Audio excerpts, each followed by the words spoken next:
my sleep schedule's been just ping-ponging back and forth all week. And then on top of that, my insomnia has also been a bit of a jerk. So with all that said, I was like, all right, I don't have the normal energy. Okay, so with that said, let's go ahead and get into this. But as I mentioned before, we've been doing the Survivor Man Challenge, which is you start with $0, a chainsaw, and a dream. And on top of that, you also may not take loans or leases. And people have like different adjustments to what you can and cannot do. It's not like one of these challenges that you have like the formal write-up that's like, here's the long list of rules. It's a lot more ad hoc. That's more like thematic than, you know, any specific, like, this is the exact settings. But we are on the hardest difficulty so far as economic settings and all that. We are on a map called No Man's Land that is a modded map. I did start with some of the modded buildings, but then they're like, all right, these feel too powerful, so we got rid of them. We need to go with that. And thank you for the birthday wishes. I do appreciate that. I am now the official age of ancient. At least that's how it feels. Did we get the harvester? No, we need to finish this harvest that we're doing. Because we didn't get on sale, but we're sitting on $231,000. So we are in really good shape to be able to buy the harvester. We've been hoping it would show up here, because then we can get away with really fun stuff. So you'll need water soon. You are all good. We have the bakery doing bakery things. Alright, so we'll spit that out. I left it running, which isn't what I want. Okay. So what I need to remember is to turn the straw swath thing on. Because it turns off. But the sorghum is not quite ready. Oh, we're in July? Yep. Yep, we are doing what is likely to be our last harvest. Oh, this isn't repaired. Let's go repair this real fast. But yeah, so this is likely to be the last time we need to harvest in the game, so far as with this harvester. Because we do have this as the tiny little harvester. We are at that point that if I really pushed, I might barely be able to eke out the other harvester, not the header to go with it. You thought we were in December? Yeah, we had, we did stream this the other day. Don't remember when it was.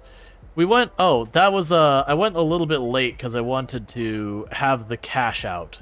So we were in December and I went ahead and played like an extra half hour or so to do the cash out, you know, for the season. Which is why we got to July is, I think it was April, April is when we plant the sorghum. So yeah, so now we're down to the harvesting, and this is the slowest process we've got left in our farm is just the harvesting.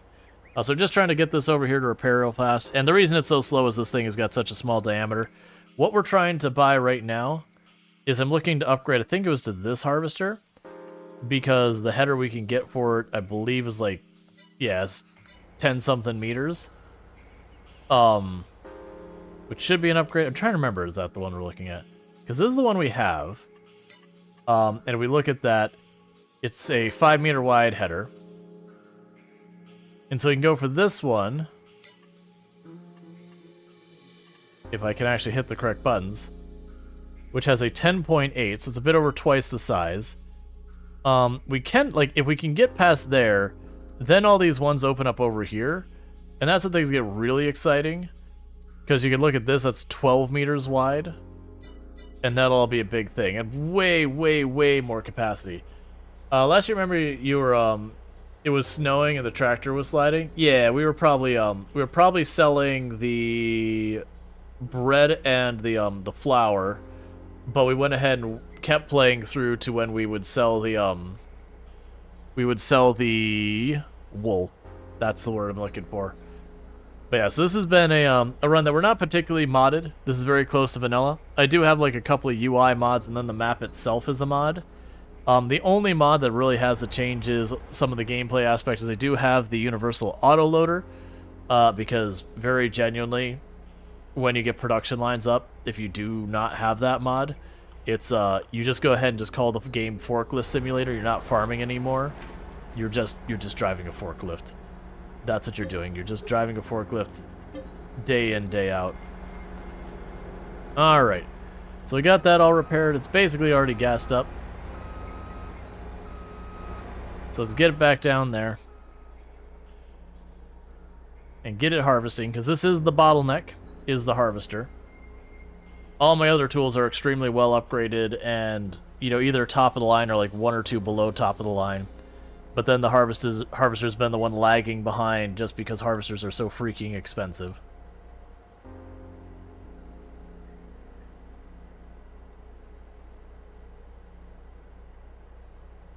But yeah, so we have the fields in the middle here. Those are what we're harvesting today. And then later on we'll harvest the fields way on the outskirts. But those aren't quite ready yet. But yeah, I cannot wait to get the better harvester. Because what'll end up happening is we'll sell this harvester, so we'll get about 20,000 between it and its header. So that's good. I have some other equipment that I've got sitting around here that could probably be retired as well. I think we did the figuring out that if I were to sell all the spare equipment that I don't really need, I'd make somewhere in the way of like 40, 50, 60,000. And then if I sold some stuff like the bread net early, I could probably push over 300,000. But right now, if we catch any of the harvesters other than the biggest harvester, the absolute biggest harvester, I might not be able to make work. But any of the other harvesters were to go on sale, I would really be able to, I'll be able to do a bit with that. Alright, so let's go ahead and take you real fast. I just need to go over here and grab the trailer to go with that.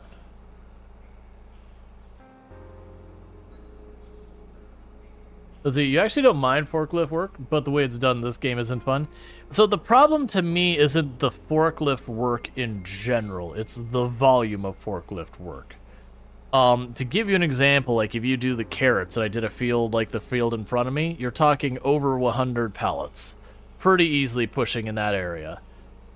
Which means you have to pick them up maybe 1 or 2, or sorry, with an actual forklift, 2 to 3 at a time maybe, that are 1.5 tons each.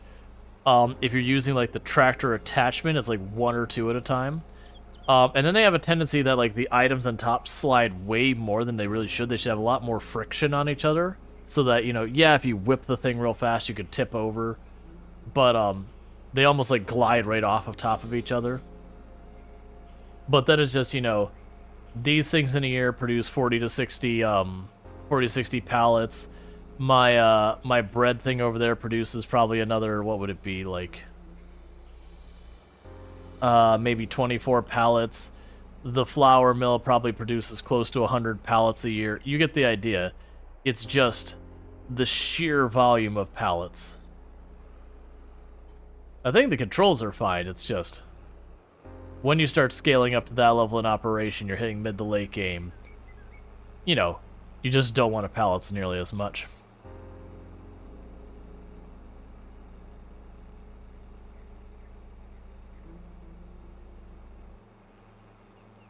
Yeah, so what we're working on right now is we got the harvester is harvesting our wheat.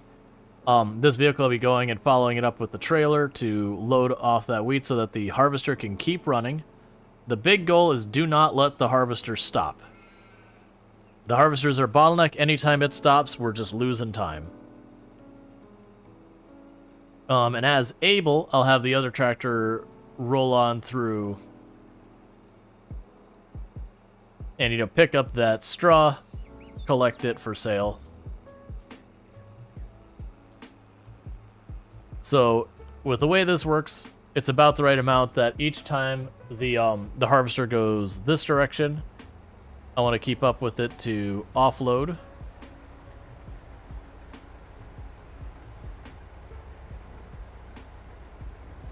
And then when it goes the other direction, that's when I want to bring in the blue tractor to scoop up the straw.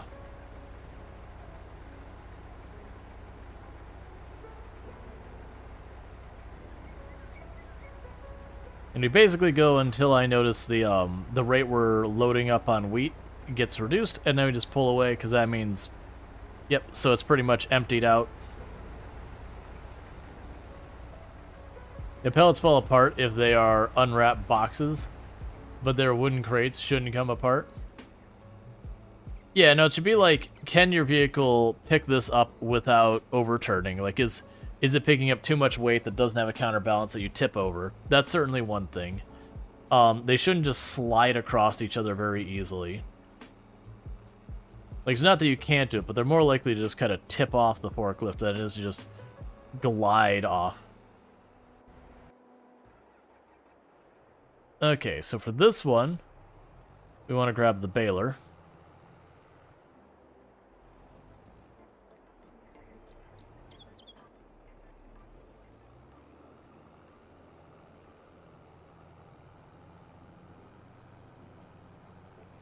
Okay.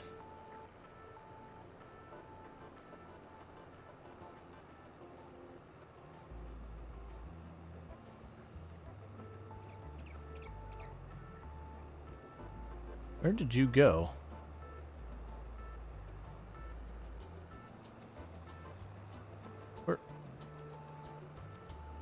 Where's our harvester? There you are. Okay. But yeah, so the straw fetch is like 12 to 16,000. The wheat will convert into flour, which will convert into bread. So we end up making somewhere in the area of like is like 40 or 60,000 worth of bread a year, and then we turn around from that, we end up having, you know, like another 80 to 100,000 extra in flour to sell, and then in addition to that, we also have an extra like 20,000 or so that we have of our produce that we make, like the tomatoes, lettuce, and strawberries, and then we also have wool on top of that. So we're on a point now where we're producing a lot. Like, just very genuinely, we're producing a lot.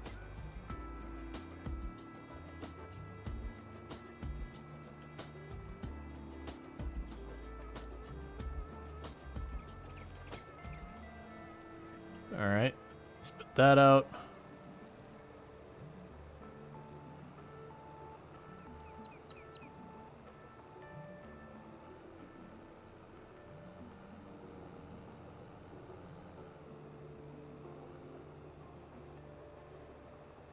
But yeah, and then, you know, the 12 or so from that. Okay, I guess goodbye, Farm Sim. So that was fun. Just had a crash. We haven't had, honestly, that many crashes in Farm Sim in general, but we did have one, like, the other night. Just one. And all that. Yeah, we just need that harvester. Oh, yeah, the harvester is going to be huge, because it will more than double the speed at which we can do the fields, because not only does it make it so that we have a larger area that we cover by almost double, but on top of that, the capacity of the harvester itself is much higher, so I don't have to worry quite as much about the collection. We'll end up needing to upgrade our trailer, but I believe my plan for that... Oh, that's actually set back a little ways. Okay, yep, so we got set back pretty much the whole way. That's annoying. Because the other time when we had a crash, we only lost like 1 minute.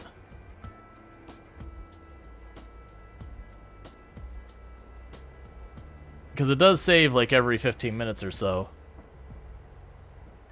That sucks. Why are you steering weird? Why are you steering weird? Oh! Okay, because of driving on a plow. That'll cause it.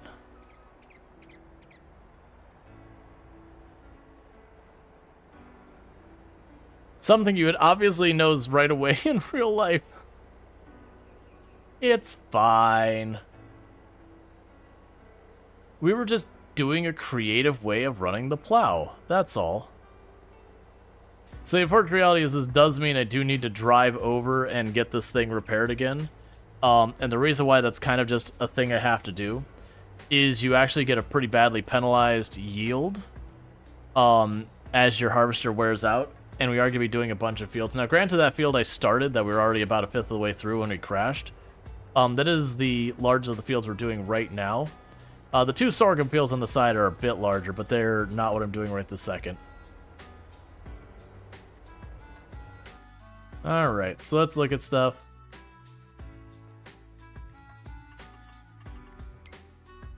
Yeah, so we have the wheat to deal with today. Alright, hide disabled. Yeah, so that's our bread prices and our flour. Joe disabled, and let's pop down here real fast. Because at this point, these should all be a thing, so we can go -10. And this is just a thing to,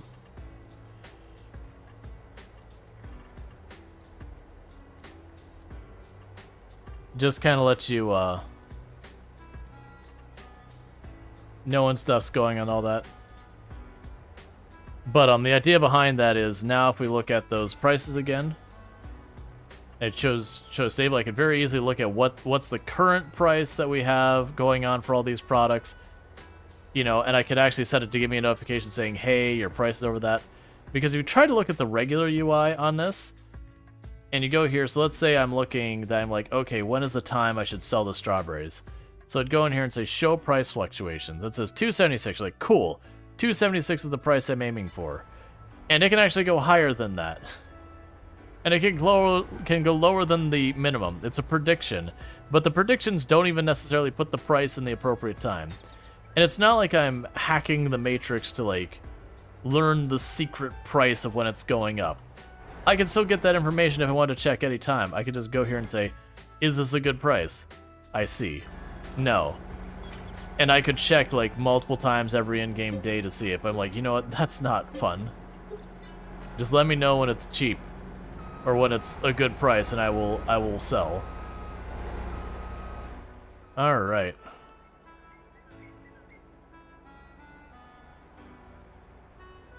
Yeah, so I had fun with this day. So the plan for tomorrow's stream, just so people know, is I do plan to hop on the Project Zomboid server. Like I said, I'm going to do that probably every other day. That way I don't just, like, binge Project Zomboid and then burn out on it again and never want to play it again kind of thing. So I'll probably hop on the Project Zomboid server. And then what I might do is, I'm debating what I'll do for the second half of stream. Because on one hand, I could see breaking out more Kenshi. Kenji's an absolute blast, why not? I could see, you know, doing another RimWorld stream. Because, like, I'm not quitting the run we've got going on, but I am thinking about making it, like, a once-a-week kind of thing. So I could see doing that. It also could be, I have been debating picking up Pacific Drive and playing that, because it looks amazing. I know, I've known, like, 5 or 6 different content creators in my circle who've all played it and who have all had very positive things to say about it. And while, like, the concept of the game has been spoiled to me, I've kind of deliberately not paid super close attention to any of the specific mechanics or the story. So, like, I am aware of some of the hazards in the game kind of thing. You didn't turn that on, that's fine. I have to turn it off to do that.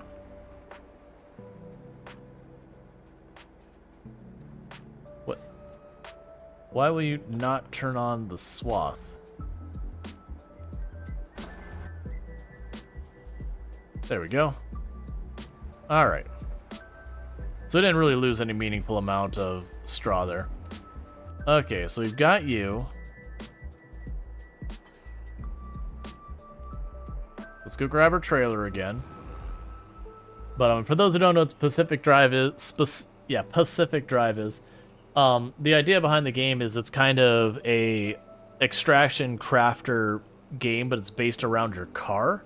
So if you think of, like, Escape from Tarkov, where you drop into a map, you fight a whole bunch of people, you try and grab what loot you can, you shove it in your bag, and if you manage to get out, you keep your stuff. That's one end of it. Not the fighting part, but, like, the collecting the resources and, you know, get out of the map with it. And then if you fail, like, I don't know, like, how severe the consequences is. Like, does your car get trashed? Do you get a game over screen? Do you knock it to keep your rewards. Like I don't know where the line is on that regard, but basically you don't get the prize. You gotta go back and collect resources again. But you craft equipment and you put it on your car. Then it can be stuff like armor for your car, or better headlights, or make the radio work and all that. One of the things I wasn't aware of is that your car develops quirks as you play. So it's stuff like, oh, when my gas tank gets low, the hood of my car pops open. Like, you know, all sorts of bizarre things. And I guess you can fix them if you take the time to diagnose them, or you can just live with them. Which honestly kind of sounds interesting within its own right, just having like these weird things you've got to deal with where, again, like, you fill up your gas tank the whole way, and so suddenly, you know, like your tire pressure goes down or whatever. But, and it's not fully just around your car. Like, the car is like the subject matter, if you will, that you're around. But you do get out of the car, you do pick up resources and yada yada yada, that kind of stuff. But it looks good, and it has like good music. It's not a horror game, but it's a little spoopy, where like there's stuff that happens and you're like, oh, that's weird, kind of thing.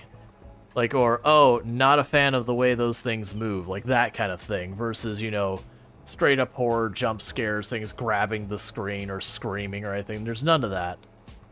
Like, I think the spookiest thing I saw was there's like creatures in the world that when you looked at them, they wouldn't move. And then when you look away and you look back at them again, they wouldn't have any, like, you wouldn't see them like walk or whatever, but they would be differently positioned than they were before. So it's kind of one of those ones like, that's a little unnerving. Not a fan. But not, again, like, they grab your screen and, like, spook you or whatever. It's just not that style of game. Now, I did mention it's not, like, I was using Tarkov as the example to compare it in with the extraction side of it. That's not really a good comparison, because Tarkov is a PvP game in its core. Yes, there are, you know, there's the scavengers who may or may not be player characters. They have AI there, and they mix in actual players with the AI, so you're never really sure, you know, till you kill them, kind of thing. So it is one of those things that... don't you have scrolling donations name banned? They gave you some loot? What? I have no idea what you're talking about there, Chris. Scrolling donations name banned? I don't know what that even means.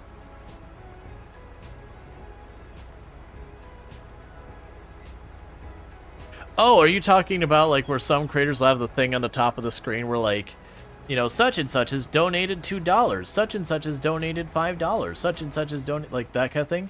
No, I don't do that. I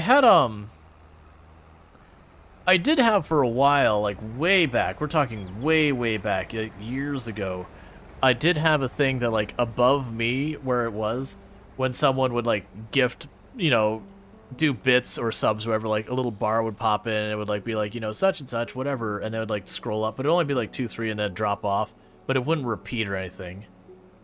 I don't even know what you mean by gave me some loot either.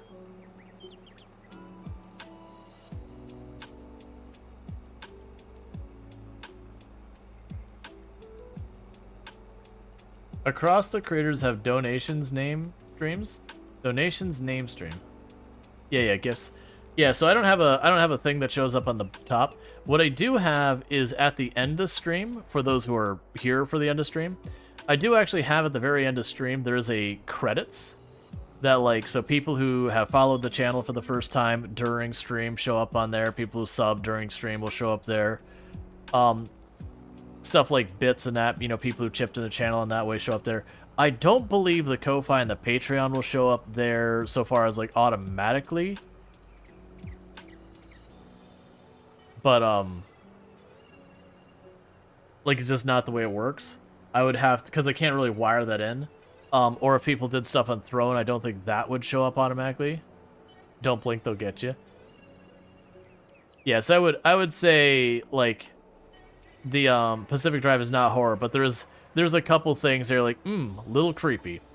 But it's more like that slightly uncomfortable versus, again, you know, jump scares and that kind of garbage. Or like body gore, or like, I don't even think there's blood in the game at all. Like, you can get radiation, but it just, I think just like the edges of your camera start to like fuzz up. But it's not like the Doki Doki like staticky fuzz. It's just like a blur to be basically like, hey, you know, your character's not too happy about this whole being exposed to radiation thing. But yeah, no, if you did something to support Chris, I do appreciate it. Generally speaking, most of the support stuff that happens on Twitch shows up. If you did do some type of support on YouTube and it didn't pop up, let me know. I only recently got the ability to monetize YouTube at all, and so I may not have everything configured correctly. So that could be on my end. But yeah, no, I don't have any like ledger bar thing or whatever that scrolls on the screen or anything like that. More than likely what I would implement.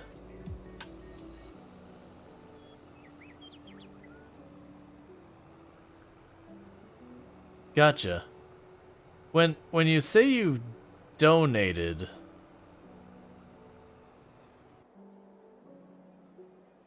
just like what did you donate? Because I can't remember. Was it like Patreon stuff? I can't remember. Because I know a lot of people have chipped in, and I don't like. I feel bad when I forget like who specifically chipped in what. But like Ko-Fi and Patreon, I believe Ko-Fi should put an alert on the bot on that should show. Like it'll just be like, you know, it'll play like a little melody, and it'll be like such and such donated $5 on Ko-Fi, like that kind of thing.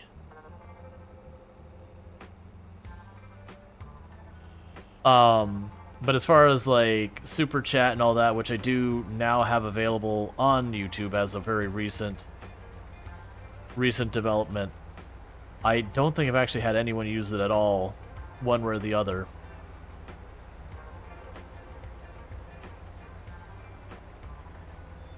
Oh yeah. No, that yeah, when you... Yeah, I think that would have been Ko-Fi. Yeah, when you did the donation, it popped up on the screen directly when it happens. I don't keep like a forever running ledger of like, here is people who've donated to me at any point in time, because man, I don't even want to know how long that list would be. You know, which, you know, I'm very, very thankful that people have been so incredibly generous. But yeah, no, it would have popped up at the time you did it. Like, if it doesn't, I'd like to know, because I want to make sure it's working. But what it is supposed to do is it'd be like, you know, Chris has donated, you know, $5 through Ko-Fi, or whatever the actual verbiage is. I know that's broken before, because Ko-Fi will make an update to its bot, which is a totally separate thing from my stuff. And I can't tell you the number of times that thing's broken. Where they'll have to go in and, like, detach it from Twitch, reattach it to Twitch, and then it starts working again. But I only know it's broken when, you know, someone's like, hey, I donated, it didn't show up, it's like, oh, crap, and, like, go deal with it. That's one of the frustrations as content creators, is you end up having, like, 30 different things you're running that are all, like, you know, held together by duct tape and bubble gum, and, you know, sweat, tears, and prayers, and just hope it does actually do what it's supposed to do on the other side of it. I mean, how many streams that I'll literally change nothing, and I'll start up stream, and my cameras will stop working, so I'll have to, like, reseat cables and get all my cameras back up. And I'll start another stream, and then, like, all my audio devices got reset because OBS will have an update, or Windows will have an update, or, you know, the wind was blowing outside, or, you know, a single droplet of rain hit the ground somewhere on the planet Earth. It just feels like that way, where it's just, like, literally nothing changes. Like, why is suddenly everything broken? I'm literally not changing things to make sure it keeps working. That you have to keep a checklist. But yeah, so it's that's one thing I've debated doing, was for the Patreon Ko-Fi side of things. I have debated changing the credits at the end of the stream. This is the thing that's kind of like the mixed bag, because I mentioned before that I do have the credits that roll at the end of stream, basically, you know, thanking everyone for their support and all that. And like I said, Ko-Fi and Patreon don't automatically show up on there, unfortunately. It is kind of one of those things that I would like to be able to make that, something that happens automatically, but it is wired in to work with all like the Twitch subs and bits and all that, and I haven't found a way to make it do both. I'm sure there's a way, but I haven't found that yet. But I also want to make sure that I don't exclude, people who do the bits and the subs and all that, because very genuinely, that's where the bulk of the contributions to supporting the channel come from. Is, just people subbing the channel, tuning in, the occasional, bit drops, that kind of thing. Yeah, and I'm not deliberately trying to like hide when people support. So if you ever do support the channel, whether it's again a sub, bits, gifted subs, donations through Ko-Fi or Patreon, buying the merch, doing stuff through Throne, like any of those things, and it doesn't pop up the stuff on the screen, like let me know, because I want that stuff to work. And part of it is because like I don't push the Throne thing very often, which those, that for people who don't know what Throne is, it's a thing where as a creator be like, hey, I need a new mic, so I'm going to put this mic up. Hey, it'd be nice to get a new chair. My chair is wearing out. If you want to do something that instead of like giving me $5, you want to be like put $5 towards something specific, you can do that. It's because those things are so infrequent because I don't push them. Like, people ask me like, oh yeah, I have one of those, but I'm really bad about turning around and being like, hey, I have this thing, if you want to help support, I'm trying to get to this or that. I don't like doing that. Like, I don't blame anyone for doing that. Like, I really feel like I should be doing that, but I don't. It bothers me to do it. This is basically already full, with what you're going to put in there. That I just don't promote it enough. And as such, like, there's very little traffic there. So it does mean it'll go, literally 6-8 months where no one does anything on those platforms. And then, one, easily the alert fires, and I get jump scared because I don't even remember what the alert sounds like. It's like, what is that? Oh, right, someone gave me money on Ko-Fi. Or, like, it'll be one of those things, the person's like, oh, I just did this thing and it didn't work. I'm like, oh, crap. But it's so infrequent, I don't even notice that it's not working. Which isn't a complaint, by the way. This is just, if you ever contribute something to the channel and you're like, hey, I didn't get a notification, like I said, let me know. Like, it's not an intentional thing.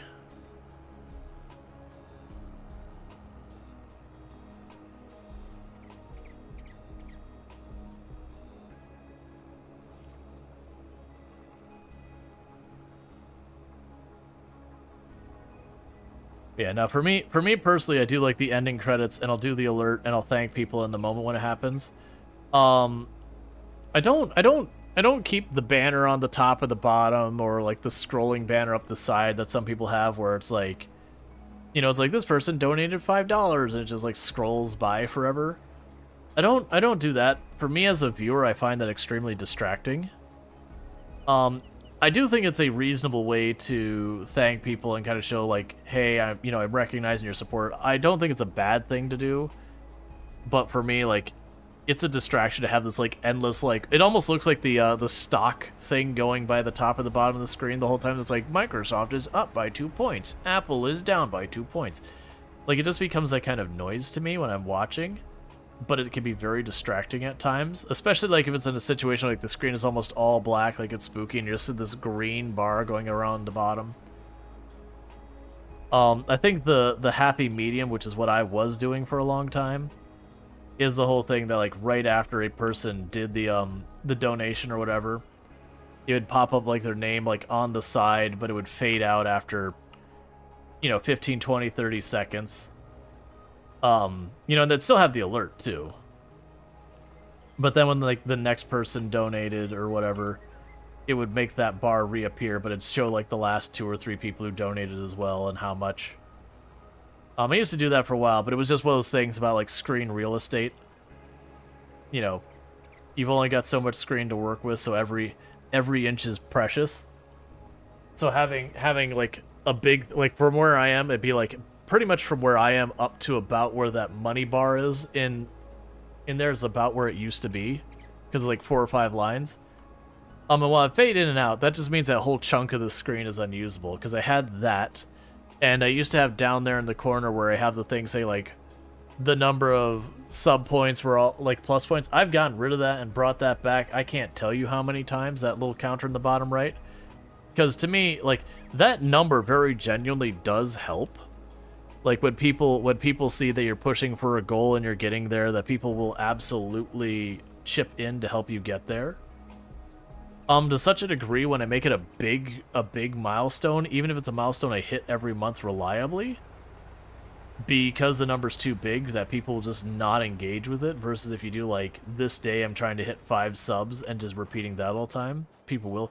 It was mind-blowing to me that I did a thing that what I was doing is I was basically saying, hey, if we hit X number of subs this month, you know, I'll do Y. And so it was like literally like a normal month, but I was doing extra stuff if we hit the goals. And I had set my goals to be below my normal to basically be like, hey, we're sustaining the channel, so like thumbs up. But instead of just showing the count at the bottom right, where it's like we're at 140 out of 150 as like a short goal, because I had for the month goal, it started at 0 to like, I think it was like the 140 or whatever. And it was like night and day, absolutely killed the number of subs we had for the channel that month. Like, it was a really bad month when I started running it that way.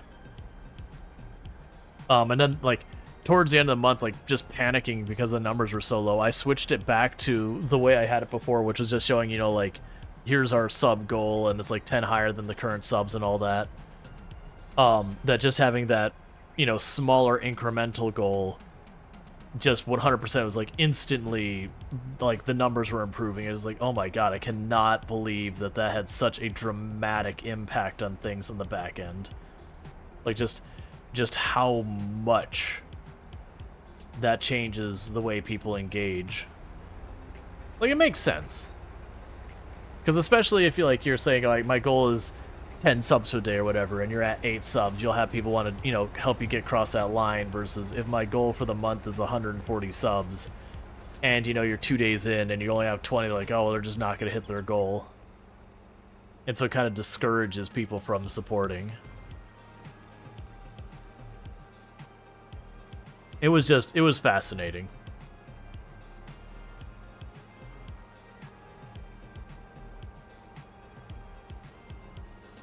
Alright. So we're going to drop this off, which means the flour is going to start producing. And that means we're going to start making our money.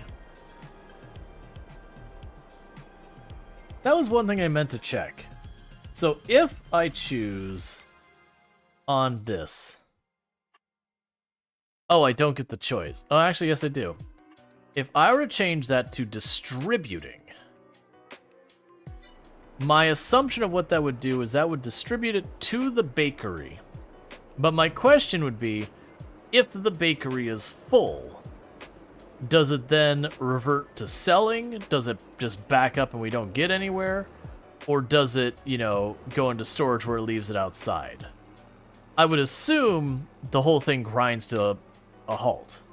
That's what my assumption would be, is that the whole thing grinds to a halt and goes with that.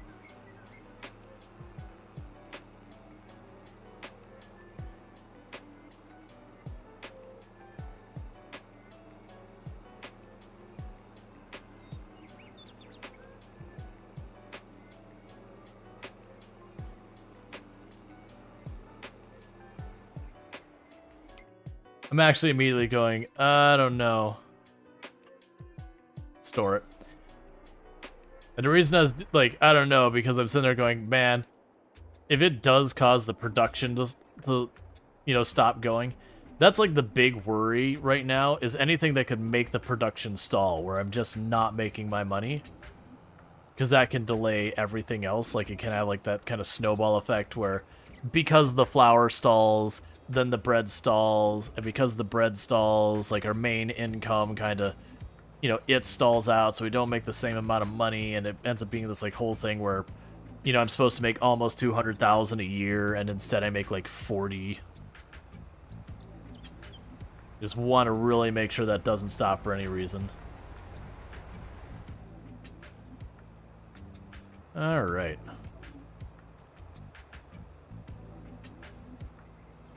Yeah, so it'll be the big field done harvesting, and then we'll turn around and get it set up on the next field. We pick up all the straw, we bale it. We take those bales. I've got the bale loader. Get all that. We just sell the bales immediately. We don't hold on to them. Like later on, I'll need the straw for animal care and whatnot. But at the moment, it's just a little extra income.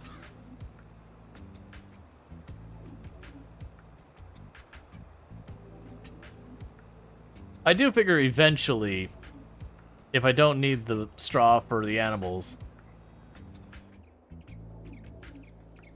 I probably won't worry about it as much. Because, sure, the straw is adding an extra 10,000 income while I'm doing this. You know, actually, that's not true. Because if I'm using, like, the really, really, really big harvesters and all that, that'll make it way easier for us to collect the straw on the other side.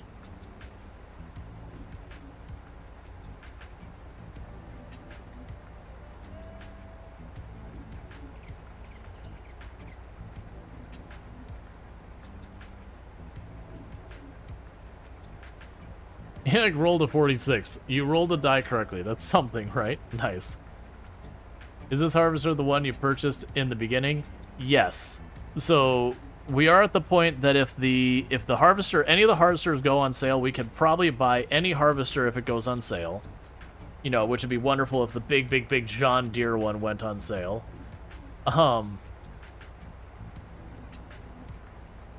But we are also at the point that this harvest, regardless of how, like, if stuff goes on sale or not, we will be able to buy a significant upgrade for our harvester.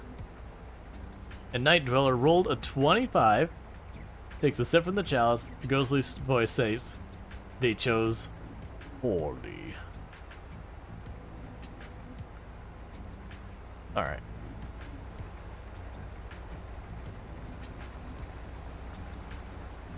But yeah, so I think the plan is, and this has been a number of streams we've been saving up for this stupid harvester.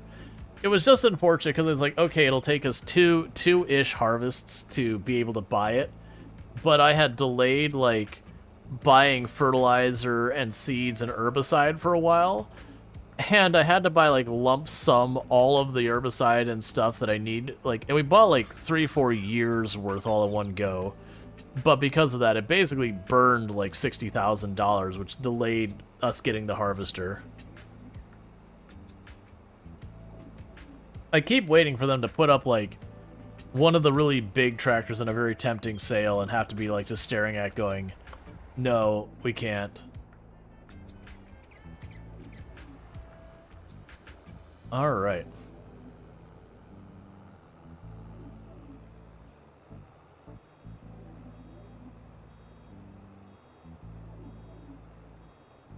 I wonder how much, like, when you get, like, the biggest harvesters... Oh, I wanted to stop moving forward for that. When you get, like, the absolute biggest harvesters, I wonder how much it makes it so getting a windrower is not a big deal. Because the windrower you use to take, like, where I've got all these rows, and you, like, consolidate them into just a couple rows. So instead of having to, like, zigzag the whole way and, like, you know, at the end of each row put out, like, one bale... It'd be and put like 3, 4, 5 bales in one row, but just one row is all I have to drive. I do wonder when you get like the biggest harvesters where it's like 15 meters wide or whatever it is. So it's like 3 passes per pass. You know, if there's even much point in getting the windrower at that point for like the straw. Because it'd be so far apart, I almost feel like the windrower wouldn't even get you more than 2 rows in one pass. At which point, if you're going to do a pass with the windrower, you could just do a pass with the... Like, you just do the extra pass with the baler and probably be fine.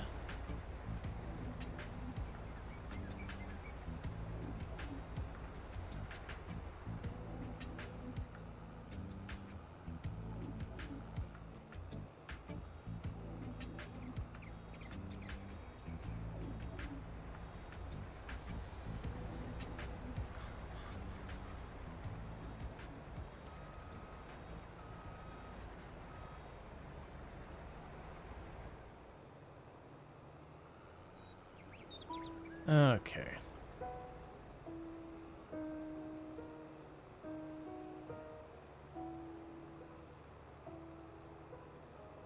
And you're about to get started again, so we'll go ahead and stop you.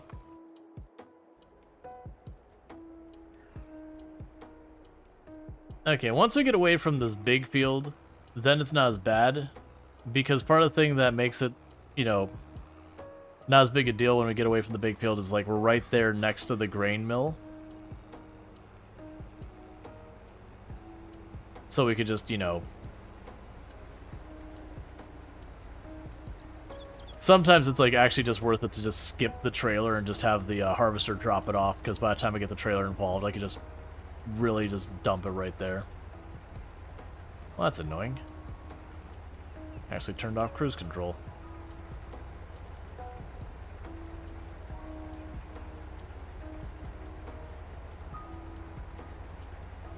Okay.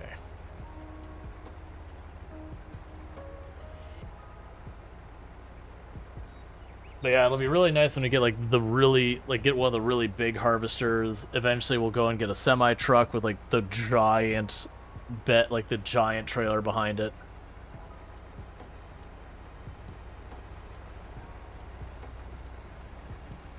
And just be able to like collect a ton all at one go. Drop it off at high speeds.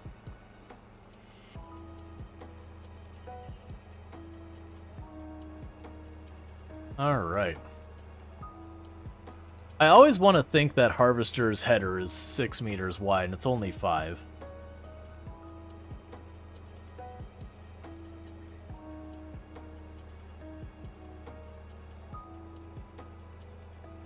And when we do hit a breaking point, I do owe a Lego piece for Moonwitch for the sub earlier. I've been doing a thing where for every time I get a sub or 100 biddies, that I do a Lego piece. But it is one of those things I've been making it a point to, like, when I have just, like, one, to, like, wait a little bit to see if others come in to kind of, like, bunch them together.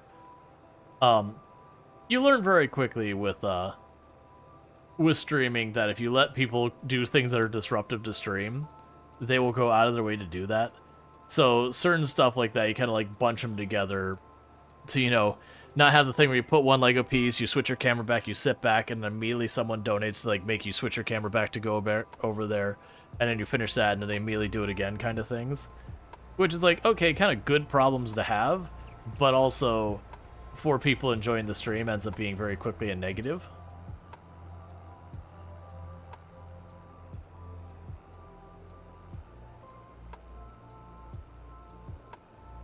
This is so much slower with the first seeder. The first seeder was actually 3 meters.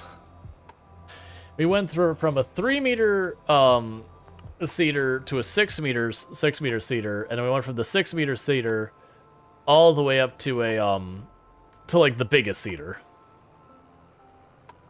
What? Oh, I turned it off. Yeah, no, that was like that's the thing. Like while this harvester is still slow, like, we have come a long way. Or, plowing the field with the 1.2 meter wide plow.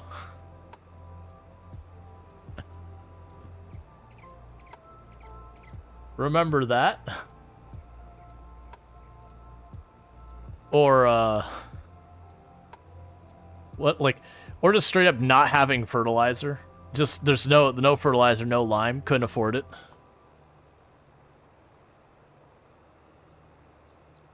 Had to do that all with a little 100 horsepower tractor just dragging that little teeny tiny plow that's not even the width of the back of it. Gotcha. The 2 meter plow was before you started watching. Gotcha. Has it really been that long? It's one of those things, like, you start feeling like people have just been around forever, and they'll be like, oh yeah, I've been here for 2 months. Like, wait, it's only been 2 months? I don't understand.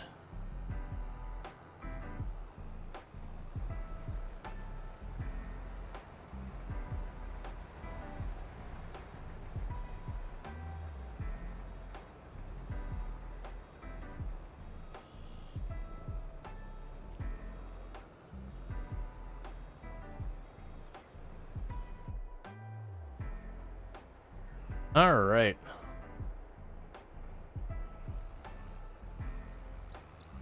So there's a good chance this is the last time I need to empty it for this field.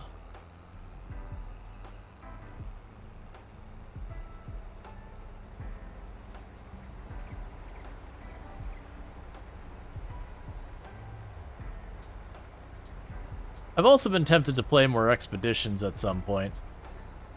Like expeditions, like the first day it did really well, like before the game like actually came out. Like, you know, when it was like if you pay like the big amount extra your content creator could play, like it did really well for those days. It felt like the other ones it did fine, like not bad. But it definitely didn't hit nearly as hard. I feel like Expeditions has been treated pretty unfairly for a lot of people. That a lot of people came into it like really upset about Expeditions kind of thing. And just like, this is a like they were like really upset by the game and all, and it's got some bugs and all that, which that's actually something to be perfectly fair to be critical about. But like a whole bunch of them is like, it's not SnowRunner. It's like, they never said it would be. Like that's the whole thing. They market it as very much you were going to be like, you know, scientists showing up and exploring and all that. Let's see, one streamer you watch is at one point where there was subbers who have reached 100 sub-level? 100 sub-level. 100 sub-level. 100 months. Oh, 100 months? Yeah. Oh yeah, when you think about it, because Twitch has been around for people to stream on for a while now. And there's some of those channels that have been here since the beginning that very genuinely, it's not unreasonable for someone to actually have subs approaching like 8-9 years that they've been subbed to a channel. That said, there's really not many people who that, like it's really rare that you have a channel that you stick around with that channel as like the place you're there the whole time for that long.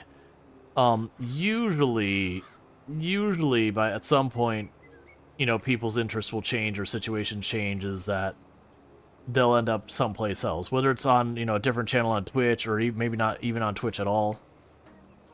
Like there's not many people whose life situation has that level of consistency. That and that they have the discretionary spending money for that period of time. That said, I'm saying that, but I definitely have people who I've been subbed to their channel well over a year now, but there's a very different situation about maintaining a, you know, sub for a year or two versus, you know, what's effectively 8-9 years. That's fine.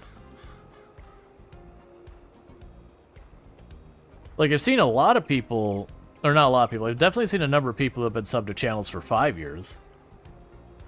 But you also don't have very many creators that are from back in, like, the Justin TV days and all that.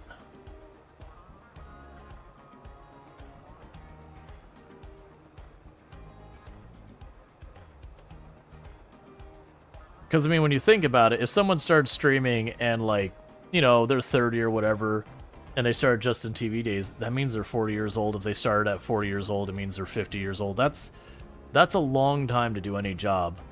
Generally speaking, more people switch jobs and even career paths over the course of a decade than remain in the same job or career paths. Like, that's, one of the things we run into software developers, you'll have, like, software development is you'll have people pop in, they'll be like, oh man, like, I'm just getting into software development, like, I'm, you know, X number of years old. And sometimes you'll be like, oh, I'm like 60 years old, and you'll be like, nah, man, you can still do it. Like, that's still 100% in a doable range. Like, that's not a big deal. And you have people who's like, oh man, I'm 27, I'm just starting in software development. You're like, look, man, you're good. You're absolutely fine. Like, but this one kid, like, you know, noticing kids are just smarter than you, it's like, look, man, trust me, you're okay. It isn't one of those things that, like, you happen to be a couple years older than people and just there's no hope.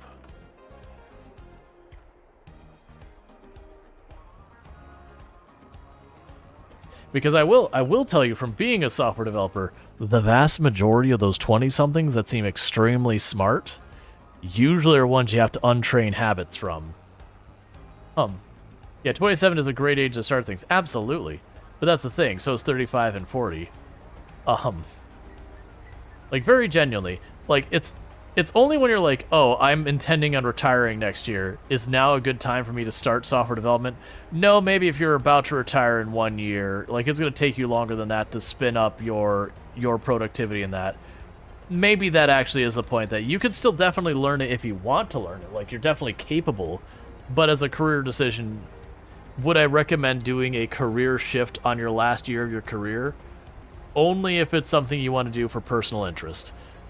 Because I doubt that's going to pay off, you know, in there. Because the longest channel is 62 months and 66? Yeah. I don't have anyone that long, because, no, actually, yeah, I don't think it's 60, because I was a little bit later on to even watching Twitch. Like, I didn't get into live streaming so far as the viewership until a little bit later than most people. I think mine's probably around 3 or 4, well, maybe actually longer than that. Maybe about 4 years now. Is probably where my longest sub was. Somewhere in that ballpark. It'd be late 3 years, you know, early 4 years would be where I'd guess it was. Like a year or two before I started streaming myself in any respect. But yeah, no, it's one of those things that when you have, one of the things I've run into when it comes to software dev, and this isn't some, like, big thing about, like, you know, people this age or this age that.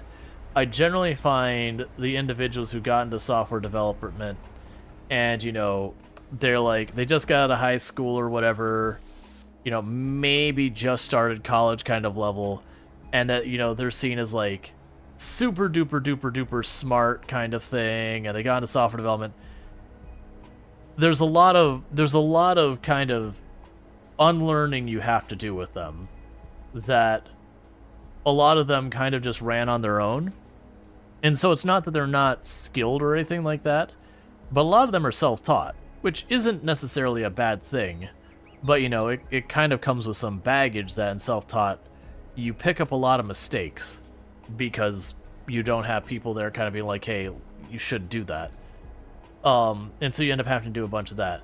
And I've also found, especially the ones that, like, they got into the technical expertise in, like, high school, and this isn't a universal statement.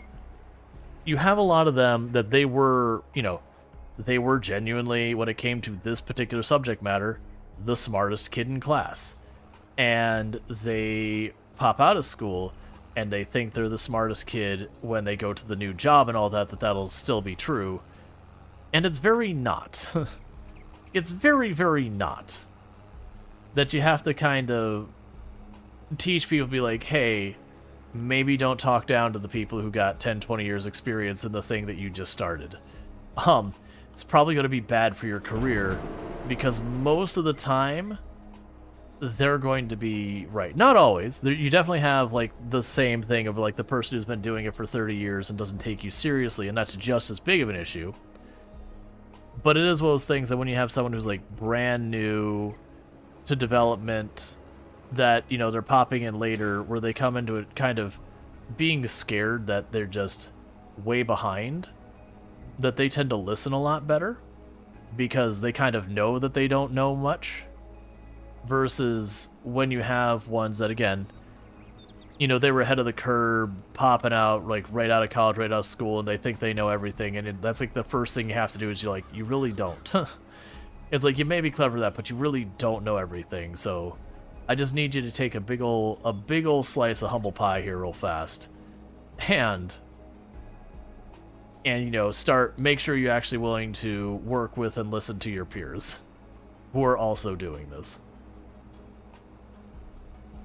But even then, like, I generally, like, when it comes to, like, with my own teams and hiring, I've always said, you know, I want people at different points in their career. Like, I want the fresh out of school, has never had an actual development job, they're just beginning, like, they've done their research kind of thing, but, like, they're fresh, they're new, they're starry-eyed, they haven't, you know, been through the ringer yet and been, like, demotivated and everything. So they're, like, always pie in the sky, we can do everything kind of people. You want them. You also want the person who's, you know, the grizzled old veteran of software development who's been through it all and doesn't want to, like, do any more than they really have to, because it's a big pain, you know, to be that stick in the mud sometimes with the starry-eyed, so you can try and have that balance. You want both junior and senior people. And you want people who have, like, the formal training as well as the informal. That you really want that whole gambit, because there's pros and cons with each and every one of those approaches. And if you sit there and go, oh yeah, we're only going to take the ones with degrees, okay, well, you're going to get the formal stuff. There tends to be a little bit less creativity there because people haven't had to deal with that.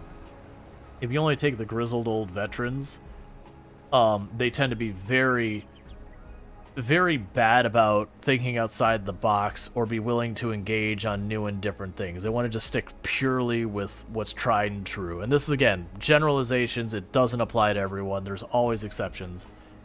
At the same time, you get nothing but, like, starry-eyed new people. They will always want to engage in the latest unproven technology, and they will want to, you know, do kind of, like, everything big with everything. And you go, all right, hang on. Hang on. We can engage in some new stuff, but, like, let's make sure it makes sense before we start jumping in and, you know, jumping in every new tech. That was one of the things I ran into a lot with the junior devs that were on my teams. Is it'd be like, we need to, it's like, okay, our entire platform is built on, like, PHP or C# or Java or whatever the thing is. Oh, well, we should absolutely be getting into Go. It's this new thing that Google's coming out with. Really? Another crash? Come on, man. Why you... Like, it's not even, like popping up like a big error thing. I'm gonna have to go in there and see what's going on with it. Because that's 2 crashes tonight. And I've had, like, no crashes before that, so I don't know what's going on with it. But, you'll have these people be like, oh yeah, there's this language Go, and it'll be like, Google have released their, like, initial white sheet. Like, the technology's not even available yet. And they're like, oh yeah, we definitely need to start working on this in production. It's like, no, we don't. No, we don't. We can do some research about maybe this makes sense later. But, yeah, absolutely not time to go into production is when, like, the company's like, yeah, we're in the very initial stages of this. Okay. So you're dropping off wheat. Are you kidding me? Come on. That's another, like, actually sizable setback.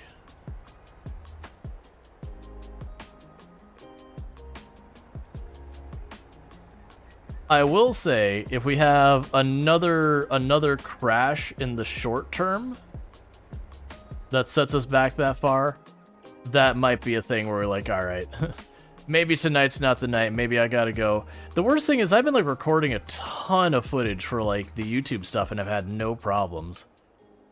So I'm wondering if, like, something changed with OBS or whatever that, you know, is causing an issue, like just the stress of, like, the encoder. Because I have been having issues with the encoder on OBS that, out of note, like, there it is right now, that encoder is overloaded. That just came out of nowhere. And we haven't had, like, Windows Update hasn't screwed me. I don't think there's been a video card driver. And it's been something I've been troubleshooting, and it's gotten better. That thing. Zalord said, may want to hit escape with more frequency. I don't think it saves with this. But yeah, it might be a thing that we just manually save just as a precaution, like each time we hit a milestone. As the boss set his ways was always just buy the same model of shoes. No good approach for technology. Yeah, no, it's definitely, there's a balance. There's definitely a very significant balance between, okay, you know, you want to keep an eye on and be willing to adopt new technologies, new design patterns, and all that. That's on one end. You definitely need to be willing to adjust. At the same time, there's also something to be said. There is a point where a technology is not yet ready for that. Like, that was one of the things that got me with the .NET technology, which is Microsoft. They were coming out with .NET Core. And, you know, generally speaking, companies did not engage with .NET Core for the longest time. Eventually, people started to win them over because a lot of developers started to kind of see, like, all the benefits .NET Core was offering for making it not a complete pain in the butt to work with in some cases. But on the other hand, then you had what was referred to as Blazor. And Blazor is another Microsoft technology that has to deal with kind of letting you do like a lot of what would be normally JavaScript and all that with WebAssembly and everything, and just using C# with all that as well, and just making it way more elegant in that regard. And it was weird to me that there was such incredible pushback on adopting .NET Core for the longest time, even though like in so many ways it was far more stable, it was far more cross-platform, it had all these benefits and yada yada yada.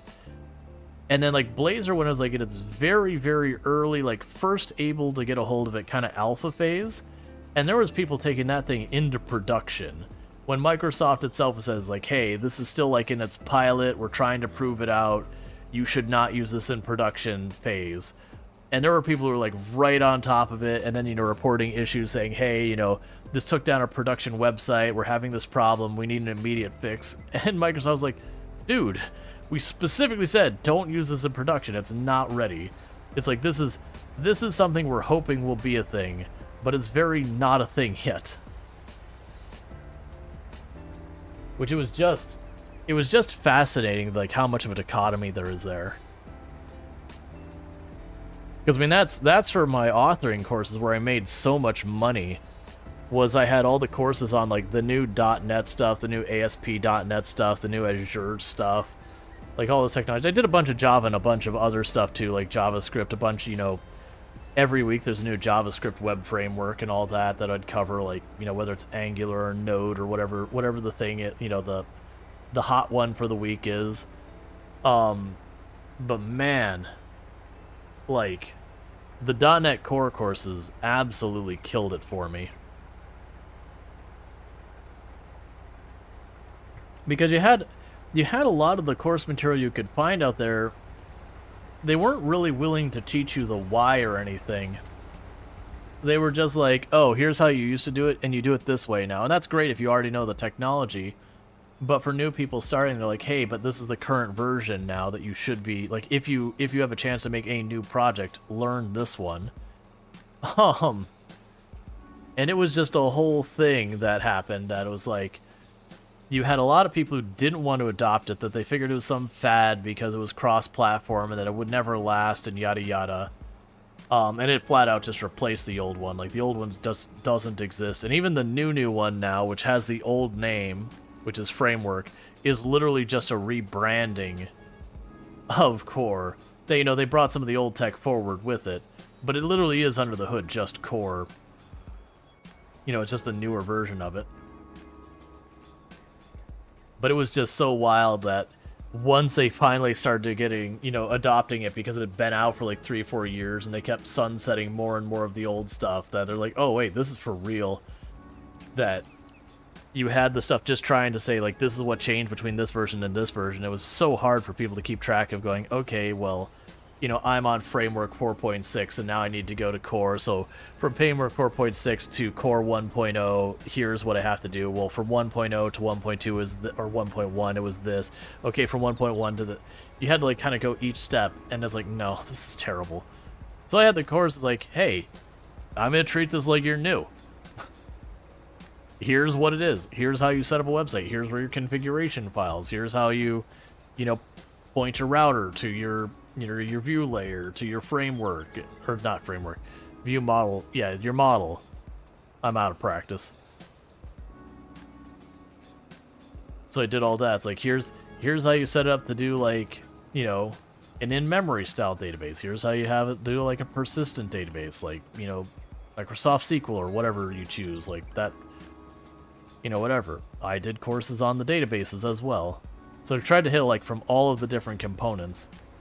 Here's how you set up styling to be across the website or for sub areas. Here's how you make the different views so that you can have like reusable ones that you don't have to have like a new view with every single thing. You can use kind of a wizard type view that you spit it out and then you tweak it.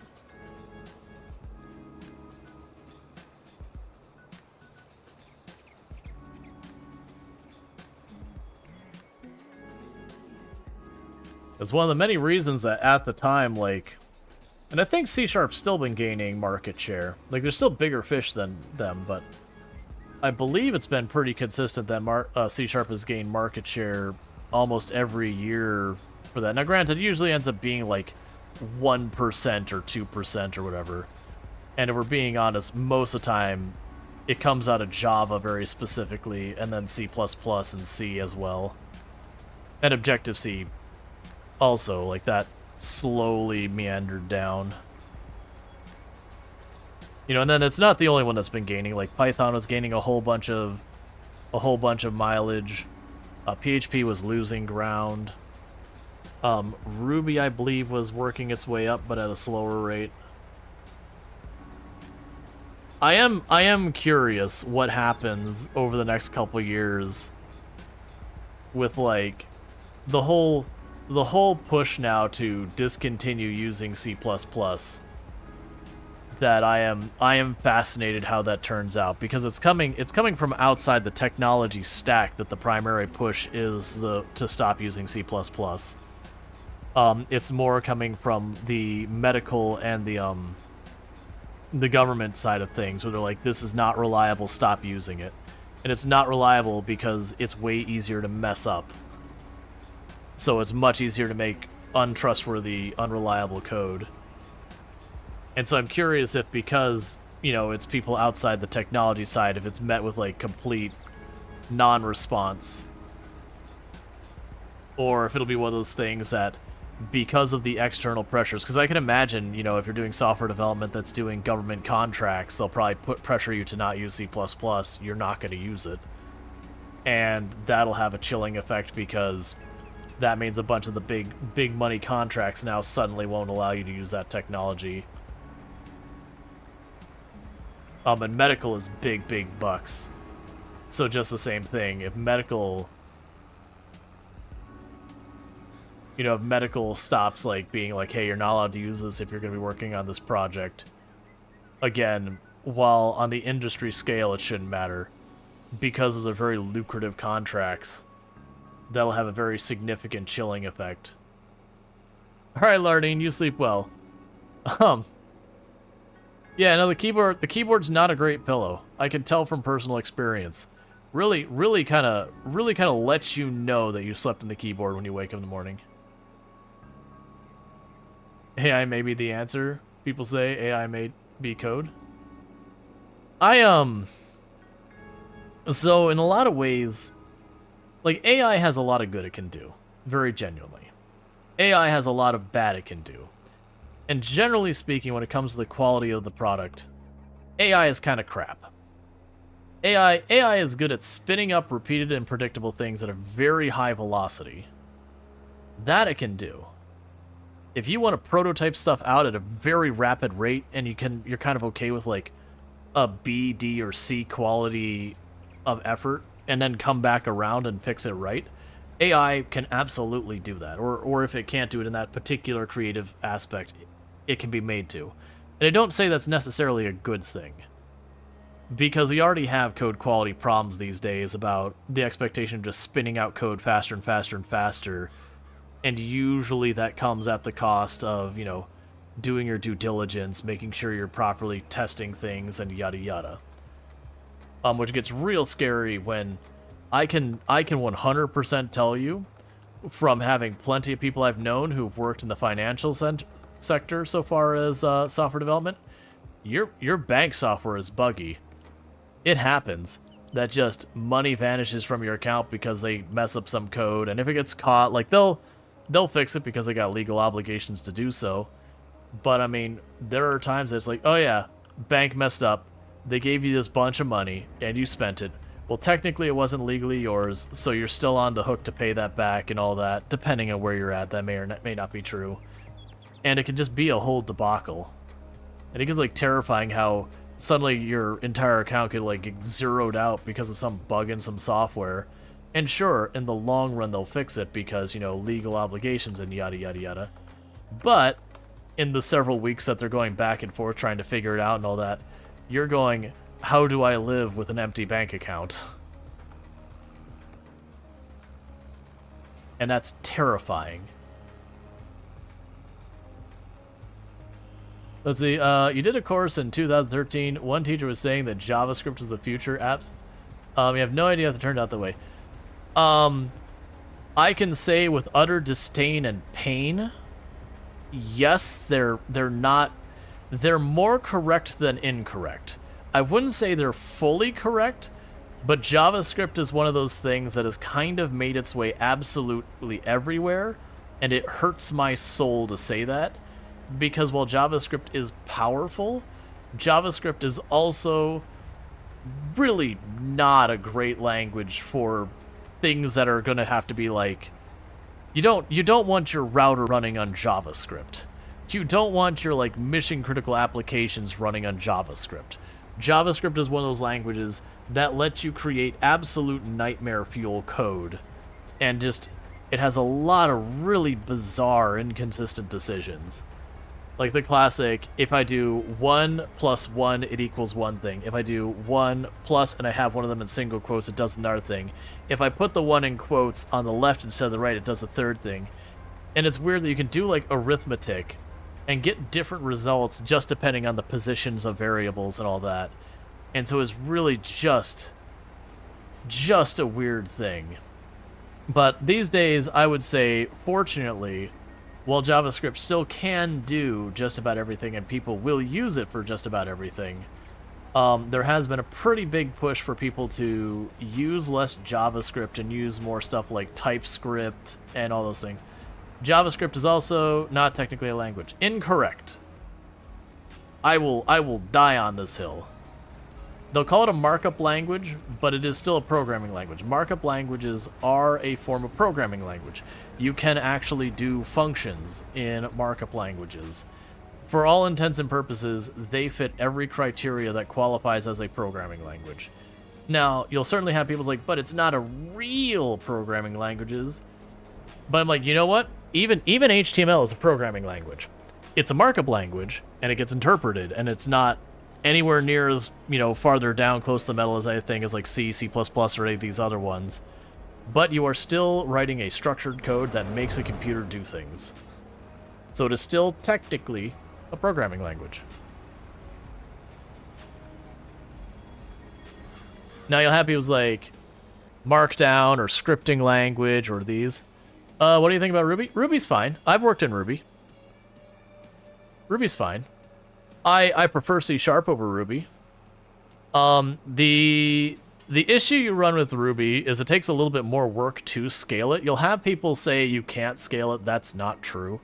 But it isn't as easy to scale it. I will say the language itself is a little bit more accessible when it comes to making it spit out templates and all that. But then I will also counter that by saying a lot of the tooling available for Ruby, while better than like JavaScript in my opinion, are definitely not the best.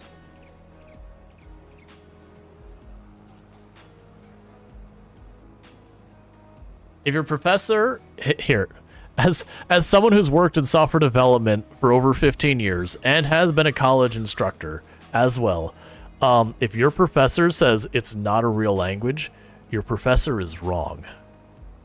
I will absolutely die on this hill. And I have actually had those kind of discussions with professors where I've been able to demonstrate that. And I've even got them to retract their statements before. It's like, I will die on that hill. Your most hated language is eLisp. I have not worked in eLisp. You don't like Ruby, it does things you don't understand, which is not a reason to not like it, but it's weird in my mind. So Ruby is one of those languages where you can say, hey, I want to spin up a thing that does this, and it will spit out the entire structure for you. And that's not a bad thing, which, that does get into, this is automation, productivity tools, that kind of thing, makes you more efficient. But the downside of that is because it spits out the thing on the other side, and you kind of have to scratch your head and go, but what did it do? And then you have to learn how it works under the hood. I didn't mind working in Ruby. Like, I didn't mind working in Ruby. If we're gonna go into languages, like languages I have personally worked in or tools that I have personally worked in that I have enjoyed or not enjoyed, I've been very clear that C# is my favorite language to work in. It's very clean. It's very straightforward. I actually prefer my languages to be strongly typed and to have strongly typed and to have to go through the compiler to be able to produce the code, because I have seen some demons over the years, and at a minimum, a compiler will tell you no. Versus you plop this file in and you put it on production, and then you go, what? Emacs and Vim, man. If I hear people talk about Emacs and Vim these days, I'm like, look, man, it's okay. It is okay to just be difficult. I understand. Also, come on, man. Really? Once upon a time, but really, these days? There is definitely a subsegment of the of software dev that are all about no, you can't use an IDE, you can't use an integrated development environment, you're not a real programmer. I was like, all right, well, you just go ahead and be a real programmer, get nothing done while I out-deliver your stuff and of a higher quality at a faster rate. But that's okay. You can be the real programmer. I don't know what makes that real versus actually delivering code, but hey, you do you, I guess, man. The number of times I've had people crap talk that kind of stuff. You're like, what are you talking about? But no, like very genuinely, it can be a little heavy-handed, but like, it depends on what I'm working on. If I'm working like get in, get out kind of work, I really like Visual Studio Code. Like, it's really nice for that. I just need to hop in here, make one change, and pop back out of here real fast kind of stuff. If you're talking, like, I am going to be implementing greenfield massive scale stuff, I have been very happy with Visual Studio in general, and I know a bunch of people's like, oh, he's one of the Microsoft people. Yeah, their tooling is amazing. I'm sorry. I have dealt with Eclipse. I have dealt with just, like, trying to use Notepad++. I have done these things. Why would you subject yourself to that? Who hurt you? Like, the number of people is like, oh, I do my work in Terminal and open up Vim. Like, cool. How are you productive? Oh, well, you just gotta memorize the dude, I don't got time to memorize 300 or 400 commands, especially commands I'm going to use once every 2 to 3 years, because I'm like spinning up this one thing I'm never going to spin up again. So I got to go and pull up the docs to figure it out. Come on, man. Let's be honest with ourselves. We're doing that because you want to feel cool, and you want to feel like a hacker. You want to feel like you're doing this thing that other people can't. And sure, if that makes you feel better, fine.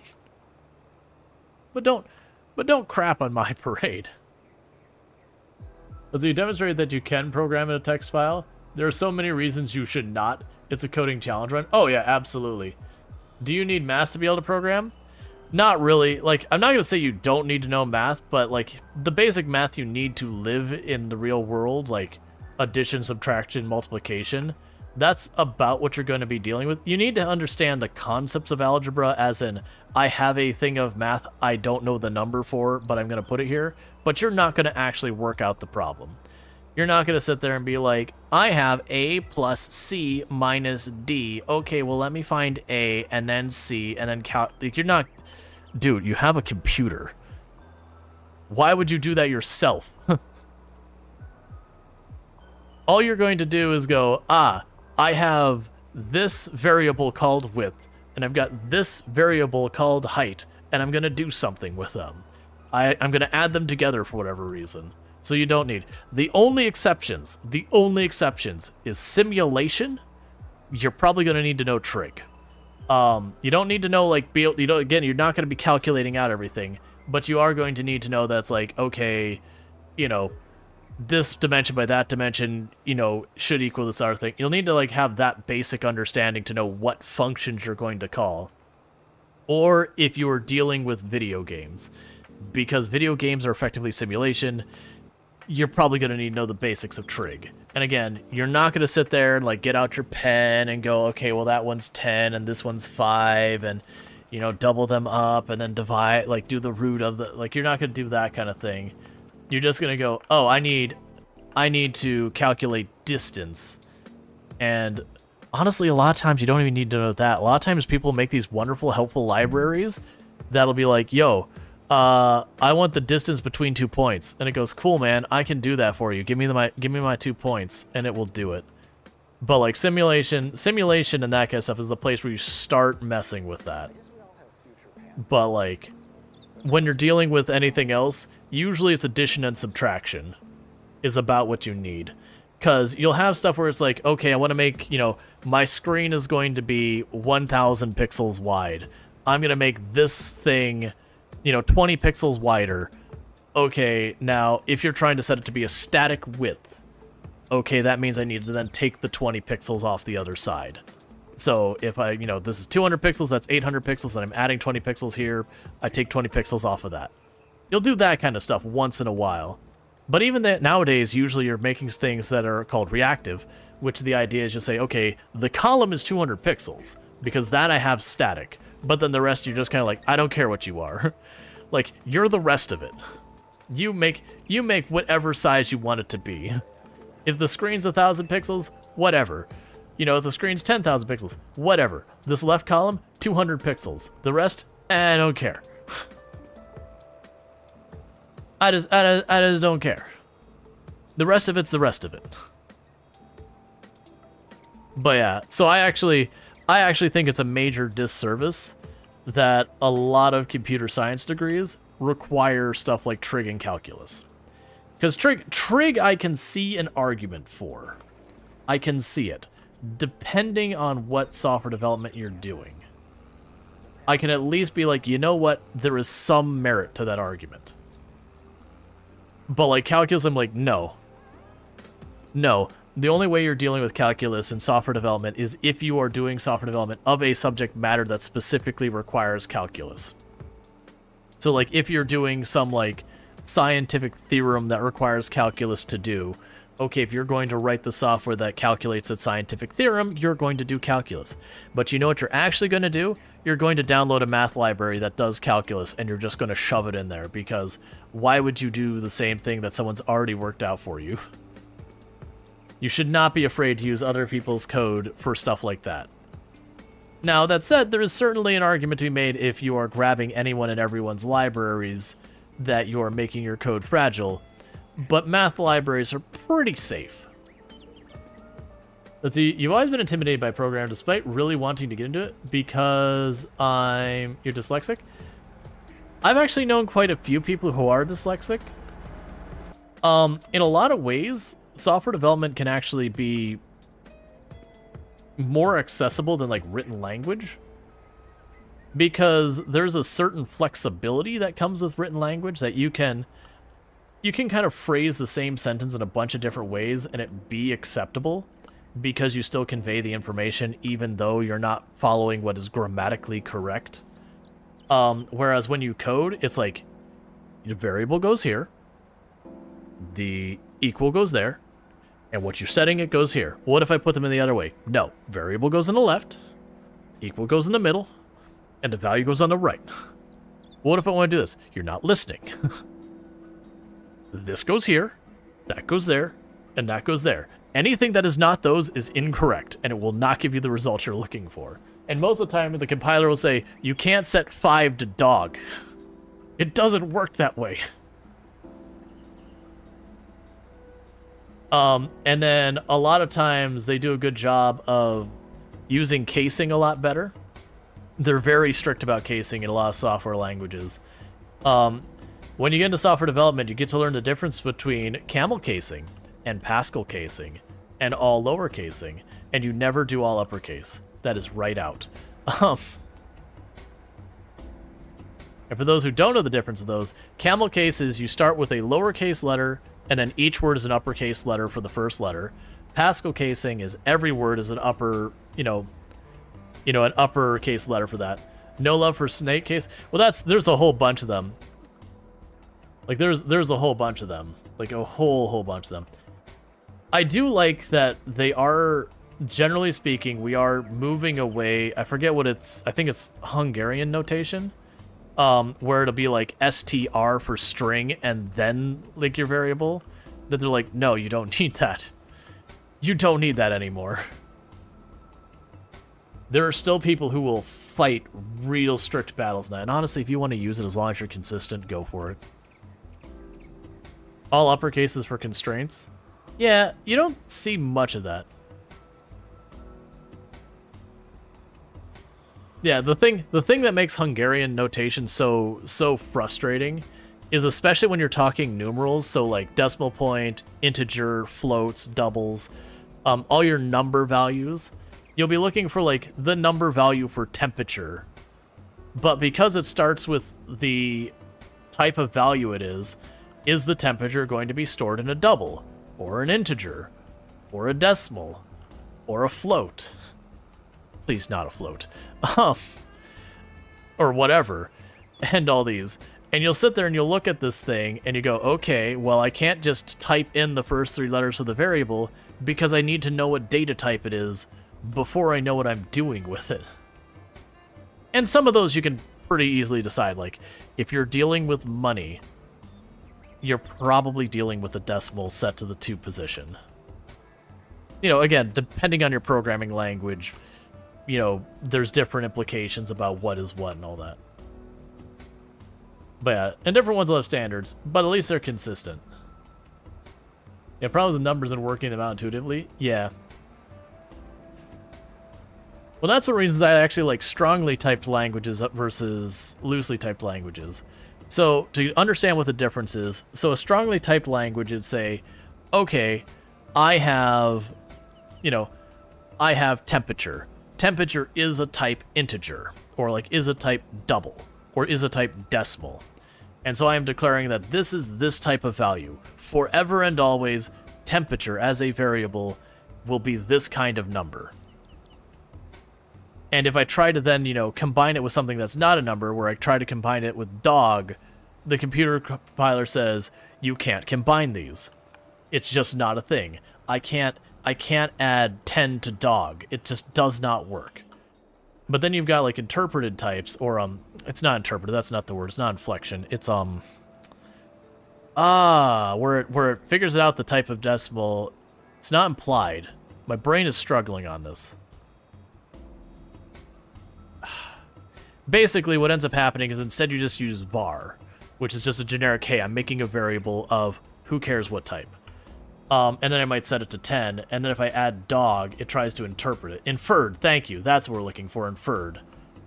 And so what ends up happening is it just goes inferred. It's like, all right, well, I had the number 10, but like they're adding dog to it, sure. So yeah, so the variable is now 10 dog.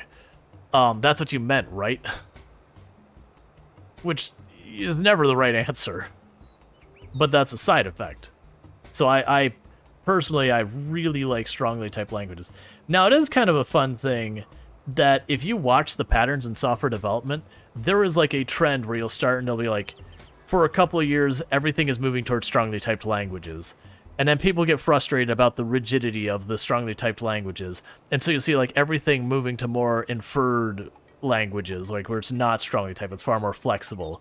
But then everyone will start getting frustrated with how messy flexible code can be because it lets you do what you want. And that creates some real gnarly problems here and there. And so then you'll start going back to the strongly typed language. And it seems like every 5, 6, 7, 8 years we go where there's kind of this push one way or the other, that you kind of get in that grass is greener on the other side type thing. And I see the same thing with interpreted languages as opposed to like, languages that are basically compiled as needed versus languages that you have to compile in advance. I see the same type of push happen every couple years where you have, both of them have a pro and a con, but you start getting frustrated with the con, so you start looking at the other one and wanting that. Let's see. Number says, you've seen a person showing how SolidWorks engineering software works. There's so much automation and quality of life things. He tried to solve a simple task for us, like AB equals 20 and BC equals 25 and CD equals 22. What is the value of ABC? And the software did the calculation for him. Like, adjust the variables based on the things. Oh yeah, SolidWorks is amazing. I've worked in SolidWorks. My favorite thing to do in SolidWorks is you can take like a part that you can like have 3D rendered into it and say, what would happen if I put 100 square pounds of force on this spot right here, or 100 foot-pounds of force here? and the whole thing paints right, and you're like, it fails, so don't do that. And it's just really cool, like, how amazingly powerful it is. Because before that, you'd have to have some poor engineer sitting there, you know, drawing the whole thing up in the draft, you know, getting out, like, their calculator and, like, going, okay, well, this is going to apply this force here, and that's going to distribute this force here. Well, there's this over here. Like, I don't know the physics behind this. Like, I'm not an engineer. But they would have to manually do that whole calculation. If they make one mistake, the whole thing's just wrong. And so they have to, like, verify it 2 or 3 times over and all that. You like the flexibility of inferred, but if you make a mistake that deals with typing, good luck. You prefer compiled over interpreter, though? Yeah, no, that's the thing. Like, there's times that people, like, the same people will go back and forth on which they prefer. It is just a thing that they both have their pros and cons. They both have their places that they excel and that they suck. Which me saying they suck is probably a little harsh, but places they do really well and they do really badly. That there's the pros and the cons. And it is definitely one of those things that, regardless of which end you're on, there is a point where you start dealing with the frustration. You showed actual products you did, and the simulations are, well, amazing. Oh, yeah. Like, SolidWorks is both amazing and a frustrating program. Their support can be very crap sometimes, but also their program does amazing things. And this is, for the record, where I'm giving this information, this is like 12 years out of date. I don't know where they're at now. That was when I worked manufacturing. We were dealing with Solid Edge and SolidWorks. I think Solid Edge may have been the only name for the program they had back then. But, like, it's fascinating what they can do with that now. Where you can draw up a part in SolidWorks and say, I have a milling machine that does this, this, and this. Please do it, and it'll spit out the entire program you put in your milling machine. You just put down a hunk of metal in your milling machine, bolt it in place, and say, go. And you, as long as you've done everything correctly, you get a part. And it just works. If you did something incorrectly, then suddenly your tool goes trying to go through your part at full torque with hydraulics and destroys your milling machine. I mean, realistically, you trip a safety, but it damages your equipment. Have you used that use SolidWorks, AutoCAD, and Mastercam? Yeah, I've also used AutoCAD. I have not used Mastercam. That is one I have heard of, but I have no actual experience with.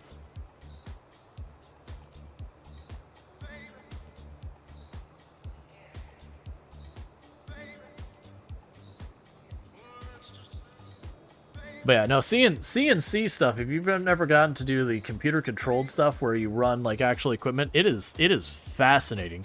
I think that's kind of, like, the big thing that gets people so excited about 3D printing, is you look at 99% of the type of stuff that you can do, like computer-run manufacturing, and it's just not something you can realistically do at home without dropping a huge sum of money. Like, buying a milling machine to bring to your house, one, you probably don't have the electrical setup to be able to handle that, because those things just gobble amperage. And all that kind of stuff, versus you can get a fairly small 3D printer that you can set up. And again, you draw this thing in the software, you hit a button, and the thing just makes it out of nothing. I mean, it's making it out of plastic, but you know, you just have this open table, and you hit the button, and when it's done, you have a thing. Or your printer jams, and then, you know, you've got a whole mess that you clean up, or delaminates from the table, and then, you know, it does the thing where it's like slowly shifts to the side, and the whole thing's ruined, or the billion things that go wrong with 3D printers that are incredibly frustrating. But it's still a very fun hobby. Let's see, or you get to watch a chunk of material fly through space. You're in at high speed, preferably not in the direction. Oh man, dealing with manufacturing stuff, like my mom's side of the family had a family business in manufacturing that eventually my father took over. Long story, don't need to get into that part. But they did manufacturing of all sorts of things. Like, they used to make the back in the day, groups like Electronic Arts wouldn't pay Sega for their cartridges, which they were required to do, so they would hire manufacturers, like my parents' business, to make those cartridges. Didn't realize that was against the rules or anything, but we weren't the ones breaking the rules as Electronic Arts. But so we made like Sega cartridges for a long time, There was a while we had contracts with the military where we would make the casings for rockets. So they had this whole thing with the military where they have rules where for certain types of munitions, no one manufacturer can work on all of it.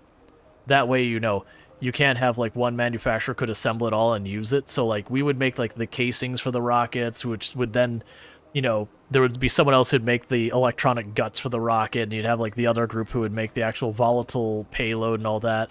And then the military itself would assemble the final product and all that.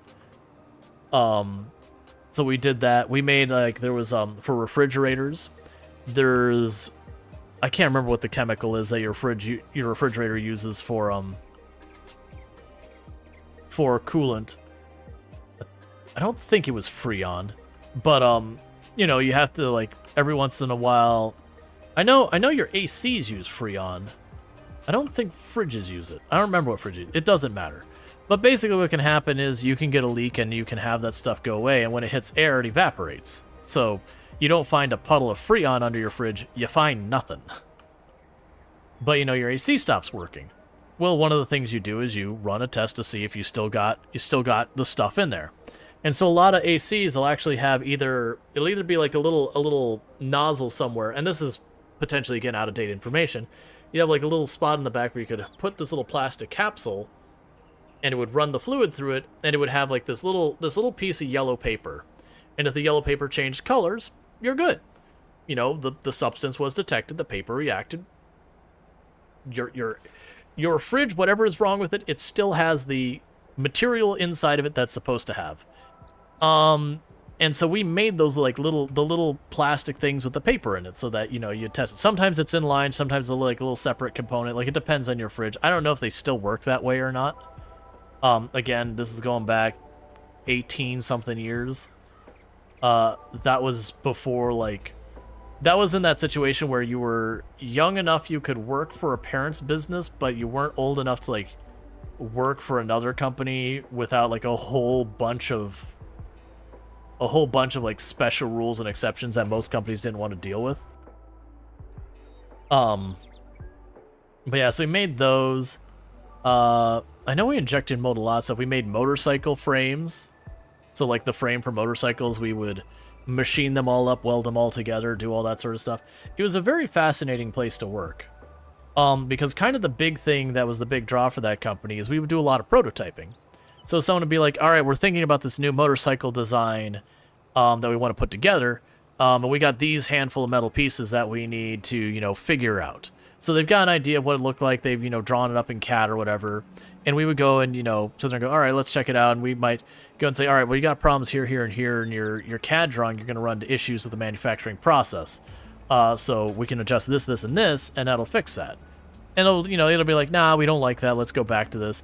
And basically at the end, we would come up with the parts and all that. And we'd make up, you know, a handful of prototypes and be like, all right, cool. Does this fit your needs? And if so, then usually they'd contract us to...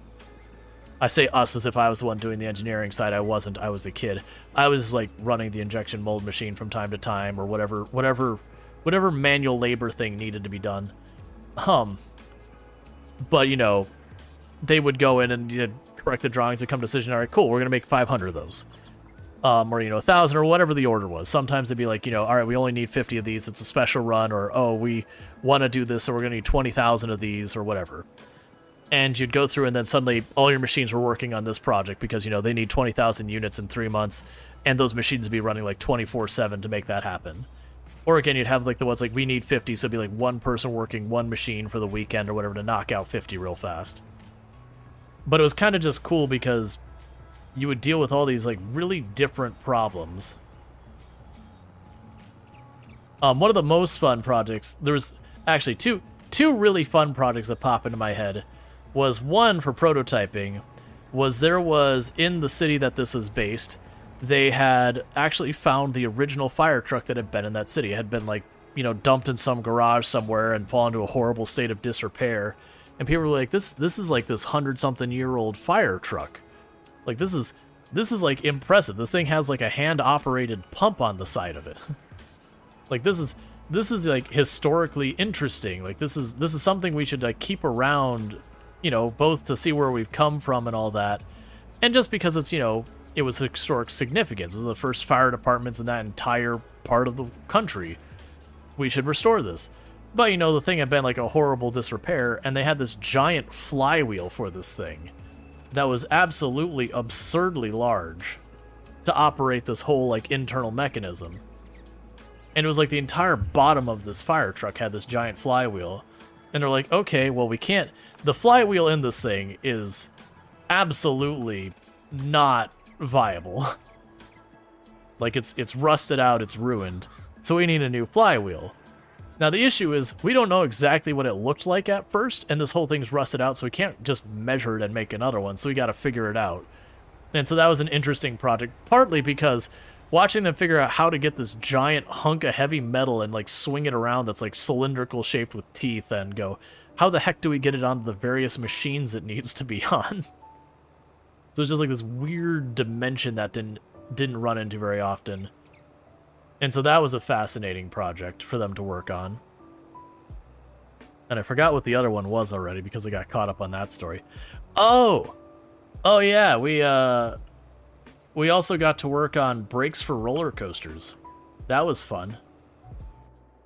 Because it's one of those things you just don't think about, is you don't normally go and, like, look at a roller coaster and be like, well, how do the brakes on this thing works? They're not very sophisticated. Brakes on roller coasters are very, very direct and effective and not particularly involved method of working. It's two metal plates and they squish. That's all it is. It's just two metal plates that just smash real hard down on a rail. But the issue is that metal plates get worn away after a while.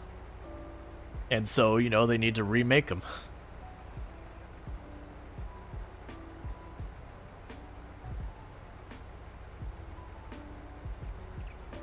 Like, to give you an idea, you just have this bar down the middle that, that's the track your vehicle follows. Then it's just the two metal plates, and they'll typically be hydraulics, and they just engage and just squish the metal plates against it. It's not a whole lot happening there. It's just, what if metal on metal with hydraulics? Sure, why not? That'll slow it down. I see nothing wrong with this. And very genuinely, there is nothing wrong with it. If you use something like rubber, it would wear out much faster, and when it failed, it would fail far more catastrophically more often, versus metal plates. Unless you erode it to the point that the plate is just gone, it's still going to work, just maybe not as fast as you want. Navar says, my brother worked on a company that built grain elevators for farm-related facilities. By what I've heard, every product is custom. And the more I know about such projects, the more I understand it's all expected to work, but you'll never know for how long. Oh yeah, that's one of the things with prototyping, is for some projects you don't care. Oh, that was the other. It wasn't the brakes. It was, we got to, I don't know if the person still holds the record, but we got to do the prototyping for parts, not the whole motorcycle, but parts of the motorcycle that set the land speed record in, I think it was Death Valley or whatever. The Salt Plains or whatever, where the guy put like a giant rocket engine on his motorcycle, and hoo boy. But I don't even remember what parts we worked on.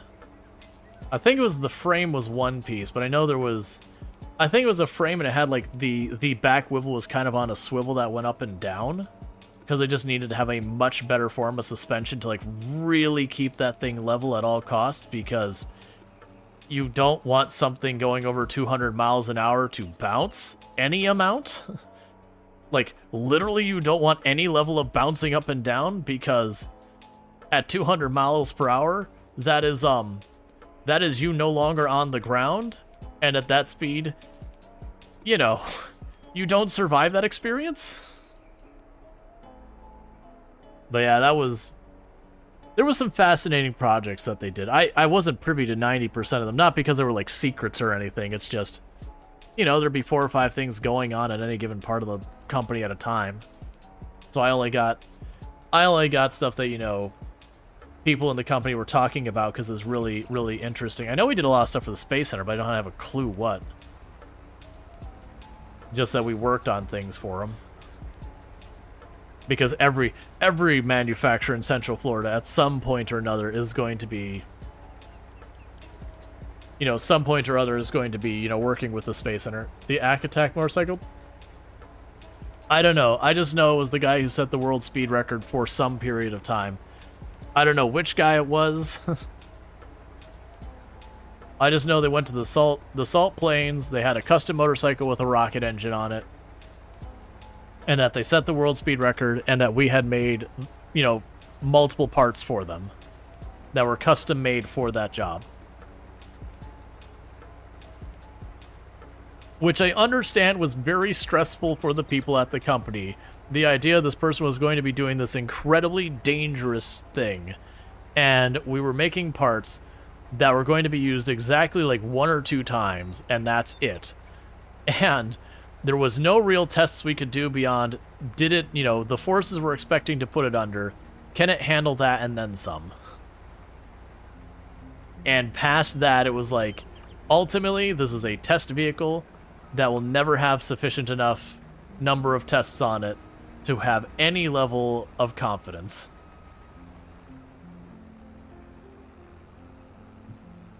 Like, everything on paper should work, but also, it's never been tested outside of on paper. As a collective whole thing. Because until it looks like a bullet, I would assume so. I remember it was a fairly long motorcycle. Because it had to accommodate the jet engine, or rocket engine, or whatever it was. Because it had to accommodate that. It had to have, like, the suspension to do all that. And then somehow, facilitate a driver without, again, highly volatile fluids doing what highly volatile fluids do without injuring the person.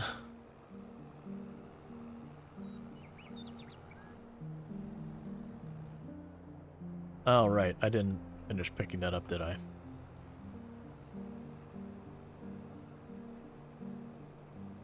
Yeah. Now it's a cool company.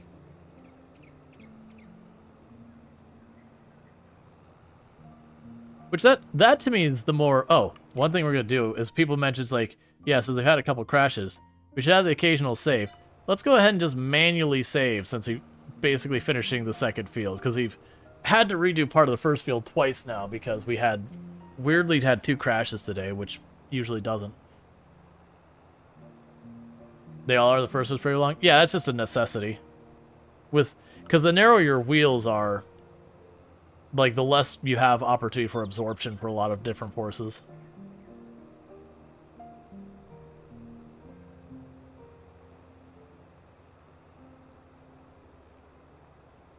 I mean, that's the big danger with those speeds. You're dealing with 2 wheels. If anything, anything hurts the stability on either of those wheels, you're going down and you're not coming back.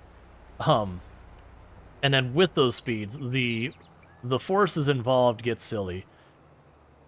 That's kind of the fun thing, is if you ever have a chance, with XKCD, there's a section called What If? That is kind of just, it's a sciencey approach to going, someone will ask like a what if question, or like, all right, let's apply actual like physics numbers to it and see how it comes unraveled. Because there's stuff that would seem like pretty not a big deal, on the surface of things. But then when you actually do the math, you're like, oh, we're reaching the amount of force where matter stops being matter and is instead turns into plasma and, energy. Or, oh, we're reaching the amount of energy involved that igniting the atmosphere is a not only probable outcome, but the expected outcome.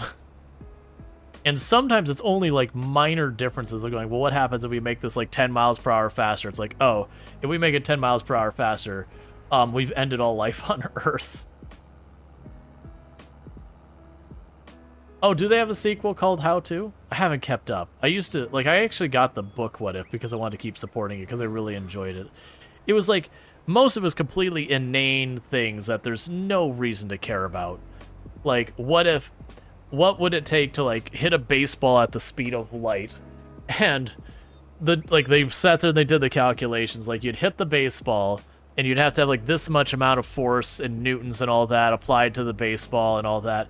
And it goes, the shock wave of the baseball hitting the speed of light would, be the equivalent of like multiple magnitudes of, an atomic bomb going out, focused at like the directional cone going there.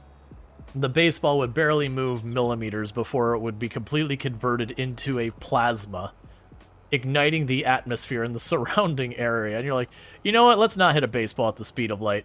That seems like a bad idea. This feels like a thing that there's ramifications we might not really want to be getting involved with. A friend has them. He got them out the other day because what if your DNA was deleted came up in conversation? Well, okay, I'm curious on that one. Because usually the thing that matters from the day-to-day is the RNA. But your DNA is the thing that kind of informs it and all that kind of stuff, yada yada. And then this is me, not an expert, not a doctor, layman's understanding. So you would have your body would be interpreting the RNA to, do like make the various proteins and yada yada that let you sustain life. Well, right. I imagine the long term would be death. But it's one of those things like, okay, would it just mean cellular replication would fail, so the existing cells would continue to, like, spin up the RNA and, like, make their proteins, and your ribosomes would do all their stuff, and, you get your mRNA and all that, and then when it comes time to replicate because it didn't have the base thing, like, it just couldn't. The first thing is you lose, like, 1/3 of a pound. Yeah. Isn't DNA instructions? Right. But that's what I'm trying to remember, because this is me going back to like high school biology. Was if I remember the purposes of the various thing.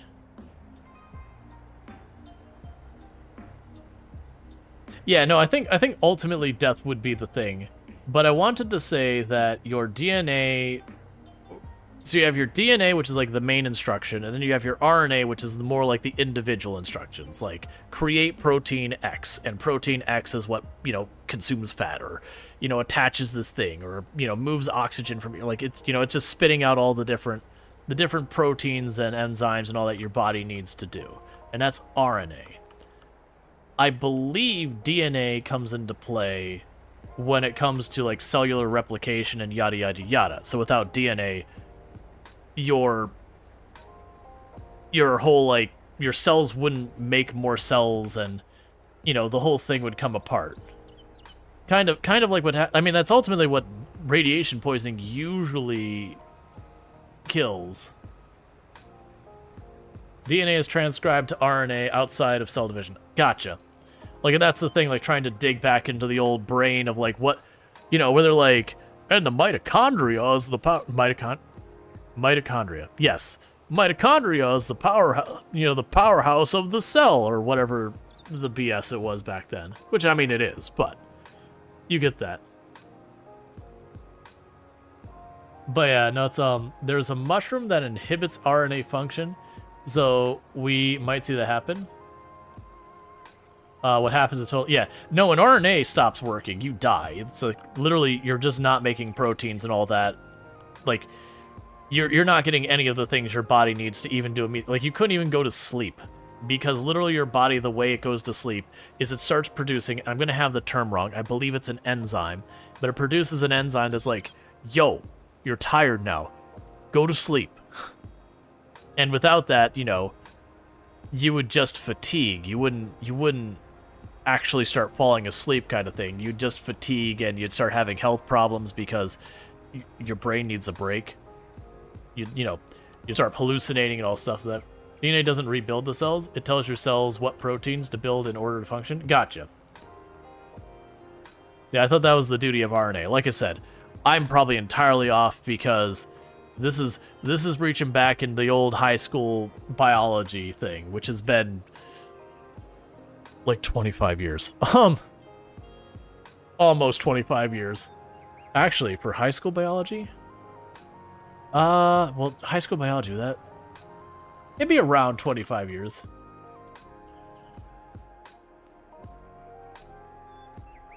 The RNA is how DNA gets the instructions outside the nucleus. Gotcha. And then, then you'd have your ribosomes would, interpret the RNA to do its things and your various stuff and all that. Because then you'd have like mRNA, and then there's like 3 types of RNA if I remember. I remember mRNA, which is messenger RNA. I don't remember the other ones. But they all had like their own thing that they do. But yeah, no, that's what I was going to say is that's my understanding when you die of radiation sickness, that's what happens. Is it basically just does a number on your RNA and DNA. And so when it comes to stuff like cellular replication and all that, you have some cells that replicate just entirely wrong because the DNA is all screwed up, so you effectively get a cancer that's just like it's a replicating cell that doesn't do anything useful for you. You'll have some cells that they'll just not work correctly. They'll actually do stuff that gives you what you don't want. A bunch of cells just straight up die. Does the RNA are like the printouts you get from the copier where the DNA is the scanner? And they won't let you take the DNA out of the library. Yeah, it makes sense. No, I gotcha. But yeah, no, that's the kind of stuff they would get into. Is just like really weird stuff like what would happen if this happened. And I'll spoil 90% of them. 90% of them, they come in one of 2 flavors. Either one, it ends all life on Earth, or ends nearly all life on Earth. Or like whatever the scope of it is, like it ends the subject matter or whatever. Or it does absolutely nothing, depending on what if you're looking at. Like they had, what would happen if you took like all of the human population and brought them to one point on Earth and had them jump up in the air at the exact same time and land at the exact same time. And it was like, well, you'd have, if you really packed people in as dense as you possibly could, you would have an area of about the size of Rhode Island, and this is at the time that this thing was done, so who knows what it'd be now. And everyone would jump up and down, and there'd be no appreciable change.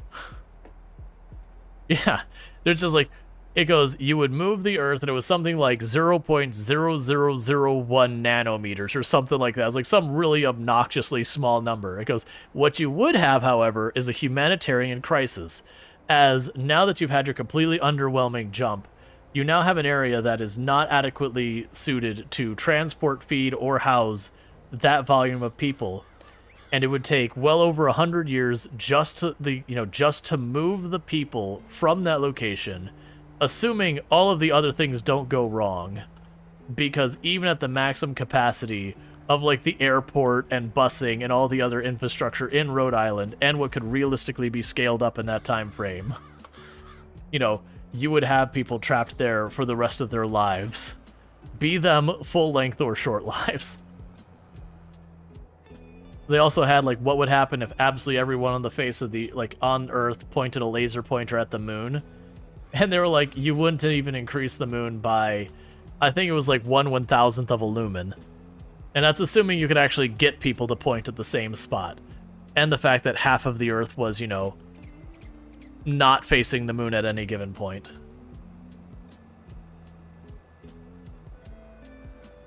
I like that one especially because each step was, but what if it was more powerful? So they start with like the little, if you remember, this is a big thing in like the late 90s, early 2000s. They had like the little handheld laser pointers that you put like three like camera style batteries in it. And those things had like no battery life to save them at all. And it was like the bane of going to a movie theater, because you go to the movie theater and the whole time there'd be these like little red dots moving around till someone could figure out who the hell had the laser pointer in it and made them stop. Issues that only a very small time frame of people would remember being an issue. But they're like, but what if instead of that laser, we got like the most powerful laser that you could hold by hand that use these like ridiculous, lithium ion batteries, that are 1,000,000 times more powerful than that one. It goes, yep, still not up to a full lumen yet. Still not a singular lumen yet, even if everyone on the face of the Earth was pointing at the exact same spot. Well, what if instead of that one, we had this one that had like this big backpack thing that, you know, was literally like 10,000 times stronger. Okay, we're up to about a lumen and a half. If you really, really, really concentrated, you still couldn't see it. But technically, you have achieved a noticeable change with the right equipment. And they kept going to, like, getting the Sears Tower spotlight, which is some absurdly thing. I think they get to, it was one of the colliders, like, that was technically, you know, smashing particles. Like, technically, we can make this a laser that fires for, like, you know, a millionth of a second for, like, just a couple particlets. But what if we could all fire that at the same time? It's like, one, we would deplete all possible energy on the Earth if we burned all of the oil on the Earth and coal and all, like, you know, radioactive substances and all that. We would deplete all energy on Earth in a matter of several minutes, firing this thing. Also, we would ignite the atmosphere, and the most impressive part is the amount of force we would bombard the moon with just raw energy, is we would ignite the surface of the moon to such a degree, it would become effectively a rocket engine of itself, propelling the moon away from us. Also, all life on Earth has ended because, you know, igniting the atmosphere and the fact that the moon is now a rocket engine, you know, ejecting detritus at the planet at high velocity. And you're like, can we go bigger? No, we can't go bigger. There's no bigger to go.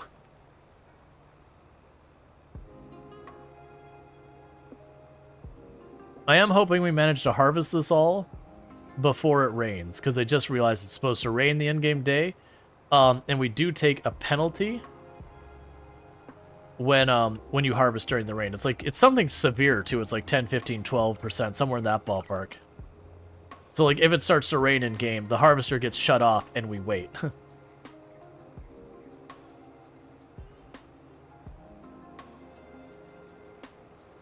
But yeah, no, I remember having them. They're all, like, almost all of them were brass colored. And like I said, those things ate those batteries for breakfast. You'd get a new set of batteries. That thing would last you a couple days if you're lucky. And the batteries would be toast. It didn't even seem to matter if you used it or not. You just come back and be like, oh, guess the batteries are dead. This is right around the time that Tamagotchi was relevant. That everyone had their Tamagotchi, and every teacher was trying to be like, don't you dare let me see that thing. And then shortly later, we had Digimon came out. That was a very, very short window in time. Right after Pogs became big. I remember Pogs being a big thing for about 30 seconds.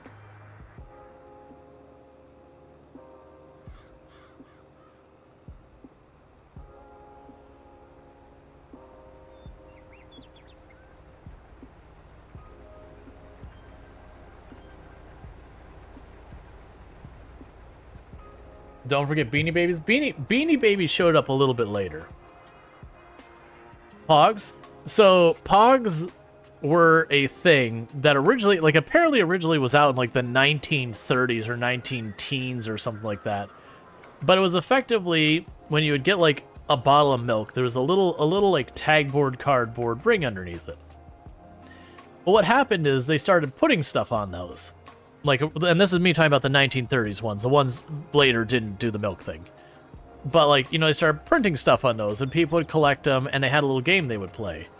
What happened was, like, the 90s, they came back as just like, okay, well, forget the milk bottle. Just give us, like, the little tag board ring. We could, you know, print Power Rangers on it, or Dragon Ball Z characters, or, like, whatever the thing was, you know, that you were getting it, you know, having on there.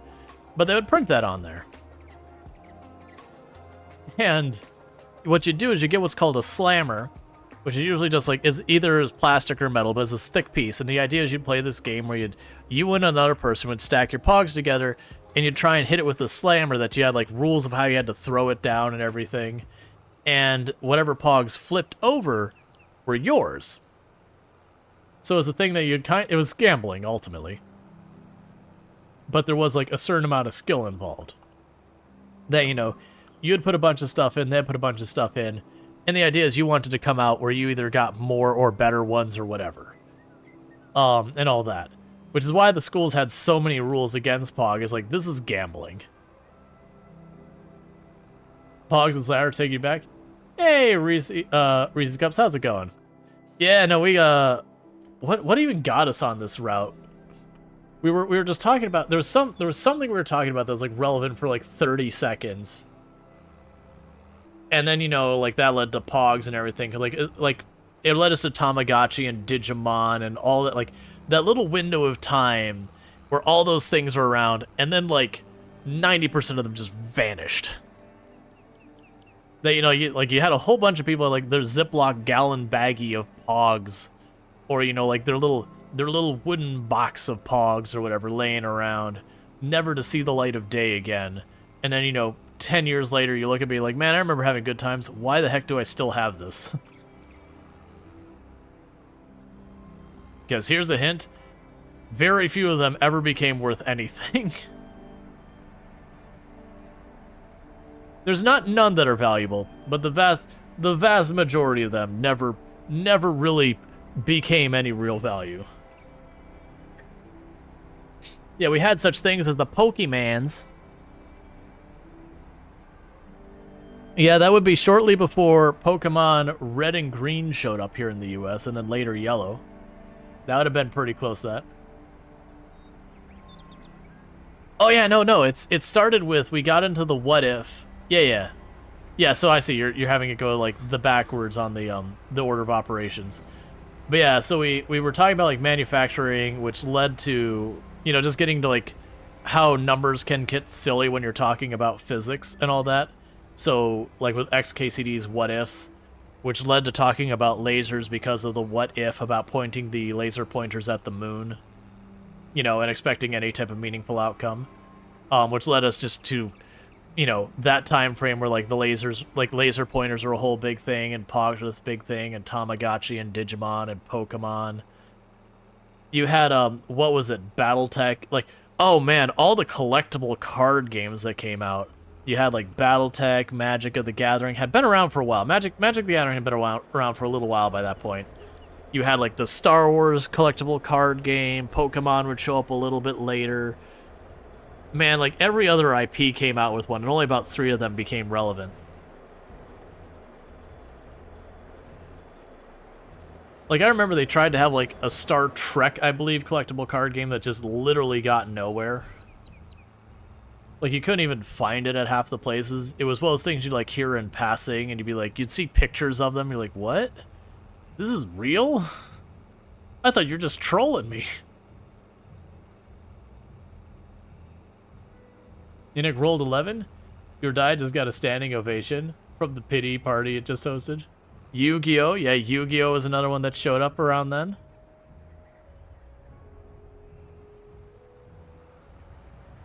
I'm trying to remember when the Warhammer, like Warhammer 40k showed up, like the tabletop thing. I remember it started to pick up a lot around then. I don't know if that actually showed up then or had been around for like 10 years prior to that. And it's just like, it kind of hit critical mass with like, the early 20-somethings. World of Warcraft card game? I wasn't aware of that one. But yeah, no, there was just a lot of IPs came out with collectible card games that like literally did nothing. Like they sold it on their store and you never heard about it again other than like on their own store. Like you go to your collectible card shop and they'd be like, the what now? Oh yeah, and like having to do that. If you wanted to get a set of cards, you had to go to like your collectible card shop. Where very genuinely a lot of people didn't have basic hygiene understanding. And I say that even though I frequented that, there was always like a couple of people there like, dude, you need to go home and take a shower. It's like, man, I am not playing this game until you bathe. Because come on, man.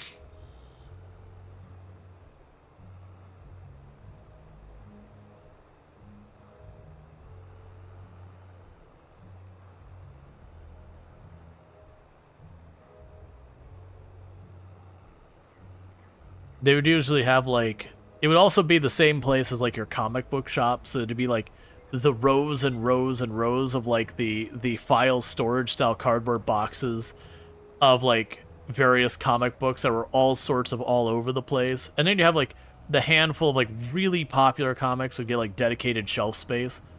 But you know, you'd have like your old X-Men series would just, they would just be sequestered to these giant bins of comics. And then you have like whatever like the latest series of X-Men, you know, after rebooted for like the 5th time, they'd have like that last like 5 or 6 magazines might be, you know, dedicated shelf space.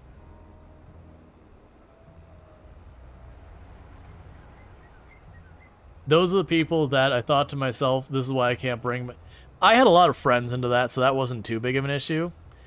I was fortunate that, generally speaking, when you dealt with that kind of stuff at, like, the card shop and everything like that, people... On one hand, people tried to be understanding, but on the other hand, you're like, look, man, it's like, I don't know what your home situation is or whatever. Like, if it's a problem, we can, you know, let's figure something out for you. But seriously, you need to figure something out. It's like, the BO here is not okay. Like, I do remember the guy who owned the card shop every once in a while be like, you gotta come back after a shower. You can't be here. It's like, you're actively hurting my business. Like, if you got an issue or something, like, there's like a public pool that's just available. It's right over there. You can, you know, you can clean yourself up kind of thing. You know, and I'm sure there's people who had, like, genuinely didn't have access to stuff or whatever, you know, which I'd feel bad. By and large, I knew a lot of those people from school that it was like, nah, that person just doesn't.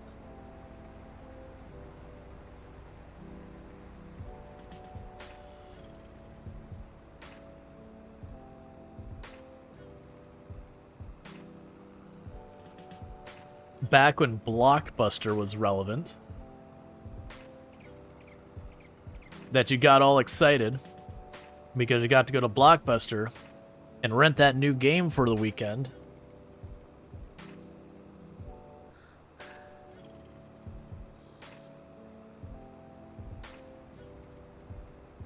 That was back when very genuinely, most games, if you properly binged the game, like you were just like, you know what I'm gonna do? I'm gonna no-life this game for the weekend.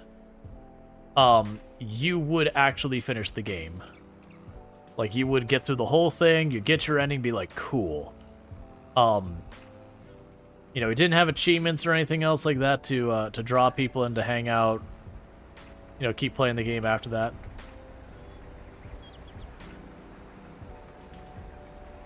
Why are you doing this? Why do you choose violence, Harvester? Hey, worker. I'm gonna just be intervening here real fast.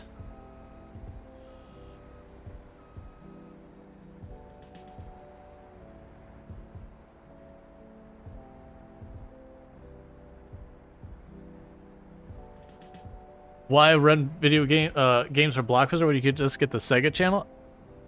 I don't remember the Sega channel. My family ended up having like most of the Nintendo systems and didn't really have the Sega systems. Like later on we got like PlayStation and whatnot, but yeah. It was only movies for family, but it was nice to pick out a couple the weekend and watch them together. Yeah, I mean, like, that's kind of the thing. Like, you look at, that's really what like Disney Plus and Netflix and all them do nowadays. Like, you know, they all have their own things that they're good at or whatever. But they still 100% cover that use case where, okay, it's the weekend, do you want to watch a movie? All right, what are we watching? I don't think that that paradigm is as much anymore. Like, a very big part of it, I feel, is like very generally the availability of entertainment is just very different nowadays, and I don't mean that in a bad way. But like, a lot of the stuff we did when I was a kid, like, you would go outside and swing a stick around for a couple of hours. Because what else were you going to do? You know, your parents are like, we don't want you playing games and on TV all day, go outside. And there's a whole lot of nothing to do outside, so you'd find a stick and you'd swing it around like it's a sword. And then they yell at you if you and your friends hit each other with it. So we weren't even allowed to play with the stick right.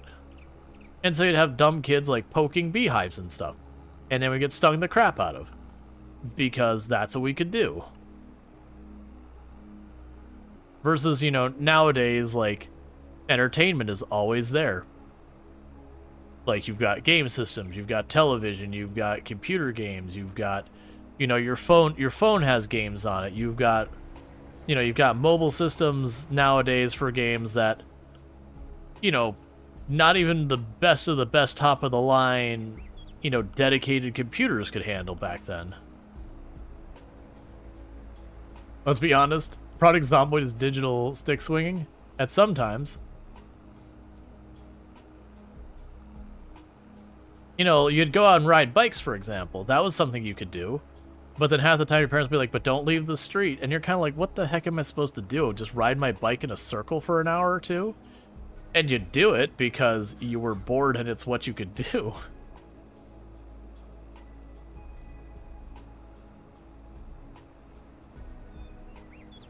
And to me, that's not it's not a bad thing that we have this readily available entertainment.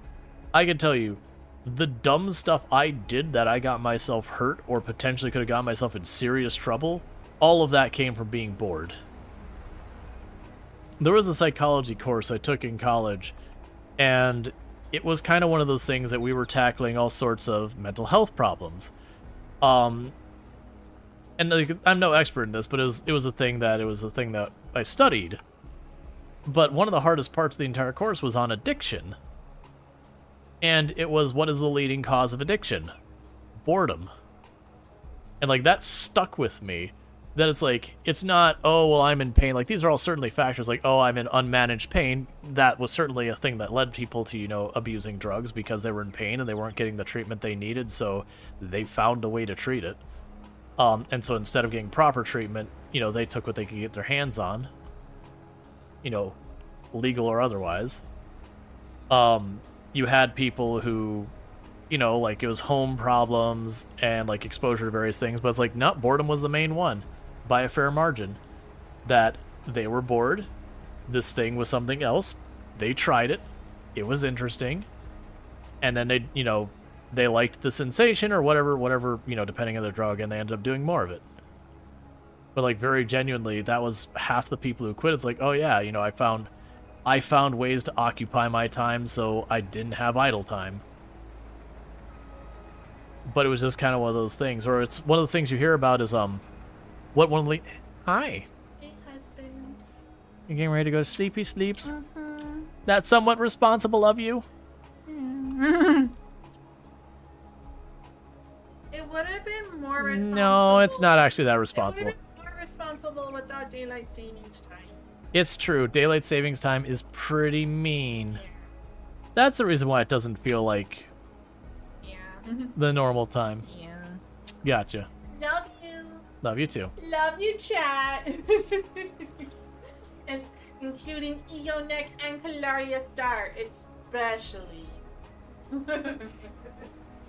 The rest of chat, I'm wounded.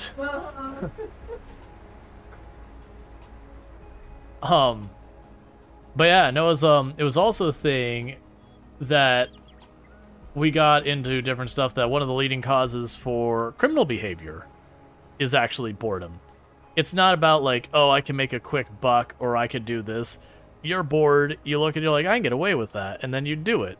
And you go, why did I do that? Like, why would I do that? Like, that was a dumb idea. What trouble I could have gotten into. Like, I know, like, I had friends who trespassed places that could have got themselves in real serious trouble, that they could have had, like, felony as a kid and all that. Not as a kid, but, like, as a teen or whatever. That they could have been in, like, massive amounts of trouble. And why did they go and they trespassed? They were bored. You sleep well. Thank you for tuning in. I do appreciate it. And so for me, it's like having the availability to entertainment, it's like, that's not a bad thing. Not inherently. There's types of entertainment that in itself can be a problem. Like, you know, a lot of mobile games that are basically just gambling.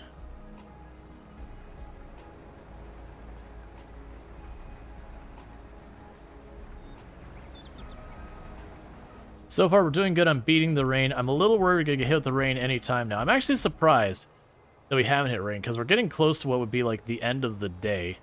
Now, if we did actually hit a point where literally we got rained on and we couldn't, like, do the day, basically, I can go to the next day and we can still harvest. You get 2 days to harvest your crops. I wouldn't want to do that. I'd rather we work on getting the fields prepped. Good enough.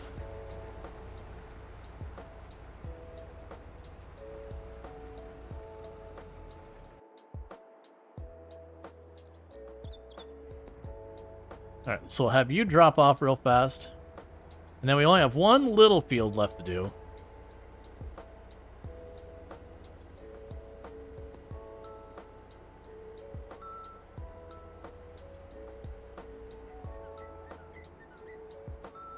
Okay. But yeah, no, it's been a wild thing. That's if you ever like you'll hear all sorts of people claim like, oh, we're having bad crimes because XYZ, like whatever outside influence. And the simple fact of the matter, if you go to anyone who studies like criminology or even your local law enforcement for the most part, they'll tell you first the main type of crime you run into is what's known as crime of opportunity. That basically the person didn't wake up in the morning and go, I'm gonna crime today. There was no plan, there was no intention, there was nothing like that. They woke up, they started a perfectly normal day, and then, you know, like, someone left a laptop in an unlocked car, and they took one look and they're like, I can take that. And then they do. There's actually a lot of the time that they do that, and then they suddenly panic, they ditch the laptop, because they really didn't want to do something illegal, it's just, for whatever reason, they gave into a temptation. That doesn't make it right or anything, by the way. But they gave into a temptation, they did the thing, and they go, oh crap, I've done it. They can't undo it, especially if they, like, smashed your window or whatever to get it. And there's there. There's also for, you know, a lot of people that are in financially difficult situations. You know, when you're sitting there going and you don't see, like, a way to escape your situation, and there's what potentially could be a couple $1,000 just laying in the window, and you're like, you know, I'm living paycheck to paycheck, I could barely make it. If I can manage to turn this thing over, it's literally like getting, you know, months worth of pay. Like, this gives me breathing room. It's easy to cave into that temptation because you're frankly desperate. And so it's one of the things that, like, the big ask for a lot of police departments to curb crime is be like, yo, lock your doors. Don't put valuables in plain sight of the windows. Like, don't create the temptation. Like, don't create the problem. Yes, it's the other person committing the crime, sure. But also, why tempt them?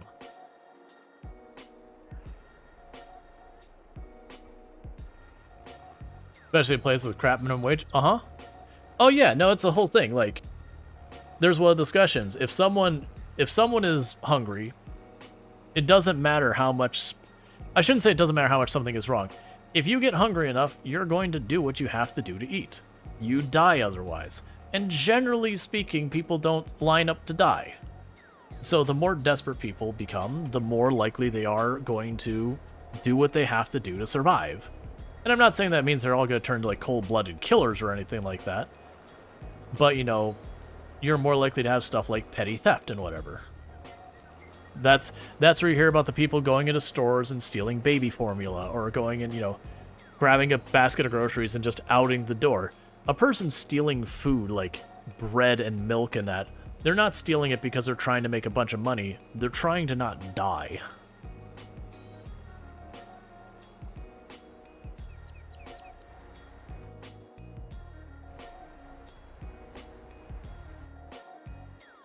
Like, that was, one of the jokes you hear about, and it's not really a joke. The whole thing about, like, you know, if you're at the grocery store and you see someone steal diapers, you know, what do? And you go, what person? Which isn't the correct response in a lot of ways. But it's one of those things that you look at, it's like, you know, this person's struggling, they're clearly trying to take care of someone. Like, they're not typically stealing diapers for, like, nefarious reasons. You know. But if they get in trouble, that gets them in legal trouble. That makes it harder for them to find work, which means they're more likely to be trapped in that bad situation going forward, making it even harder for them to help out with that stuff. So you kind of wish there was more thing. That's one of the reasons why it's good to have systems to try and support the people in your community. Whatever those systems are, but all like disagree on what they should and shouldn't be. But like, you know, it's tough. All right, Luxray, you sleep well. Thank you for hanging out.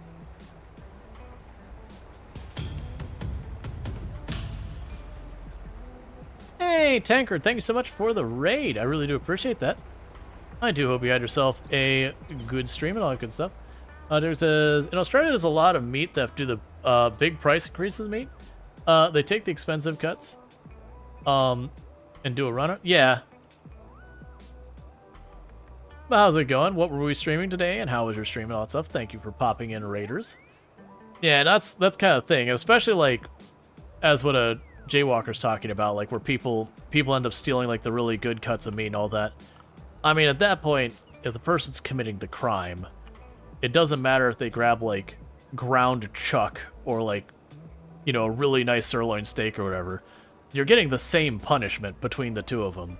Why would they not steal the better one? You're playing Stationeers. Nice. Stationeers, I haven't played that one yet, but I've heard lots of good things, and it definitely feels like the kind of chill and hang out type of game.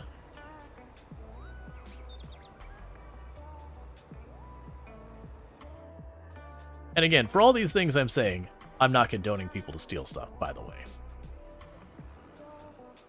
But I feel like, in a lot of ways, we like to vilify the people who are led to desperate situations that they end up doing that stuff,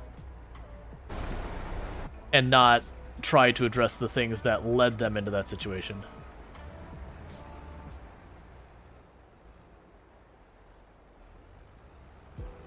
Yeah, no, and I don't blame a lot of things, like, you know, a lot of employees being like, yeah, we just don't want to deal with this. Because yeah, there is safety things. Like I've worked retail. We've had stuff where like our loss prevention person, you know, they caught someone shoplifting or whatever, and then like the guys like turn out your pockets, and the person like, you know, takes some bullets and they sit them on the desk. He's like, you got something to go with that? As they're getting their own firearm, just being like, you got something to go with that? Like very careful, like be slow about it. Like those kind of things do happen. That, you know, because the consequence is so extreme for so many of those, that you get in trouble for that. It's like, oh yeah, your future hireability is screwed. And you're like, that shouldn't be how that works. We shouldn't punish people for being desperate. We should obviously punish the activity, but we should figure out why they're desperate and try and, you know, address it.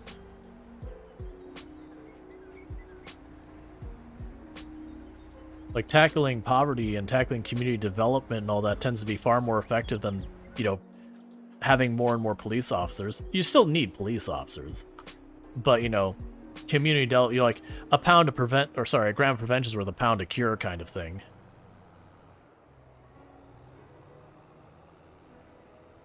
Like that's actually, I've talked about the police department. I won't say the police department in the local area, that when I was working with the police department versus like I didn't work for them. I did like the IT side for the city that included the police department. That was kind of the big thing that improved law enforcement in our area, as we got a new sheriff. And the old sheriff was just the, you know, the tough on crime attitude kind of person that, like, you know, we'll go after and punish everyone. Whereas the new one is like, no, we're gonna like take a bunch of the police officers off of just like, you know, out there enforcing crimes. We're gonna get them like going to the schools and get them going to like, you know, the basketball courts and all that sort of stuff, and actually, you know, getting involved in the community. And so they put all that effort into just community development, of just building like a feeling of community and all that, and it just really curbed the crime in the area. They also did all sorts of programs where they got like the inmates involved with, there was difficulty with just too many animals kind of out in the area, that people kept getting animals and then releasing them and all that. So they started doing programs where they would get the inmates to be able to have an animal, and all that to like help with rehabilitation and all that, and so they're very heavy on rehabilitation and all that. And it was just amazing how stark that even though we were in a situation then where our economics were like, it was during the recession for the housing crash that things were getting worse, and compared to a lot of the area around us, like our crime was going down when everyone else's was going up. And it was just kind of one of those things that's like, yeah, it's amazing when you give people a chance how much better they can do. That bringing everyone together to help everyone out does so much more than just, okay, you're bad, slap you on the wrist. We only had one incident of exploding gas tanks due to my inattention that needed to save scum and not lose my base. Yeah, no, I haven't played Stationeers. I played Space Engineers, which I understand while they're very different games, there's an overlap there. You know, you're managing stations and space objects and things can go wrong and yada yada. And I've definitely blown up my fair share of stuff in Space Engineers. Often unintentionally, sometimes intentionally.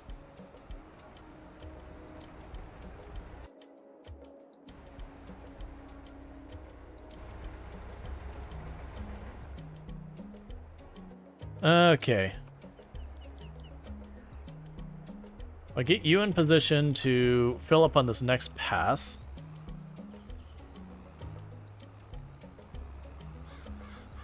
Yeah, I was sitting there, I was like, man, I have not gotten much done for the amount of time I've been because I've been looking at the clock to figure out how long I've been streaming. It's like, man, I'm already at like 8 hours. I have not gotten nearly as much done as I expect. It's like, oh, did I say? It's like, oh, okay. So literally, I'm assuming I had a third more time than I've actually had to stream so far. Yeah, no, this feels about right, because this is the slowest process of our farm right now, is waiting on this harvester, which is what we're buying a replacement for. And I can't wait to have that replacement. It's going to completely change the way this run feels. We'll be able to actually expand the farm again. It's been so long. Because that was, for those who remember, we expanded our farm. We did it pretty close back to back to replace the farm like 2 or 3 times or whatever. And then we kind of hit this bottleneck where all our tools just weren't really up to snuff, that we were really burning lots of time just to keep them up. So we just went focusing on the upgrading of the tools. And that's kind of where we left off. And, you know, since then we've upgraded everything but the harvester. The harvester is the one outlier tool that's still really kind of under-provisioned. And what I'm going to do on this pass, I'm going to take 2 seconds after we finish loading up this this thing of wheat. I need to use the restroom. So I'll, you know, let us watch the tractor or let the harvester, like, do that next lap and all that. Because this should be the last time I need to empty it, this run. At which point, then we're going to go forward 2 months, and we do the same thing with the sorghum. And by then, it's literally just fast forward to get paid. I'll probably go, as far as, like, my hours-wise tonight, I'll probably go an hour longer than, like, you know, where normally I wrap at 4 a.m. I'll probably go to 5 a.m. my time. So the stream will be, like, the normal length. But then, you know, the stream... For those who don't know, it's daylight savings time here, so it does mean basically we jumped forward an hour. So it does mean the next stream, if you are not in the US, the stream will start earlier by 1 hour. So I'm going to be right back. So let me go ahead and switch. That was where I wanted. Switching and watch this, and I'll be back here in just a moment.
And meanwhile, I still owe that Lego piece for the sub earlier from Moon. So I'm going to go ahead and get that Lego piece put in place real fast.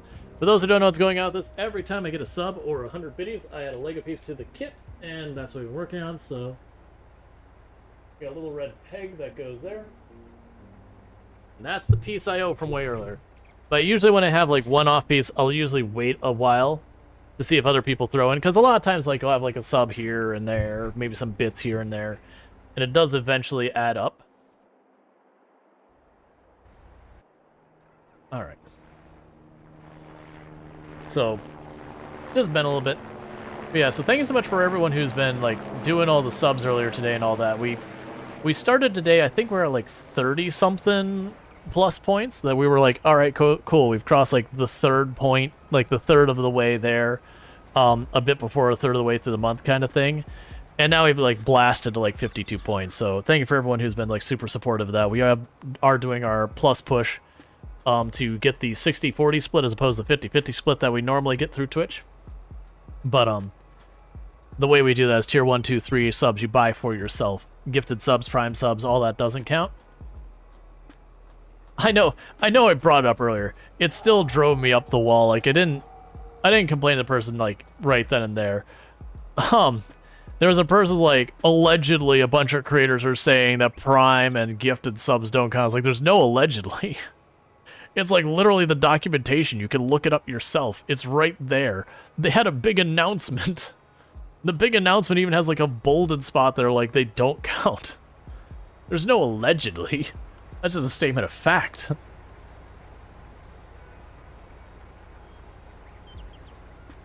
That's like saying allegedly gasoline cars consume gasoline. Yeah, no, that's just how those work.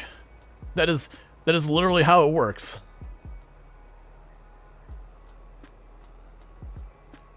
I just realized I don't think the harvester missed anything this time. Usually the harvester, there's that one field, it snipes the end and it misses it. But no, it got all of it today. That's close enough.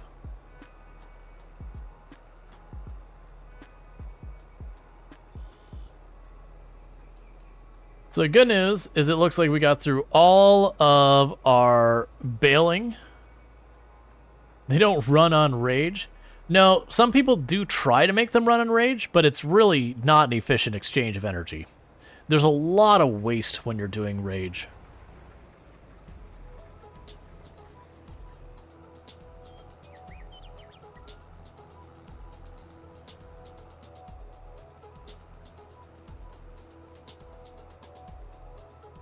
Okay.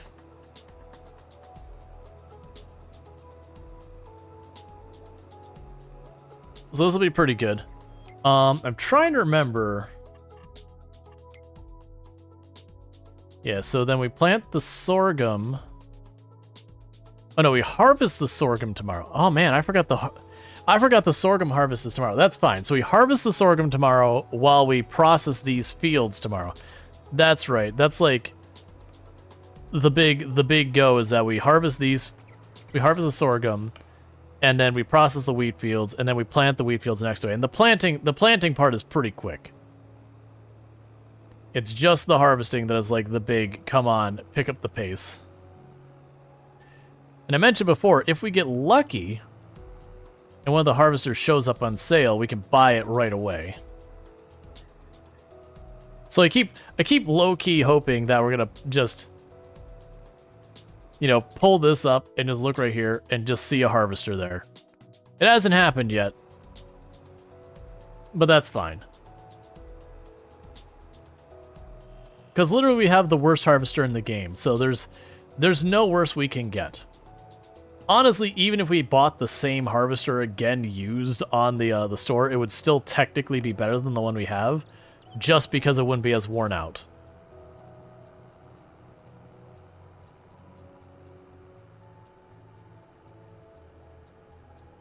Alright, so now I just need to clean up my tools, and it'll be time to get the next day going. Because what I'll do is I will get the, I'll get the harvester and the slower tractor. They will deal with the sorghum, and then this tractor will be busy prepping the fields for for the planting of the wheat again. Now, the good news is, like, literally that goes so fast that it will finish, like, this tractor will finish all of the processes for planting the wheat before the harvesting is done.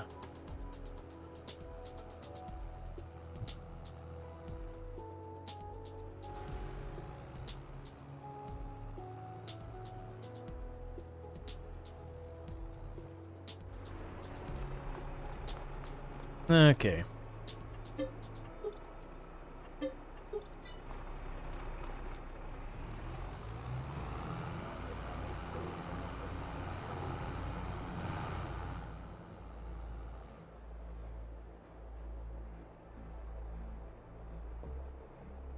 Energize repairing and gassing up. Do you still have to do the bales? I just have to pick them up. And we have the auto baler, the what's it called? The baler trailer, whatever. The thing you just drive where it just like hooks and flips them on the back. And that's pretty fast. But everything is already baled.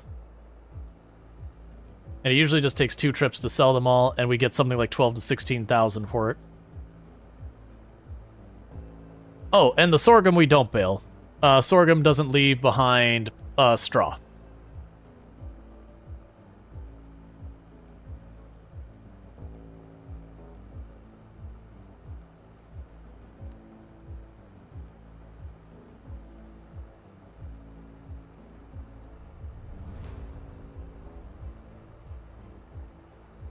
All right.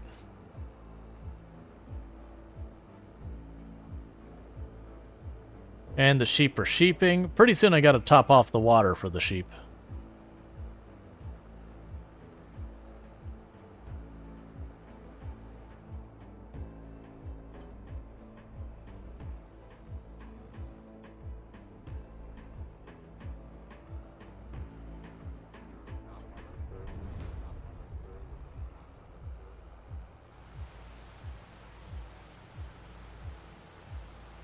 And there's the rain, but it's okay. Because it's only while I'm actively harvesting does the rain penalize the amount I get from the harvest.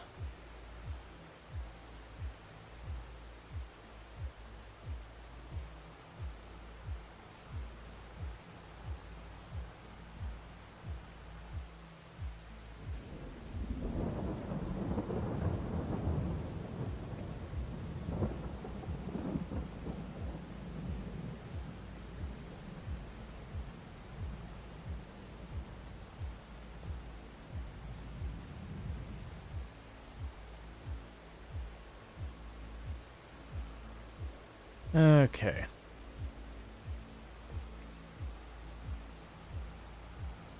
Yeah, so cleaning up the bales is nice and easy and quick.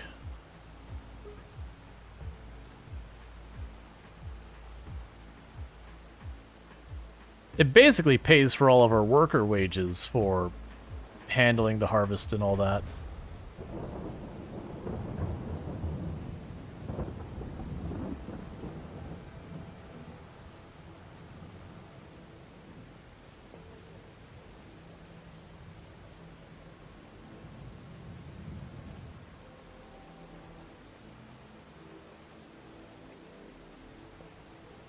Yeah, no, it's all good. I'm kind of glad it doesn't. Like, the straw is one of those things that it does take enough extra effort that I kind of do go back and forth if we want to keep doing it. But, it still makes sense for us to do it. I do think there will be a point that I only do straw as a necessity to feed the animals kind of thing, and then after that we just don't worry about it. That might change. Like, it might be when I get, like, the really big harvester because of how much more I'm doing per pass. It might not be as big a deal.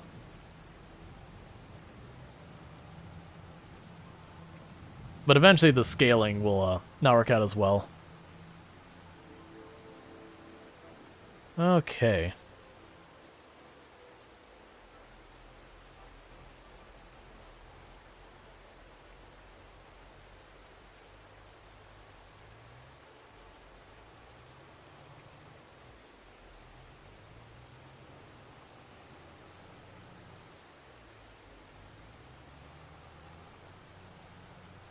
And there's the last bale for this load.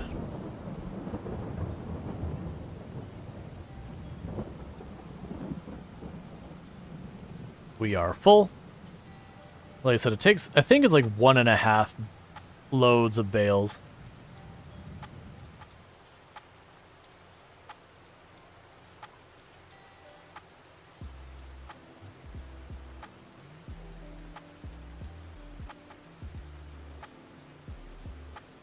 All right.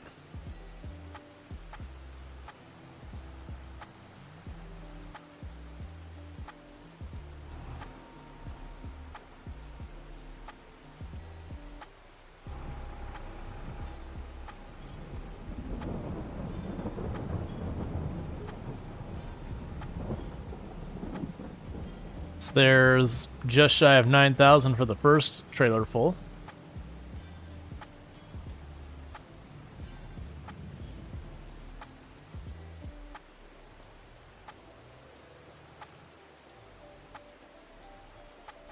The thing is, there's no other job to do while harvesting the wheat. I mean, this is true, but the other thing is, if I got the big harvester, I would have to put a lot more effort into the trailering, because the speed of which it's going to be harvesting the wheat is going to literally be 2 to 3 times what it is now.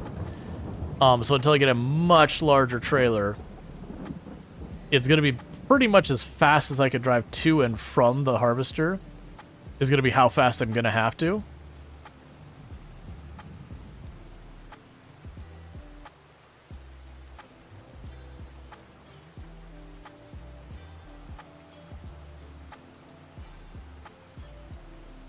Alright, so I got a handful over here, and then the ones over to the left, and then we're done with this.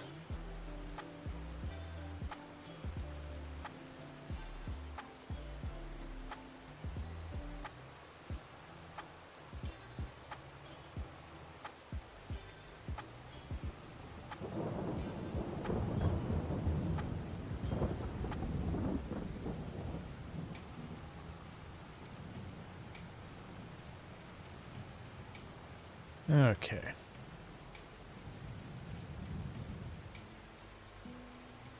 Oh, it's burning sun. You know, I think I was busy with that. You never got... You just been lurking? Yeah, for those who don't know, we've got the Project Zomboid community server up and running. It's been going really well. Like, my plan is to be on there for the start of stream tomorrow. I did pop on for about 45-ish minutes earlier today. You know, give or take a little bit. Today's my birthday. Well, I mean, I guess the day that the stream started on was my birthday, but it was one of those things that, you know, I had birthday plans and all that, so I did all that, and then, you know, when I got back, I hopped on for about, like I said, 45 minutes. I did a bunch of farming and all that kind of stuff. So the poor refrigerator in the game, both the freezers and the fridges are pretty tapped for space. Thank you, Dusty. But I was happy to see that it seems to be bouncing between like 3 to 5 people on the server pretty consistently throughout the day. There's like there's a spot during the middle of like last night that I think there's like one person came and left a couple of times. But that's honestly better than I was expecting so far as people hanging out and retaining and all that. But when I hopped on earlier, like, the base definitely looked like people have been cleaning it up and doing a bunch of stuff there. I didn't get a chance to really look around the area very much, because, like I said, I hopped on, and it was mostly just, like, doing the farming, getting the food handled. But I could see there's, like, people, you know, in the neighboring areas and all that, checking out houses and all that. But yeah, for those who didn't see on the Discord, we did... I don't know what I'm doing over here. We did, like, it did take care of after stream, got the mods all enabled, so you've got your skill book and all that sorted out. I moved the spawn to the hardware store that we've been basing up at, so you're not in the middle of the boot camp anymore. I believe I've fixed the zombie events where there's, like, the fake zombies. So not the ones that you kill them and get back them up. Those shouldn't have been on at any point. But, like, where sometimes you'd see, like, a car in the middle of the road and there's just a body laying there, and you'd walk up and it was, you know, not really dead. Alright. Thank you. I do appreciate it. You sleep well. Yeah, so we got pretty close to about 12,000, 13,000 out of the straw. And I've been pretty happy with it. And as I mentioned before plenty of times, if you do end up seeing stuff on the server, you're like, hey, here's something I'm running into as a problem, like, let me know. And we'll try and get taken care of right away. Like, whatever, like, within reason. If you're like, hey, we need you to install this mod, it's like, well, first of all, we can have a discussion about installing the mod. It's been very smooth so far. Good to hear. I know we had some problems right when the server first came up, that something happened. The time was going like 3 times as fast as it should have been. Days were like 20 minutes. So we, got that sorted out real fast. Is Product Zomboid on Steam? Yep.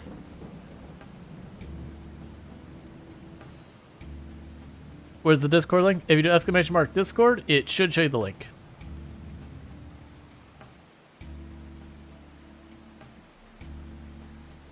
And there's a channel that's community server. It has all the details for you, as well as the rules in the pinned message.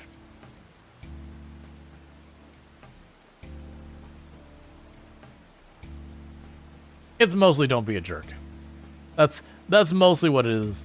Don't be a jerk.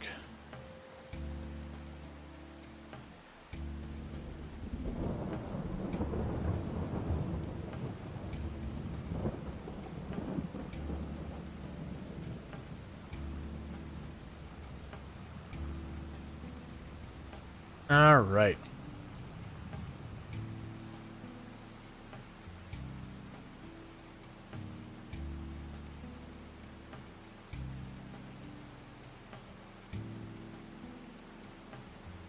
And just slowly bleeding money, and that's because we're refilling the greenhouse with water. So I'm basically buying the water.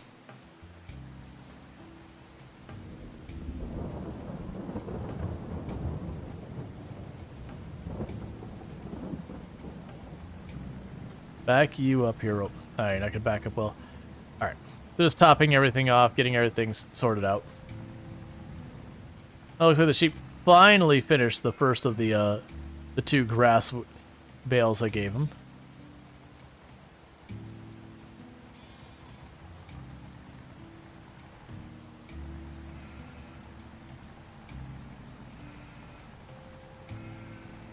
Alright.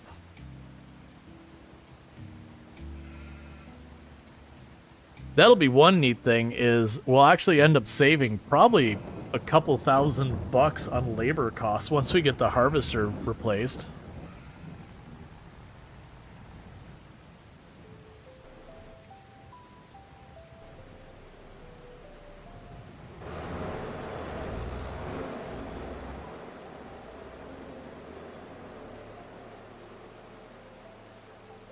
So I get this replaced real fast. Or not replaced, repaired real fast.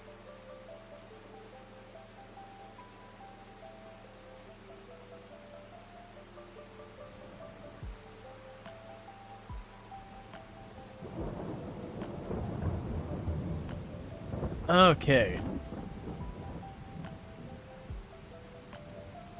You guys got kicked for the servers, probably on your end. Error type 22. Gotcha. I can look that up. I believe error type 22 is an anti-cheat error.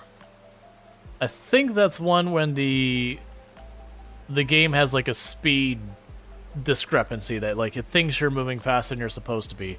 Since multiple people got kicked out at the same time, I'm guessing just the server had a hiccup and then like the anti-cheat kicked in and just punted people.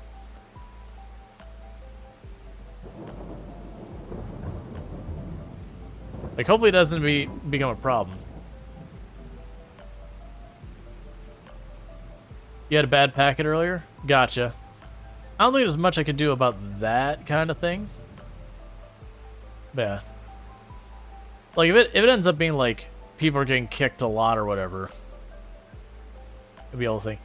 Yeah, and that's, I do know, and I didn't change the speed. It's still got, like, whatever the default top speed is for multiplayer.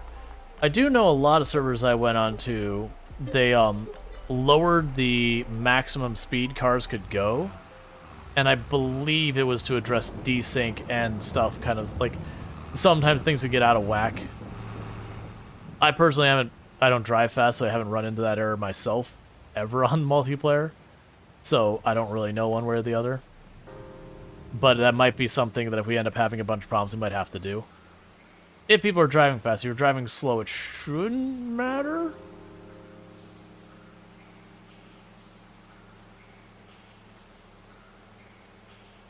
Okay, so we'll drop this off, and the only thing we have left to deal with is repairing the harvester and dropping off the wheat from the harvester.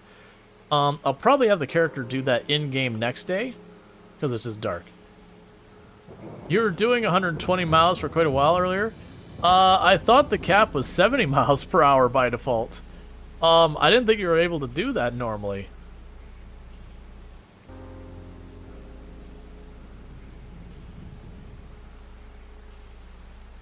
Like, I thought it was either 50 or 70. Weird.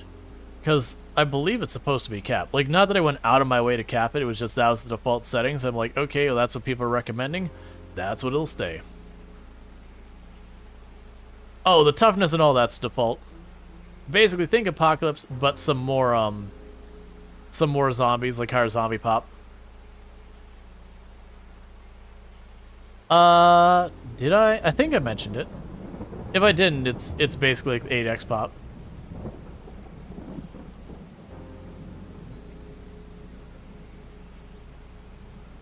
It's just multiplayer, you have to turn the population a bit higher than you normally would. Alright, it's getting too heckin' dark for me to see what I'm doing. Hence almost slamming into that. Okay.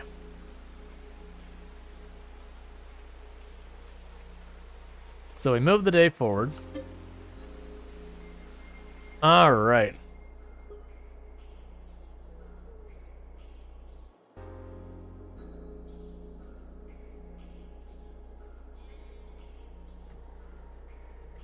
I'm glad this thing turns itself off because I just realized I didn't turn this tractor off. That's fine. It's a good amount of zombies. Tackleable, but time-consuming alone, but well-balanced for groups.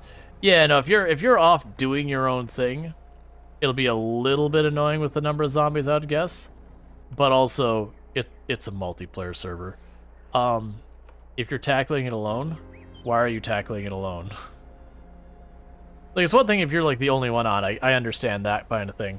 But that's the whole idea, is to, you know, to make you want to, like, not want to, like, you know, the idea is that it's still interesting with multiplayer.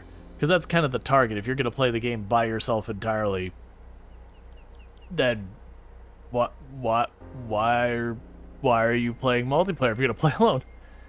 You made your own little safe house, and it was scary setting it up. Yep. But that's kind of where I wanted it to be. Enough that if you just run off and do your own thing the whole time, that'll still pose a decent enough challenge. But also, if you're the group of people, it's not like just a pushover. Like you actually have something going on. Alright, so we need to get the harvester repaired and going as fast as we can. Also, we need to check the sales. Come on, harvester. Okay. How big are you? Which one are you? Because we do have a harvester on sale, and we can afford it. That looks like it's a big one, 634. Is this the moment? So it's this one. It's the one. Oh, actually, is that one? Let's double check. Which one are you? You're the 9250. Oh, you're the bigger one. Oh, Chad, it is time. This is the one. 12 meters. You know what, chat? You know what's not happening? We're not fixing this harvester. We're retiring this harvester. Okay, sale price. You. Heck yeah. Why did you? What's the reason? Oh, I don't care about having the twin wheels. What are you? Who cares about that crap? Take that off. Buy. Yes. The best thing is it's better than the harvester we were looking at. The harvester we were going to buy, if I had to buy it at the stock price, was that one. Which, if we look at this, I can get a 10.8 meter wide one.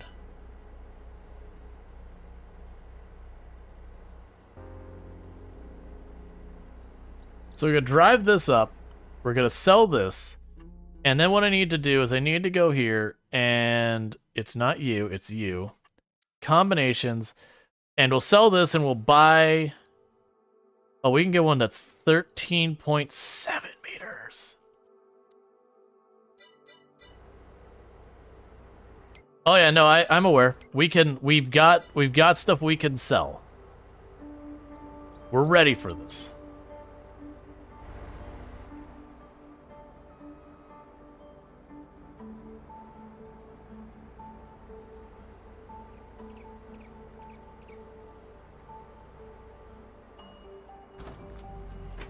Alright, so we start this party by going to our existing harvester.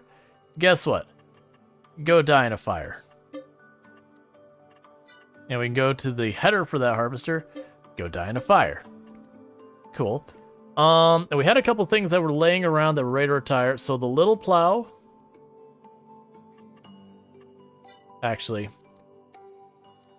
Alright, what do I want to sell? So the little tractor, I'm down to retire the little tractor. Goodbye, little tractor. You gotta stay for a bit longer. I still need your services. Okay. So that does give me enough money to buy the header. That's not what I want. I want the header for this one.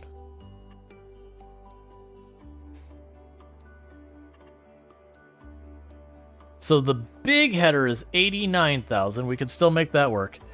Okay.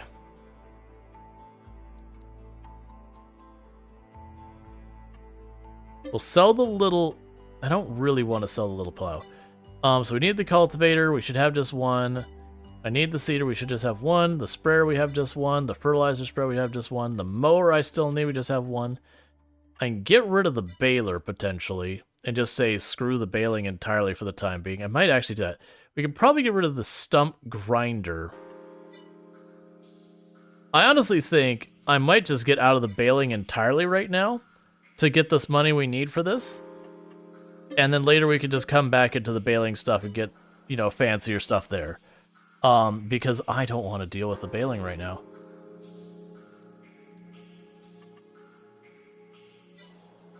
We'll buy the... We'll do the next thing if I have to.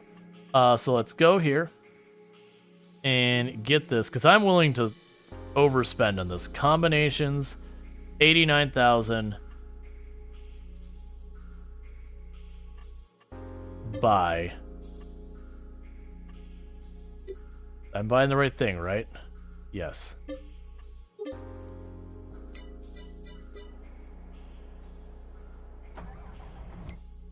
Okay.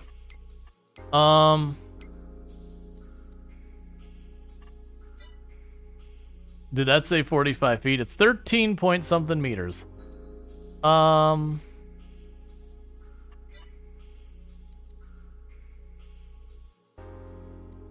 I'll get rid of it.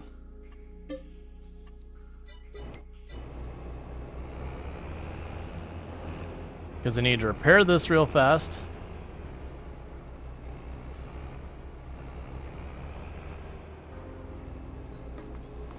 Because we did buy it used.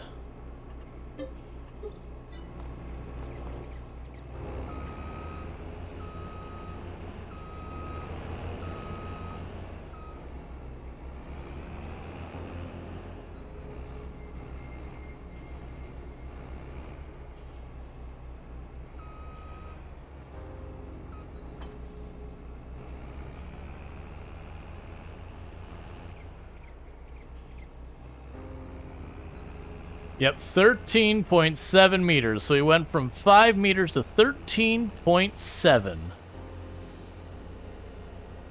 It's such a thing that I have to have a trailer to drag the header behind me because it's too big to drive around with. It is harvester time.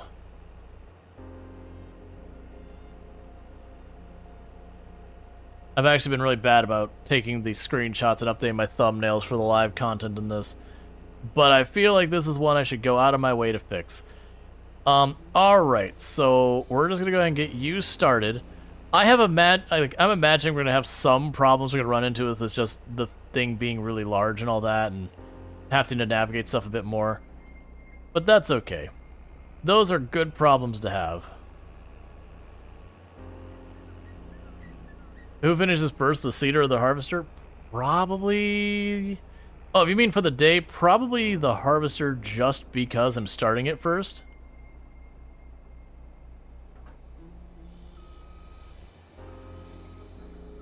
Wait, what? Oh!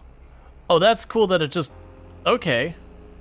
I didn't realize the header was the... That makes sense. I was like, man, it's weird that they gave me these both together.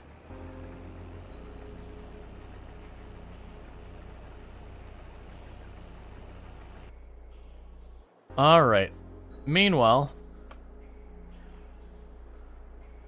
Yeah, so we did sell our stuff for doing straw, so we are out of the straw business, but to me, that was worth every penny.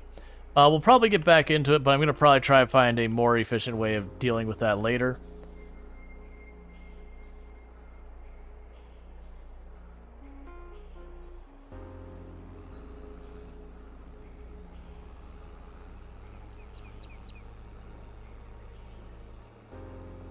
Okay.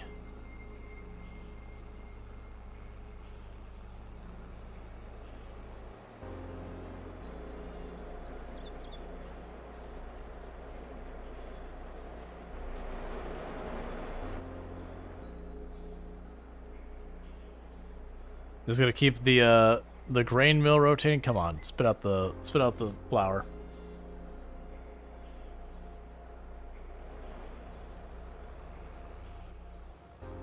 Do you have a farm in real life? Nope.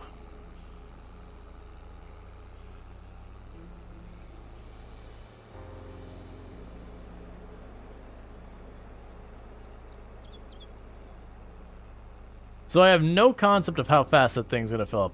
I do expect to have some pains dealing with the trailer for a while, by the way. That the capacity of the thing is probably high enough that it's gonna be just a pain point. But that's okay.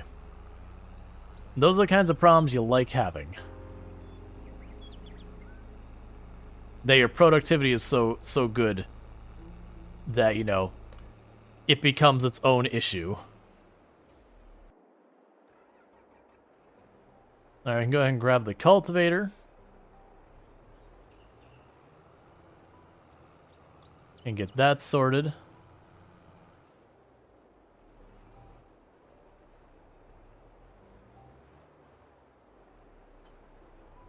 So what that does mean is we're going to start buying more land here in the future. We have getting a new tractor. Actually, the warehouse is on the list. We do want to make that warehouse happen.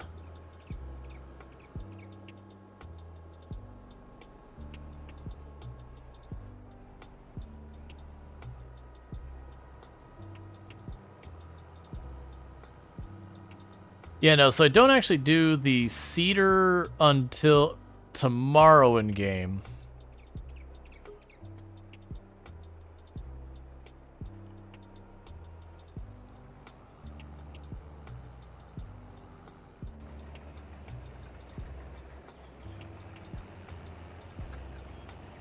It's already like a third of the way done with the field. It hasn't even gotten close to filling up yet. It's gonna do half the field before it actually fills up. Oh, the difference it makes to have proper equipment. Where was this thing? So we'll need to get you. Now the question is this trailer even remotely adequate anymore? I'm getting this strong feeling the answer is probably no.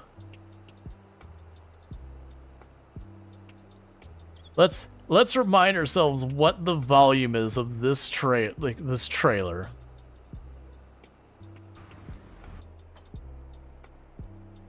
So the volume of this trailer is... Oh, I forgot they use different units, so it's 22.5 meters cubed, which isn't particularly helpful for me figuring any of this out. Okay, so you're already at nearly 80% full.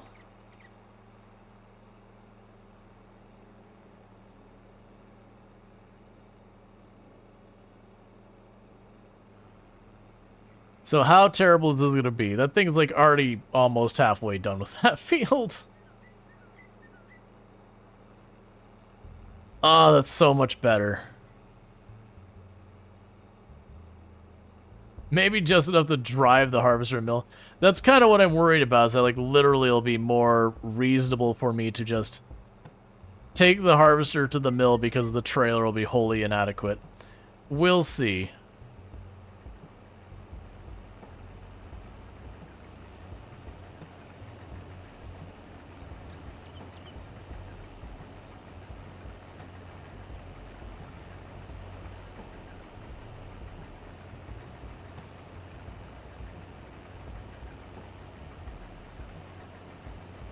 Uh, 22.3 meters is 22.3 liters.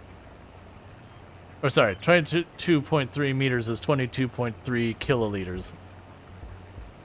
So I do actually think that might have more volume than we have.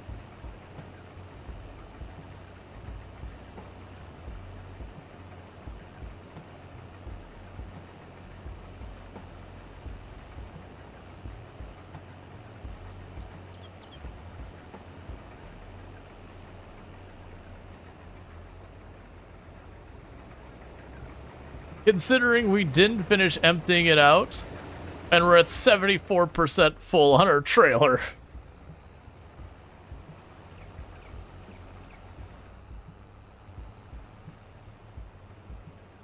The 9 series unmoved maxes out at 17.3, okay, unmodded. Oh, do you mean the 9 series? Oh, you're talking about that? 17.3? That's interesting. Yeah, that would be about right. So I think actually this trailer here might... I want to say this thing was like 22K or something like that because we got the extension thing on it. Gotcha. Alright. So the harvesting is no longer the slowest process, chat. We went from that being 100% our bottleneck because we went from like the $100,000 harvester with its header to a harvester that was leagues more than it.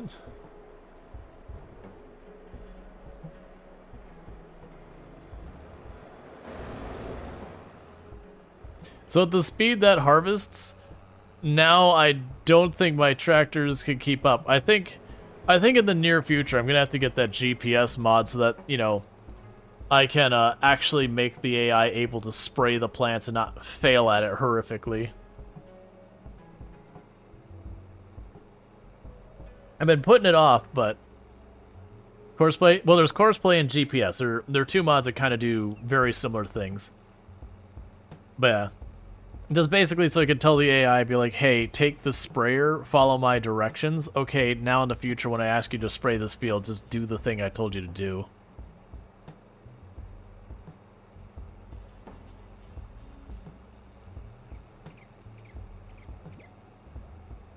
Alright, so I'm going to be too late to catch it on that end. We're going to have to catch it on its next pass. By the time I get there, it'll be on the other end, so we'll just park it here. You're doing your thing there.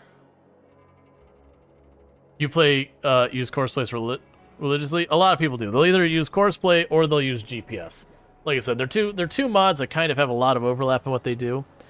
The thing that GPS does is it tries to actually make it part of the game and the thing. Like, you get a GPS module for your tractor. It's like 15,000 or some nonsense.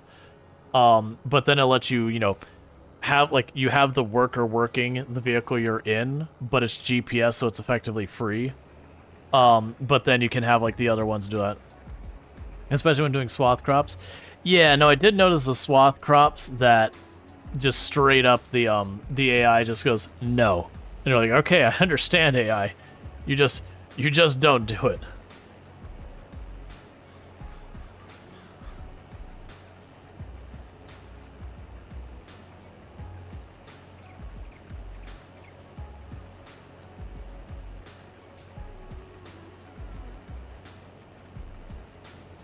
Yeah, so it moved the same speed as the other one, but literally we're talking just shy of 3 times the width. And the capacity is that much more as well.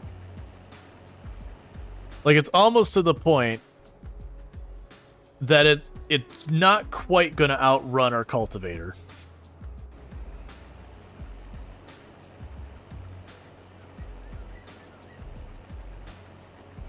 Not quite. Pretty close. You have no idea how good it feels to finally have that cultivator knocked out. That thing has been the bane of my existence, getting that upgraded. Thank you, old Captain Gill, for subscribing for 6 months. Thank you, old Captain Gill, for the Prime Gaming sub. You only get one of those to use on all of Twitch, and you used it here, and that really means a heck of a lot. You've been subbed the channel for half a year, and it really does mean a whole heck of a lot. So, thank you again so much for that support, and I do hope you're enjoying your advertisement-free viewing as well as access to the emotes. All right.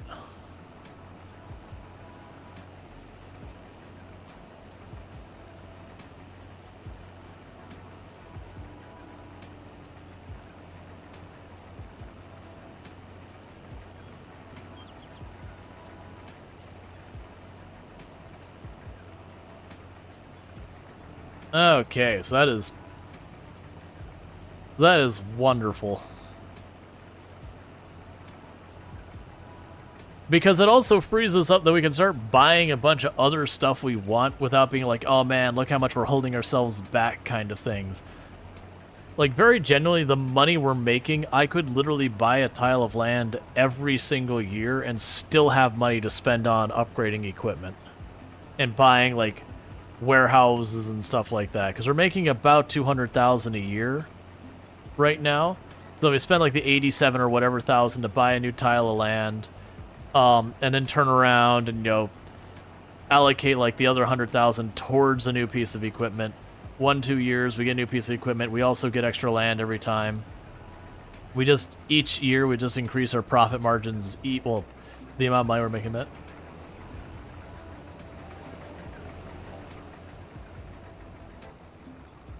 One spot that you can generate, then save the course, then make the harvester follow that.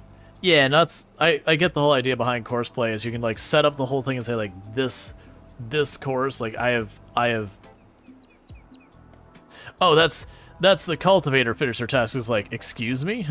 You're doing good time in the harvester. You're not doing that good time.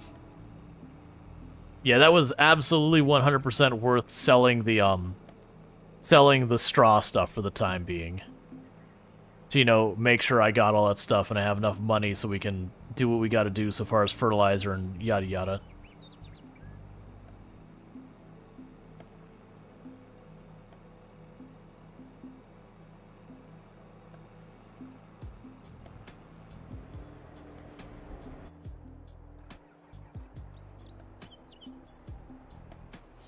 All right, let's quickly catch the spot it missed here.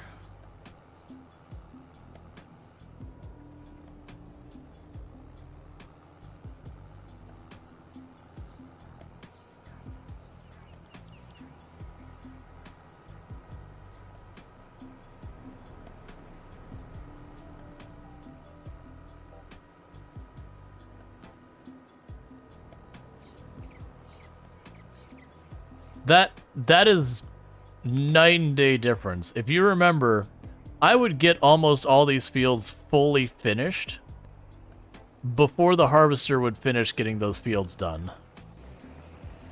I'm talking the spraying and everything would get just about finished. And now we're at the point where, like, very genuinely, prepping the fields has gone back to being our bottleneck. And I know this is the other field. That's going to fill up and have to drive past the mill. No fast farming realistic speed mod. To be clear, I am running very light to almost no mods. The only big mod I have is the Universal Autoloader because I want to play Farm Sim and not Forklift Simulator.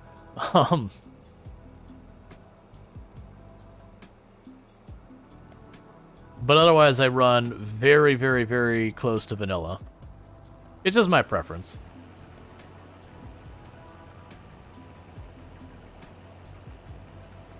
Bale stacking simulator?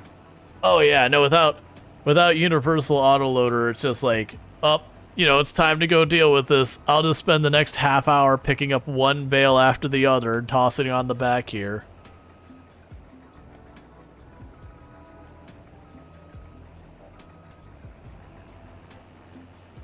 That is ridiculously fast. To be clear, we're gonna finish harvesting this entire field in less than 10 minutes. Just like blasted through that.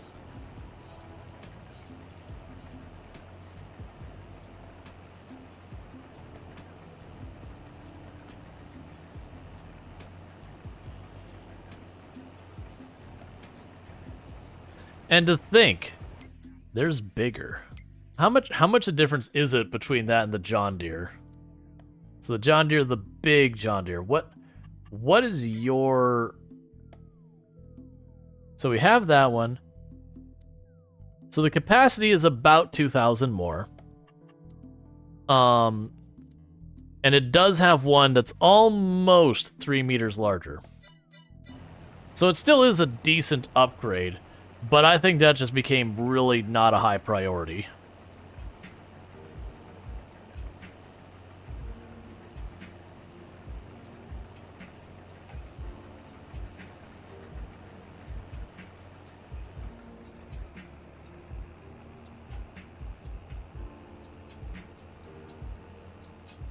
Okay.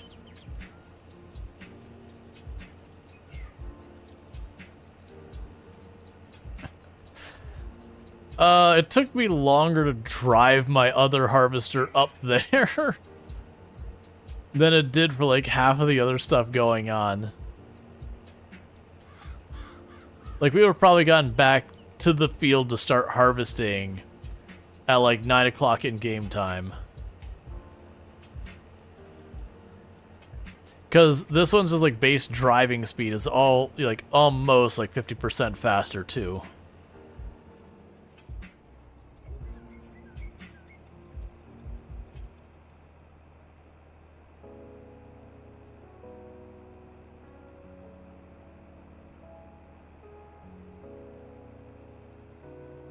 Okay.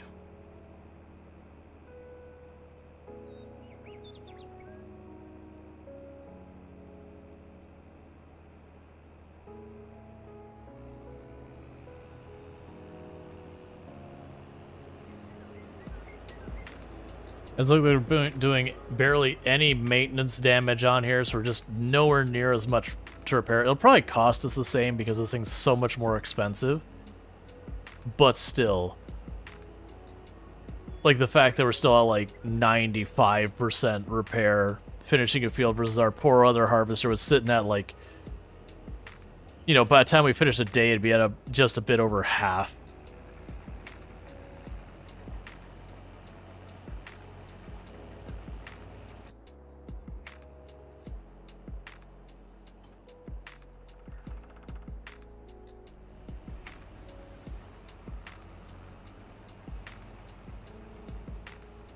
I didn't check. Are you gonna say you need lime? Needs rolling. No sign of needing lime. Excellent. Perfect.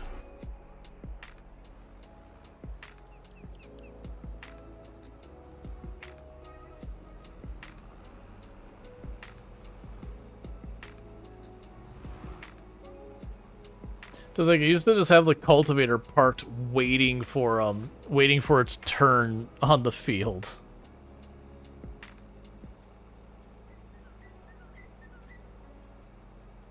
Yeah, we did sell our little green tractor. Like I said, we had to kind of dig deep a little bit for that.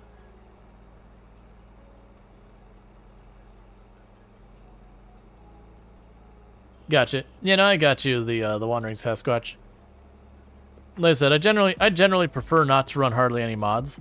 I do understand, like, a lot of the equipment that gets brought into mods, people try and, you know, keep it as true to what it is in real life kind of things. But just, oh right, I don't need to do this. Because we would do... So at this phase, what I would end up doing is, I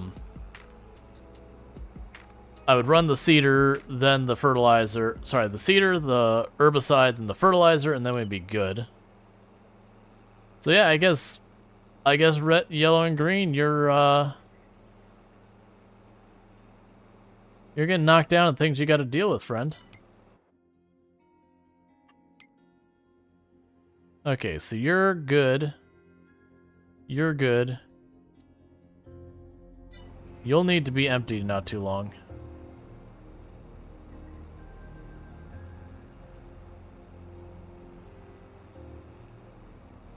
Rectal planters for life? Yeah. No, I know a lot of people use them. I might end up getting them later, but because I've been doing the Survivor Man challenge where I start with no money, not allowed to take loans or leases or anything, and build up from there. Like, we've slowly built up to all these things, so anything that costs extra as a luxury, I've had to be like, nah, can't afford, not in the budget. But we're certainly getting there. Yeah, so I only need to do the cultivator today, and then tomorrow in game we plant the wheat. I believe. I'll double check that here in a minute.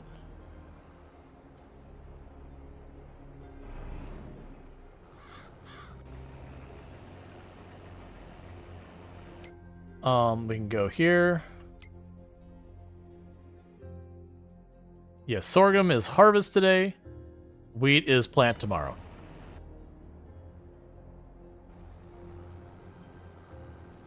Yep, so literally we're just zipping along.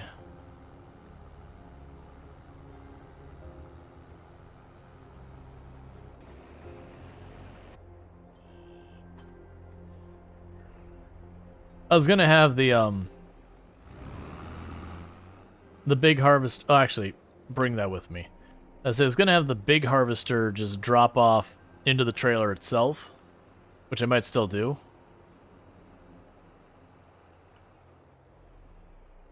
Let's go ahead and grab the greenhouse stuff.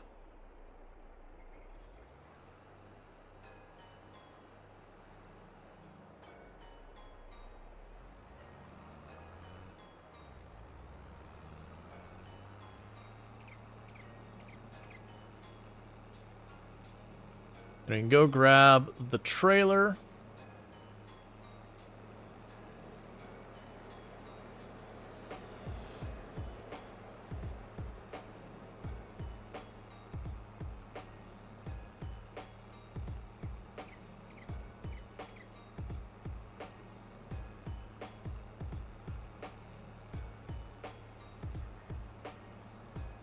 Kind of hoping you will overfill, well, you'll fill up on this pass before you reach the end.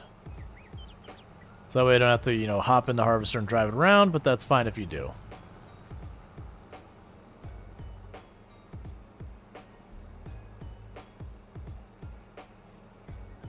Cool.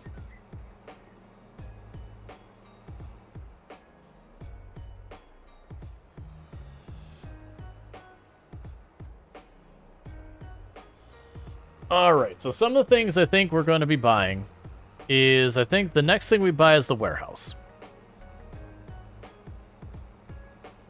I feel like that's something we actually are at the point we probably should get. I do think we buy another tile of land to get more crops going. So that'll be another big move. On the short list will be another tractor to replace this one. And the reason why we'd want to replace this one is just its top speed is kind of crap. It's only 100 horsepower. It's got limitations.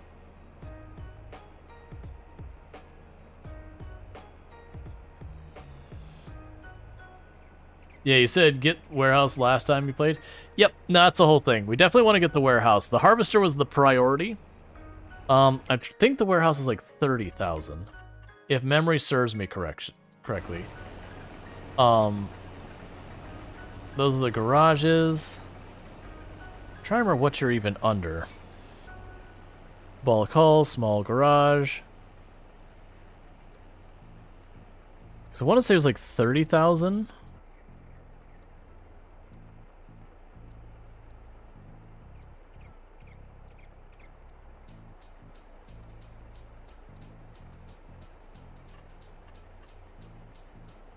Yeah, it's the silos. Here we go. We have hayloft, we have pallet.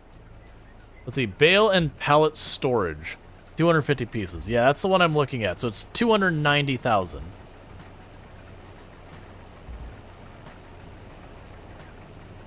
Now store bales and pallets.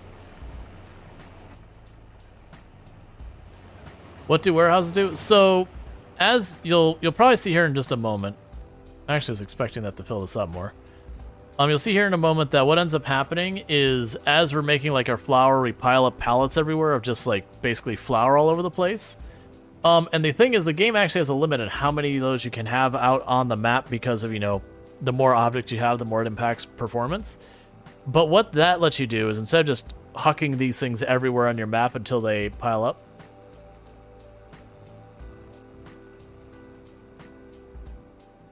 No, it should be 29,000.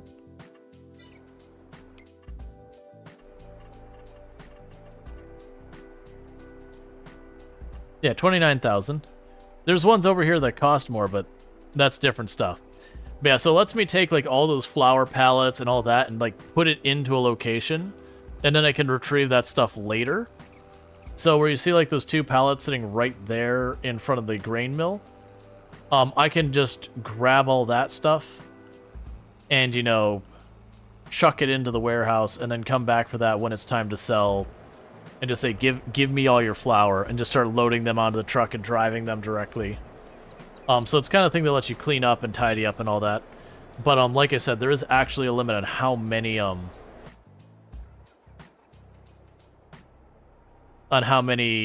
pallets you can have on the map.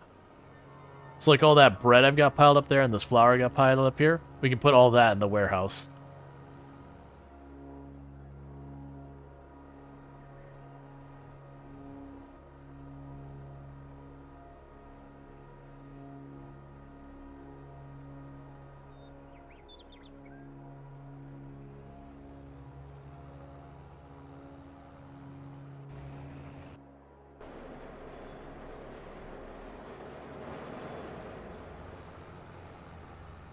The Wandering Sasquatch says, adds realism too. Overusing distribution settings. Overusing distribution settings. Yeah, there's that. You'll find actually, generally in games that are actually outspoken, that to me, a lot of people are like, you know, oh, this isn't realistic, that's not realistic, whatever. And usually when it comes to that, realism so far as the factors in my games I care about is like a -10. It's like, it's fine. Like, there's nothing wrong with realism inherently. But it's just not a thing I care about. For me, it's a convenience thing. Being able to not have heaps of flour out in the rain all the time. Like, just leave stuff piled up everywhere and have it complain that, you know, things are getting backed up and yada yada.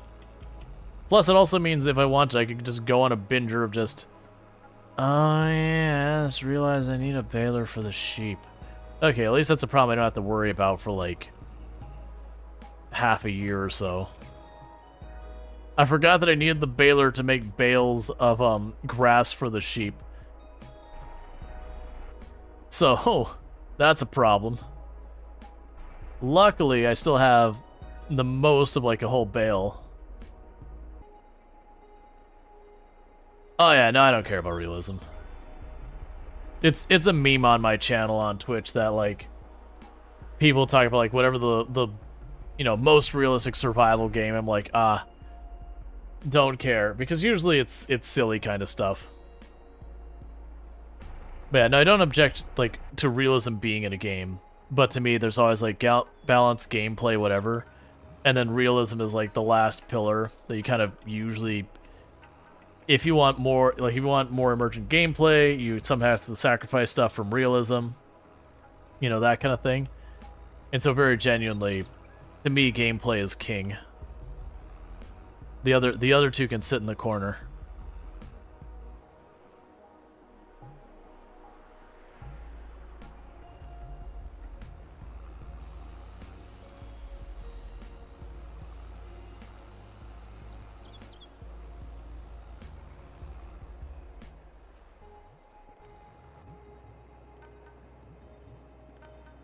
I didn't leave that nearby.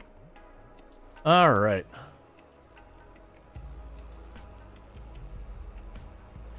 Yeah, honestly, with how effective that harvester is, I really can't get a whole lot done while the harvester is going on that isn't just, you know, go to work, okay.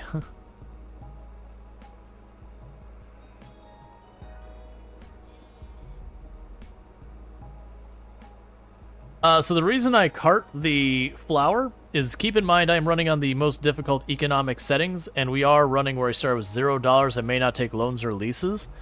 So very genuinely, I want to sit on that flour until the precise time it is worth the most money.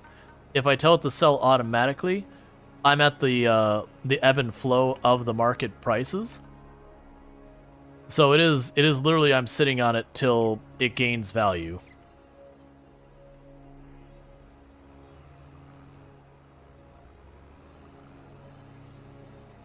So I'm doing a challenge, but I don't care about the realism side.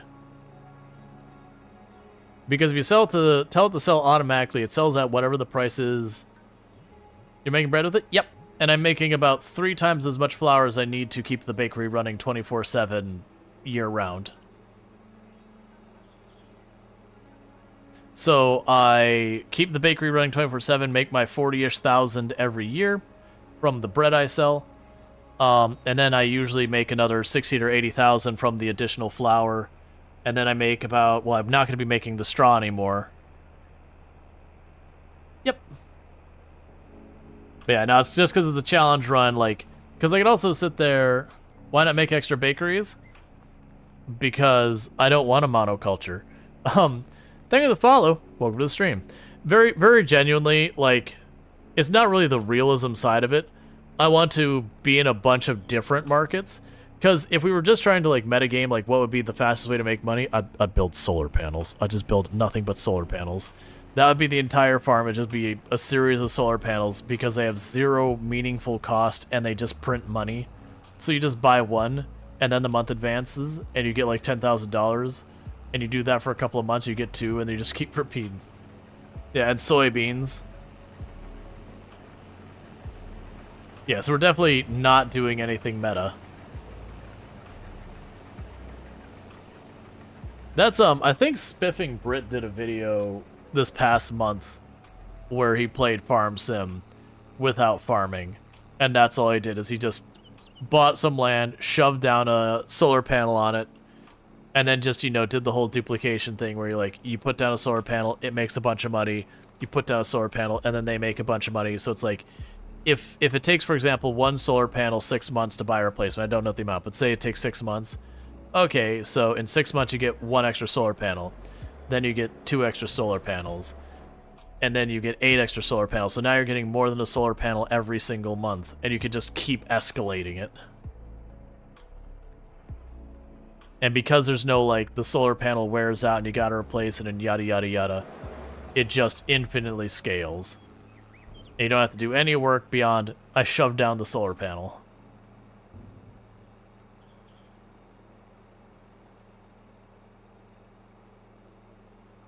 When you can afford a large windmill, that's a wrap. Yeah, it's just kind of one of those things. But that's if you're just worried about, like, those kind of things that made the comment about when we started the challenge. The goal wasn't to just win the challenge. The goal was to, like, have fun with the challenge. Because there's so many metagame strategies you can do that we could approach it from, in the real life time, what would be the fastest way? And I think it would be the solar panels most likely. Because you slap down the solar panel, you fast forward immediately. And then you do that until you have enough money for another solar panel. So, like, within 5-10 minutes, you've already got your next solar panel because you're just going super fast. Now, if you wanted to make it in game time the fastest it could be, okay. That probably involves a little bit more strategy. Because imagine in game time, while the solar panel thing does have the whole... Not infinite scaling thing, but like the doubling and doubling and doubling kind of thing. You would have a very slow startup. You'd have that like initial thing of getting going. I suspect you would be able to... Oh, we can just drop this here. I suspect there'd be some way you could kind of bootstrap things up a bit faster than the solar panel to begin with. for the in-game time, and then there'd probably be a point where you would flip over to using that to scale more. Like, I haven't looked into that, figuring out what would be the strategy or whatever, because honestly, I don't care.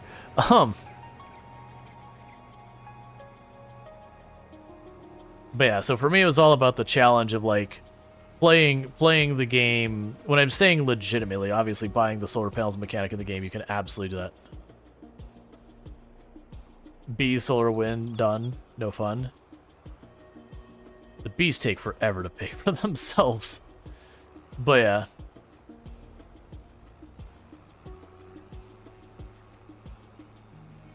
But yeah, and that's the whole thing is, you know, you want to actually farm, like, to approach it in a realist, like, when I say realistic, like, for the gameplay, not realistic, like, realism kind of thing.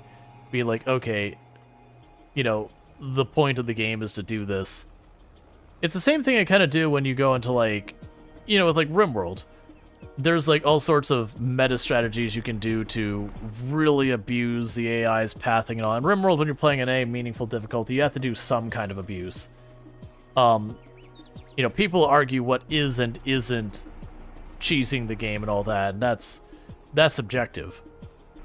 But, like, doing stuff like, you know, figuring out the pathing and figuring out ways to confuse the pathing to get them to take longer to get around or what have you. Alright. So you got 3 more popping out of there.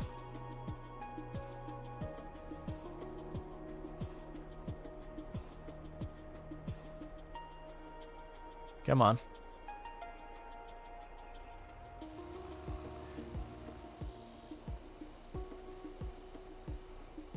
I do think, honestly, in the game, shouldn't be too much longer that the greenhouses might sit there, might be worth just setting to auto sell. Like, yeah, I won't get the top dollar, but we'll be scaling up the farming side of what we've got going on to such a degree that it's not worth me, you know, taking the time to drive over and pick it up. Like, putting water in is fine, because it's just, anytime I find an opening, I just chuck some water and call it a day.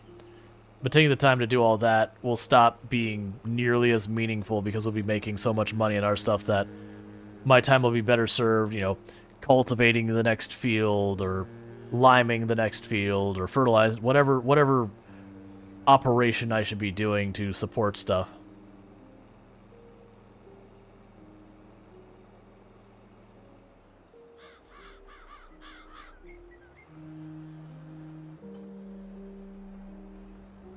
People choosing multiplayer game, really, RQ?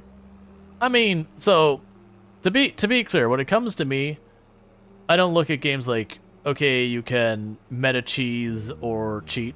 When you're playing on your own, however you choose to play the game, if you're having fun, congratulations, you are playing the game correctly. Because that is ultimately the goal of the game, is to have fun. Now, when it comes to cheesing and cheating and that in multiplayer, if it's co-op and everyone's on board, that's fine. Now, if it is a thing that someone is, like, cheesing stuff to, like, get loot to respawn faster and stuff, games, like, in a way that's not supposed to, that's super unbalanced, or, you know, doing stuff that makes it so the enemies can't physically damage you so you can kill the boss before anyone else, like, that kind of stuff. Yeah, if it's something that's detracting from other people's fun on your multiplayer, then that's a problem.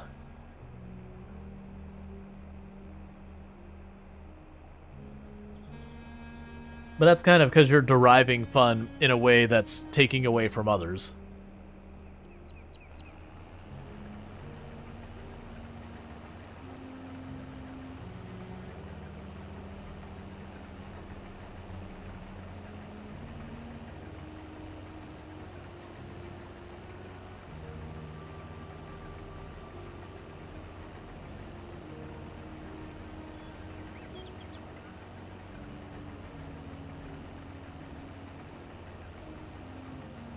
I've seen a lot of Paradox game lobbies. If the host knows you're cheesing mechanics, you get booted from lobbies. Yeah, that's always a tricky one too.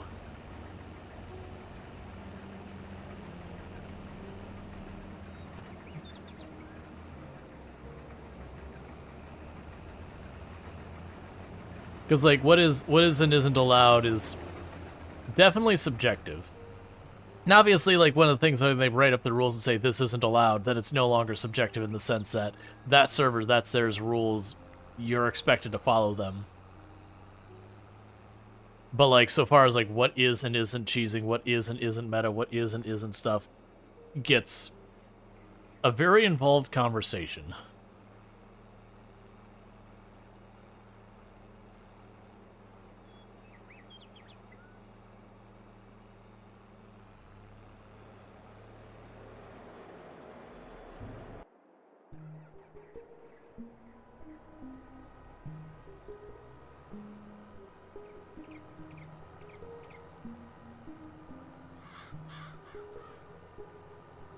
Okay.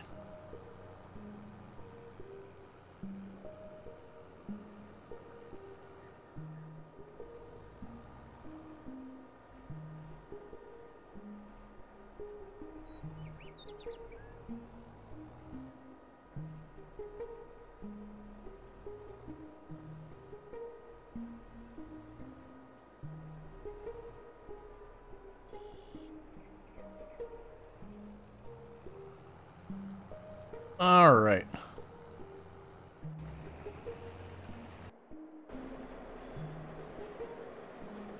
Just fast as I can drive around, things need doing. Like I said, I think the big thing is that we'll move on to, instead of just having this tractor with this trailer, probably get like a full-on semi with the trailer. Because the full-on semi with the trailer, it could have a much higher capacity trailer. And maybe be able to load up an entire field in there. Why not use a truck to pull your cart? Gotta buy a truck. Oh, use that truck to pull a cart? Is that the same hitch?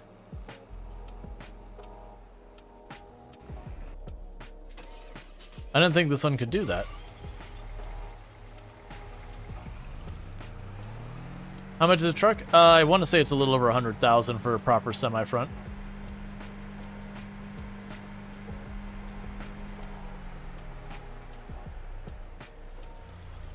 Nope. Okay, I didn't think it was. I thought I tried that before. You can get trailers that hook up to the truck. I'm not super worried about that. I'm not super worried about the comment about, you know, the truck was more, not so much the speed, that's certainly a bonus, but being able to get, instead of the instead of the 22.5 meters squared, if we go up to, that'd be easier to go this way. Yeah, some of these ones where it's like 40 and 50, 75. Like, we can go to, like, way bigger.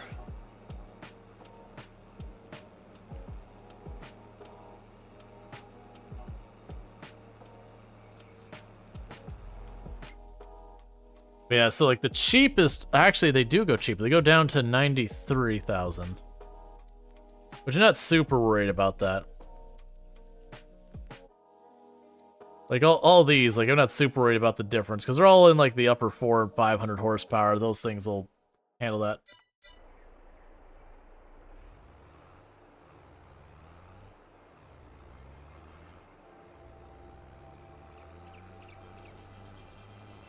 But yeah, I'll probably get one of the semi-trucks, because that'll also be able to be useful for, when I gotta move stuff long distances, when I'm grabbing a ton of pallets and trying to move those. The semi-trailer has a pretty high capacity. So you can sit there and go, okay, well, we're gonna get just like the regular like, straight-up trailer kind of thing.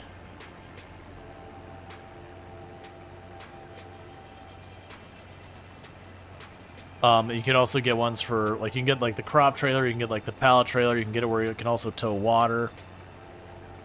So it's just, it's very versatile, and I think they go like 50 plus miles an hour.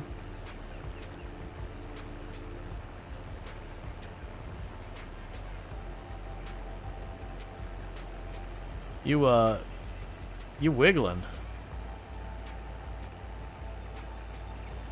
Yep, now I've got the flat deck thing there. That's what I've been using. I don't know if it's the 53-foot one.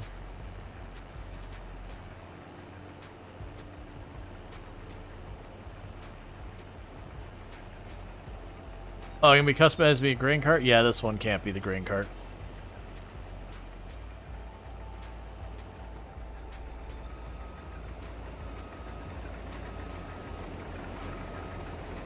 Alright. With the price of the warehouse, the next item to buy won't be that far away. Well, that's what I was saying, is now that we have the, That's what I was saying with, like, now that we have the harvesters sorted, which is our big spend item, like, I can save up for the tractor. I'm probably just going to try and snag one on sale.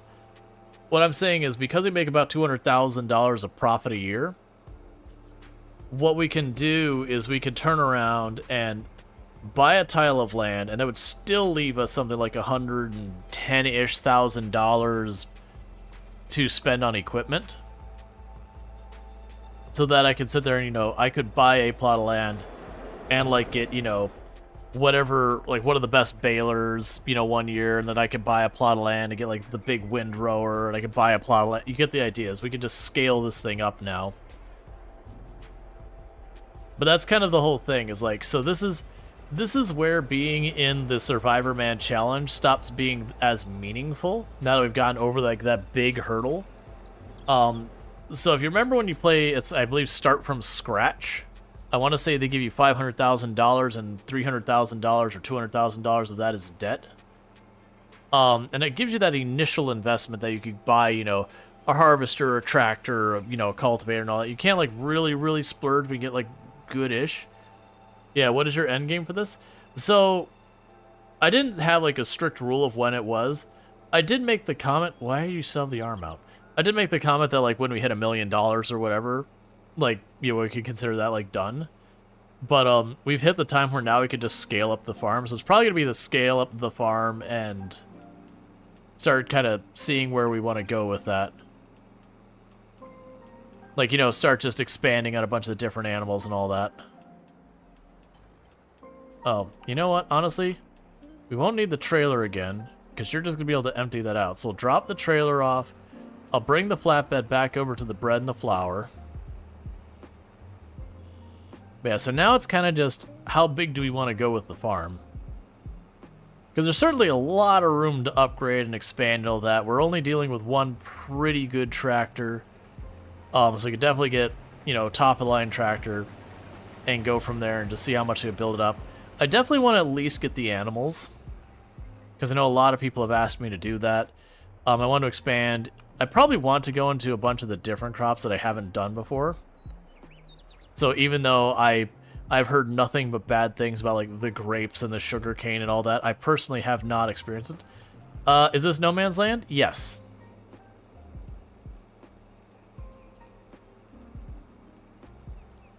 Like, I haven't personally done those crops. So it'd be fun to sit there and go and be like, let's set up a bunch of production lines.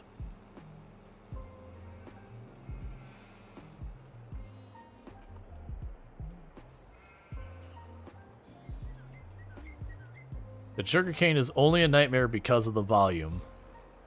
Yeah, no, I've heard a lot of people complain about the grapes and the sugarcane specifically. But I've personally not done them yet. So it is one of those things I'm like, yep, I'll figure it out.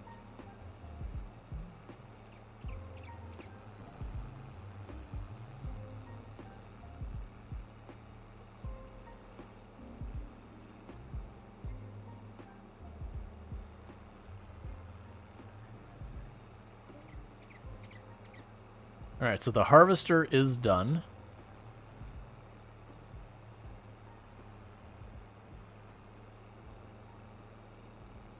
Think 3 times worse than potatoes? I mean, fair enough. We can drop this off here.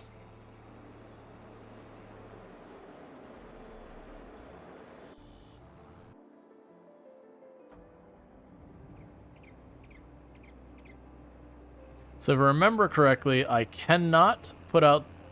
You missed a lot, buddy.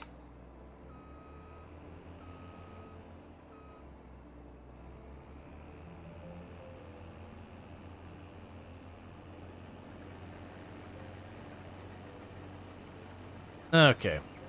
And remember, I don't believe I can put out the arm to unload when I have the header attached to the back. So we'll just quickly drive over, unload, attach the header to the back, do the repair, and then the blue tractor will like probably get close to being done with the cultivator. You don't touch the cake though, since it requires greenhouses. Yeah, no, greenhouse is a big thing that we had to do in the early game to kind of make it through. The dairy I haven't done either. I've done some animals, like we've got sheep here.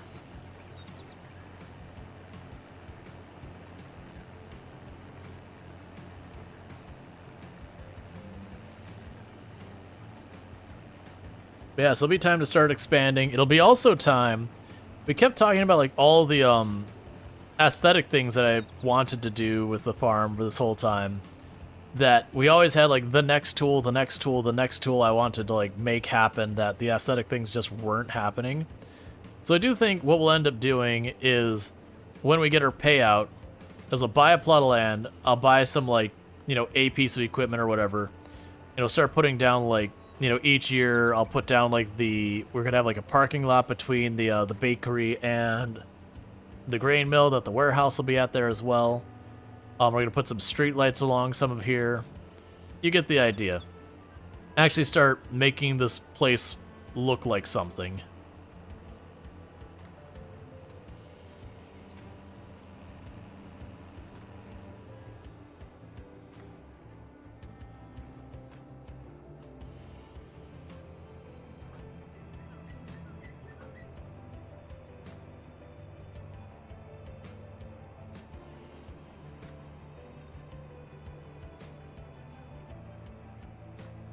All right.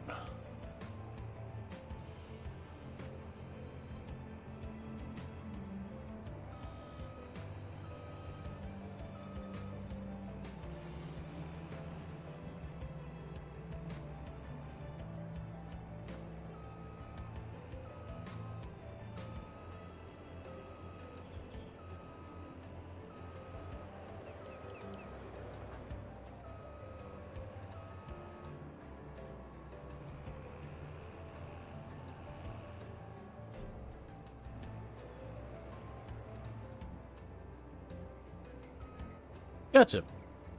Glad to hear the Wandering Sasquatch.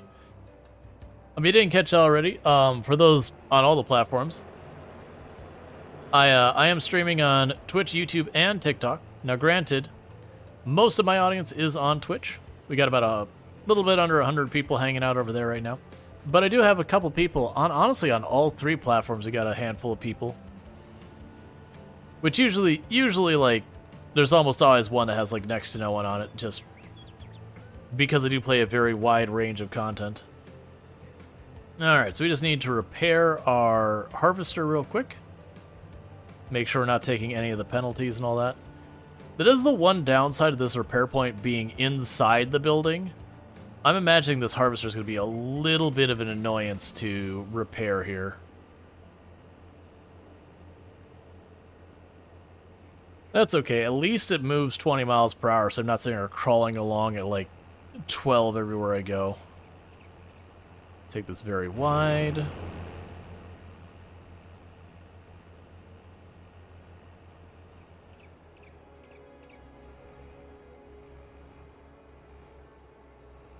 Gotcha, Wandering. There's tools. The big problem is that TikTok is kind of the outlier in that you're allowed to use like OBS to just honestly hit a button to be on both, like live both on TikTok and YouTube. But the big issue is, TikTok is the one they're like, no, you've got to use TikTok Live Studio. And honestly, TikTok Live Studio is like really pretty bad software. It's very poorly optimized, so anytime I have a game that's having CPU like constraints, it's the first thing I get rid of. But they want people to use it, they gotta make it better. Genuinely, they really just need to accept that, make it so we can just have keys for OBS as well. Hey, Vitez, how's it going?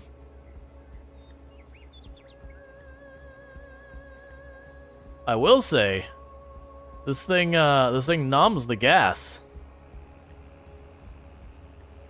$550.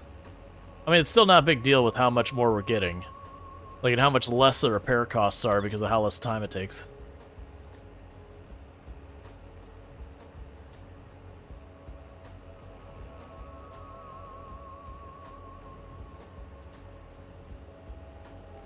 Okay.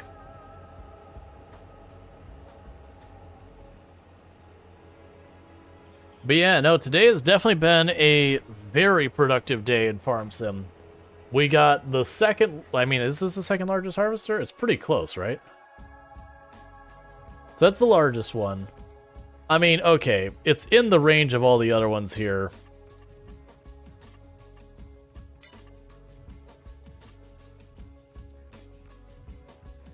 Yeah, it's in that same range as all the other ones.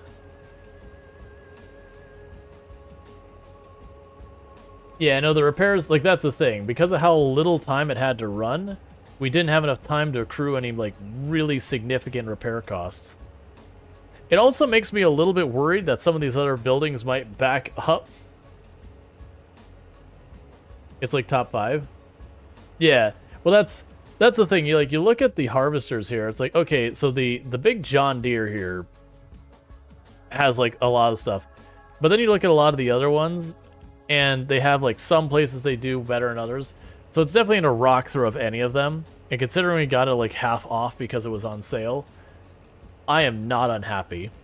It means the upgrade to like the next bigger, like to the biggest one, is still really not a big jump.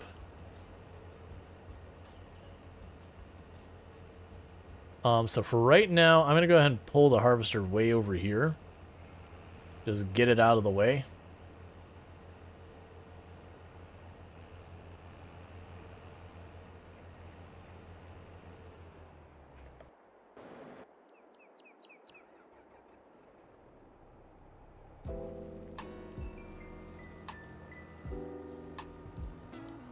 In your opinion, 2,000 capacity isn't worth that million? Oh, exactly. Like, that's those things. I would only buy that if, like, we're so busy working that, like, I just have money coming out my ears. Then I'd potentially worry about that.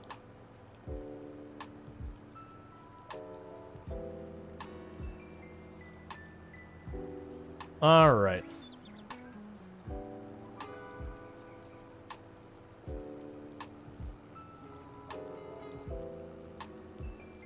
So I'm going to go ahead and repair this. I know we still have the last field to cultivate. It's not one we have to plant anytime soon, and we're not, like, today is not the planting day. Because your base game go-to is to either case with the extension or the Macy Ferguson 90. Yeah, so I am not as familiar with the various equipment in the game. Like, there's certain tractors and all that that I recognize. I'm like, oh yeah, that tractor I like because it's 100 horsepower and it's super inexpensive. So early game when I have no money and I need something with some horsepower, it's one I can get on the relative cheap to get the horsepower I need. But, you know, it comes with all the negatives like not having a front connection and yada yada yada.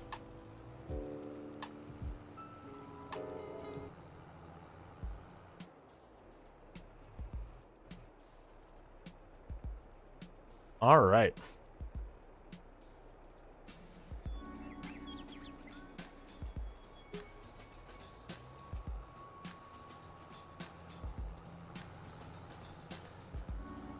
Yeah, so I got this all patched up because we don't actually plant the sorghum again until I believe it was April.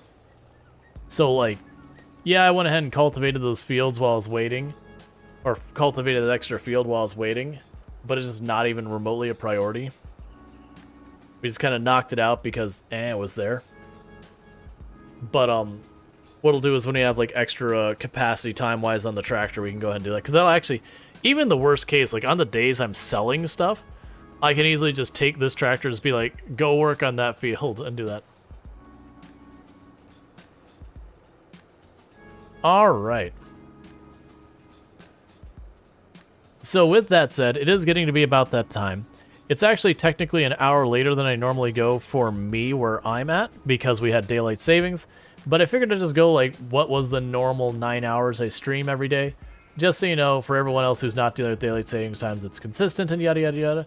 But that does mean, as a reminder, if you are outside the US and don't have daylight savings time and all that, having just started, stream tomorrow will start technically an hour earlier and end an hour earlier than normal tomorrow while daylight savings is going on. So that's, I can't remember, it's like a month or something before, you know, other groups, their daylight savings catch up and yada, yada, yada and whatnot. But you get the idea. Temporarily, the stream's like going to be at a weird, like slightly different time that you're used to. I just want to make sure I'm cycling this stuff. Date same time worse. Yeah, no, I'm definitely in camp. I don't care which way they go, you know, on or off. Choose one and be done with it. Like stop switching it. The switching it has more negative effects than either the before or the after. So choose a side. I don't care which side. I'm negotiable. But like stop the switch. You throw off my entire sleep schedule. Everything will be out of sync for 2 weeks again. Yep. All right. So, with that said, let's go ahead and hit save before I forget. I would say today has been a very productive day for stream. Checking the sales.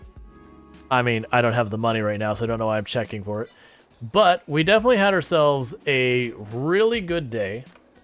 Considering we got this.